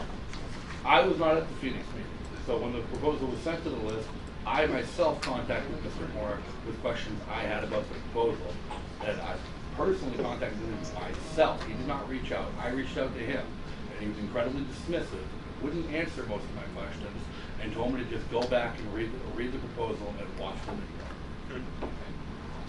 Other people wish to be heard on this item. Mr. Phillips. Can we call the question? Mr. Phillips is moving to close debate on the item. The item Is there, being the is there, well, table. right now it's postponement. Is your motion to end debate on the agenda item completely, so resolving all the previous questions? Yes. Okay. So, we'll proceed, sorry, is there objection to closing debate? Hearing no objection to closing debate. We'll proceed to a vote on Ms. Harlos's motion to postpone this agenda item to a time certain, being the electronic meeting that the chair has been directed to have as soon as practicable. A yes vote would postpone it. A no vote would proceed us to a vote on the original proposal without any changes based on any discussions that may or may not have occurred. All in favor of the postponement, please. Sorry, I should ask. Do people feel that the postponement is substantive and needs a roll call? Seeing no desire for a roll call, all in favor of the postponement, please raise your hand. I have 1, 2, 3, 4, 5, 6. Opposed? 1, 2, 3, 4, 5, 6, 7, 8. The postponement fails, and we will not postpone this item. So with Mr. Phillips's request to resolve all previous questions and the lack of objection to resolving all previous questions, we'll now move to a vote on the question of whether or not to adopt the proposal as presented at the Phoenix meeting without changes. A yes vote would adopt it, a no vote would not adopt it. If anyone has the question as a parliamentary inquiry of whether or not passing or defeating this would prevent us from ever reopening negotiations on some different proposal in the future, my ruling is it would not. It would only resolve the proposal that was presented at Phoenix on an up or down basis, but allow for future consideration. I do not think this would preclude that. Point of Mr. inquiry, Yes. if this passes, this would obligate the chair to sign a contract and obligate the committee to certain future expenditures? It would roughly direct the chair to engage in the agreement that's substantially similar to what came up in the Phoenix meeting, absent little details. But for the most part, it's the committee saying, go do the thing. Other questions? All right, we'll proceed to a vote. It is substantive. It will be roll call, so as soon as Ms. Harlos is ready.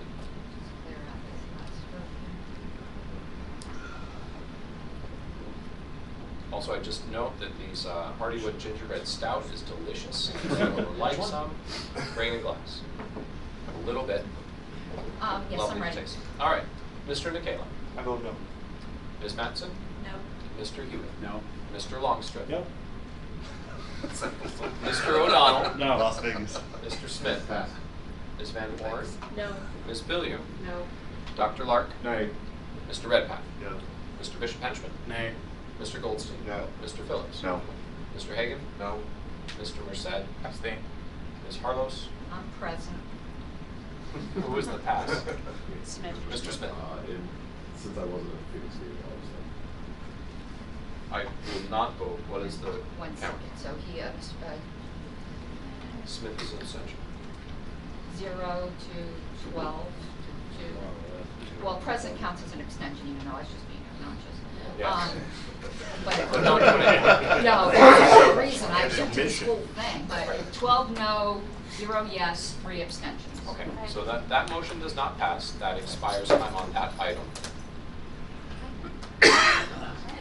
Yeah, we're gonna take this I have- 1, 2, I have 4. Oh, yeah, I have Mr. 13 Sharwood, and 12 to 4. 4, yes. I have 13. Oh, Michaela, Mattson, Hewitt, Longstreth, O'Donnell, Van Horn, Bill U. Lark, Pat, Hinchman, Goldstein, Phillips, Hagan, and I have those 13 no, and then 4 abstentions, which is 17. Manuel, see if I can think. We're gonna double check.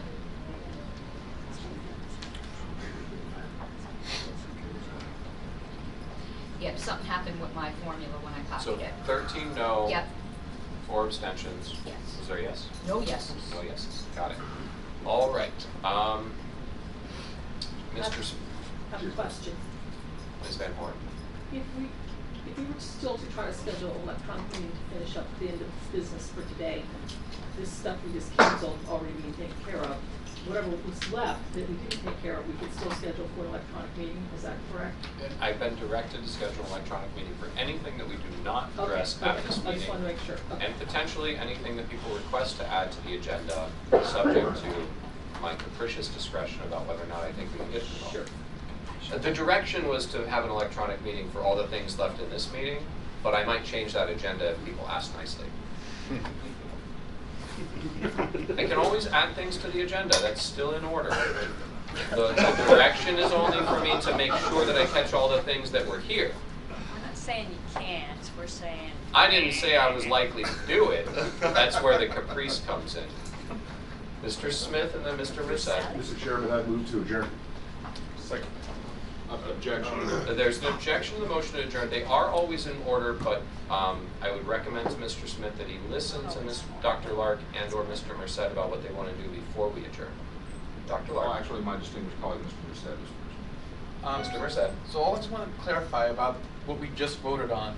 I know everyone is leery about extra expenditures, but process matters. There was like we voted on what he proposed at Phoenix, but there was a separate proposal that was sent to us, and I know many of us discussed and many of us had different feelings about it that was different than what was outlined in Phoenix. I do think I'll answer your question. Yeah. We can continue the discussions such as they are, and we can propose or bring before the body again a different proposal other than Phoenix. It's not a reconsideration, it would be a different thing. Well, yeah, I'm not saying we should reconsider anything now. I'm just saying we should probably put forward, even though we should still put that forward a counter offer, then see where it goes from there, but actually go through the process in good faith. I just out of respect. Okay. Dr. Lark. Yes, I would ask my distinguished colleague, Mr. Smith, for it because it has become a custom to receive comments from our those who've been nice enough to attend, and I would ask that we not adjourn, at least not until we have Mr. Again, at LNC, I think we should thank our distinguished colleagues.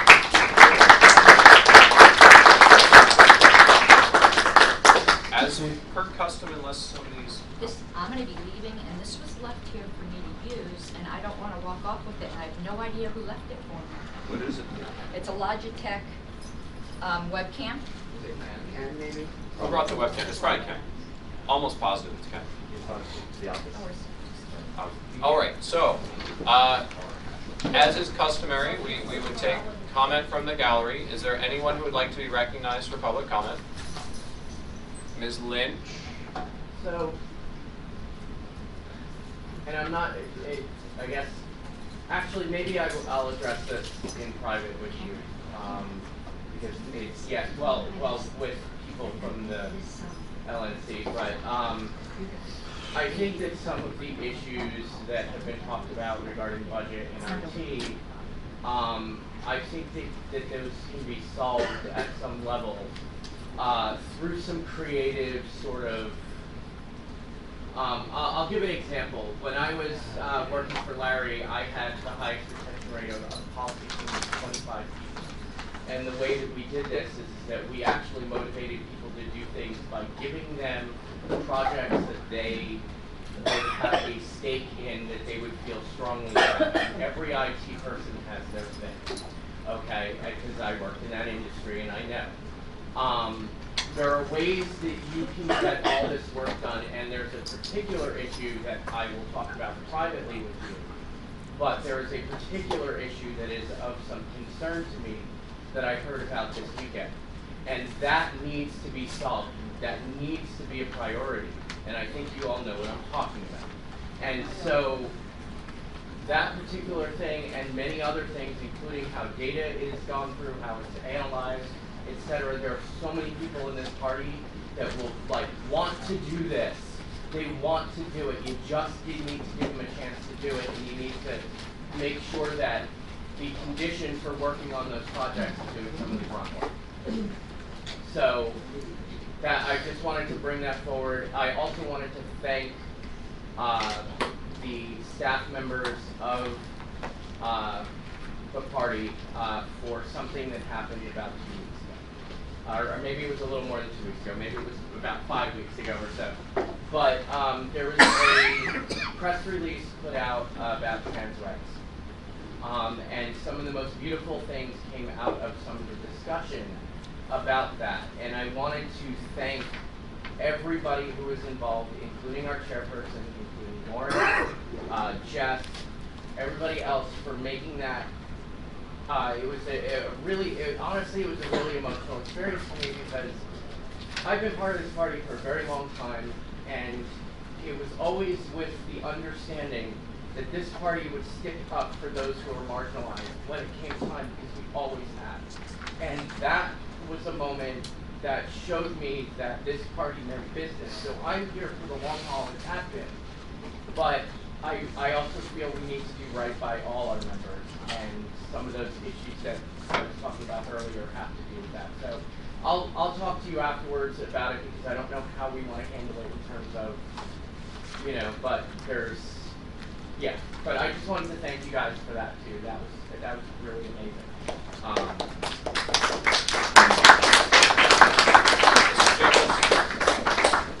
I've just got 3 quick things. Number one, there was talk earlier about lack of money, in particular lack of money for ballot access. And a few months ago, I let a lot of people know about what Dan Reel did in Connecticut. Dan Reel filed a lawsuit because he and some other volunteer signature gatherers got kicked out of a public festival at Public Park while they were collecting signatures for ballot access. And they won $37,000, and $32,000 of that went to their state party. And we could have I've been saying for many years that the Libertarian Party should be doing stuff like this. And just about every time the Libertarian Party does a petition drive, there's some kind of rights violation that takes place against the petitioner, whether they're paid or volunteer, and we could be winning lawsuits like this all over the country, and Dan Reel just proved that I'm right, and that could be helping to fund ballot access or other party operations, plus easing ballot access in the future, because once you win one of these victories, you're less likely to get house, so they're less likely to mess with you in the future. Right now in Arkansas, Turning Point USA, which is a conservative group, is suing Arkansas State University because they sent people to the campus to engage in outreach, and they were run off by the campus police. So I don't know if the Libertarian Party could sign on as a co-plaintiff to that lawsuit, because we've had petitioners run off that same location. Anyway, so I'm throwing that, and Dan Reel says he's willing to work with the National Party to help create a blueprint so we can replicate what he did in Connecticut around the country. So I really think that's something the Libertarian Party ought to pursue. Second item, I don't know if y'all heard about the challenge that happened in Pennsylvania this year. You know that some of the candidates got challenged.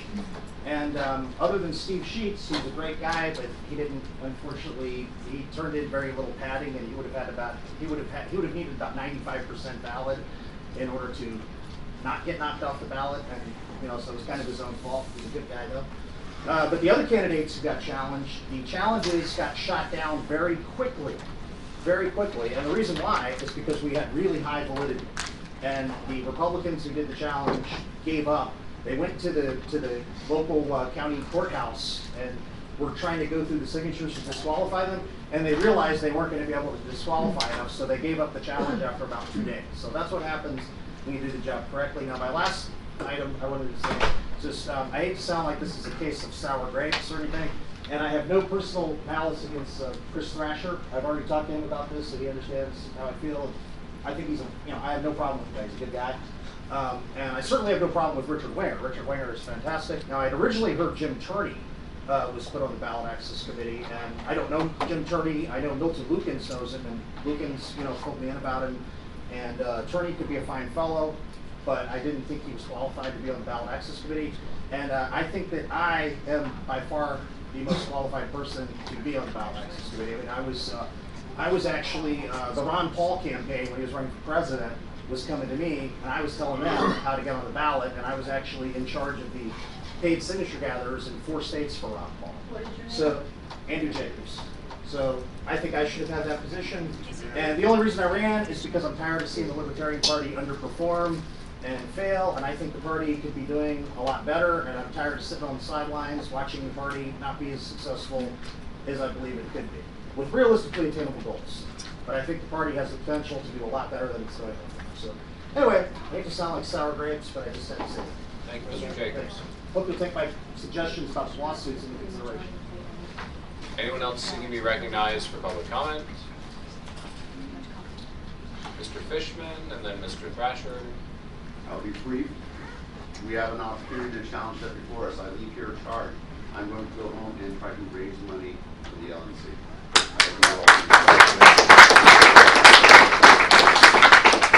Everybody wants to get out of here, so I'll be very brief. One thing I did want to clarify, I do believe that there should be some reconsidering when it comes to the proposal Mr. Kerner presented. Obviously, the original proposal that was given did have some issues. I would like to mention, I am aware that there was a serious miscommunication. Mr. Kerner was expecting a counter proposal and more negotiations to take place. Those did not take place. So I just would like the committee to be aware of that, and that hopefully something that is certainly the best branding the presentation I've seen in my history of the Libertarian Party. I'm hoping that would perhaps be reconsidered at some other point in time. The other thing I just wanted to say, although I do not agree with the ballot access budget cuts, I would like to applaud this committee for coming out of here with a balanced budget. I know we've had to make a lot of tough decisions and tough cuts, but I would like to applaud you all for your efforts this week. Dr. Clark, then Mr. Smith. Very briefly, I think it's appropriate for us to remember that in a few days, the Libertarian Party will have another birthday, December 11th. Also, Bill of Rights Day, December 15th. For those of you in your local communities, it's a very good opportunity to try to get some media attention. I hope that the National Party will try to put out something letting people know that there is this thing called Bill of Rights. Hopefully we can keep it from the shredder. There's probably a news hook on it, given that the ACLU has given up on a couple of them. Is there anyone else from the gallery seeking to be recognized? Seeing no one, Mr. Smith. I would like to move to adjourn. Is there any objection to adjournment? Hearing no objection, will be adjourned at, looks like it's 2:54 local time.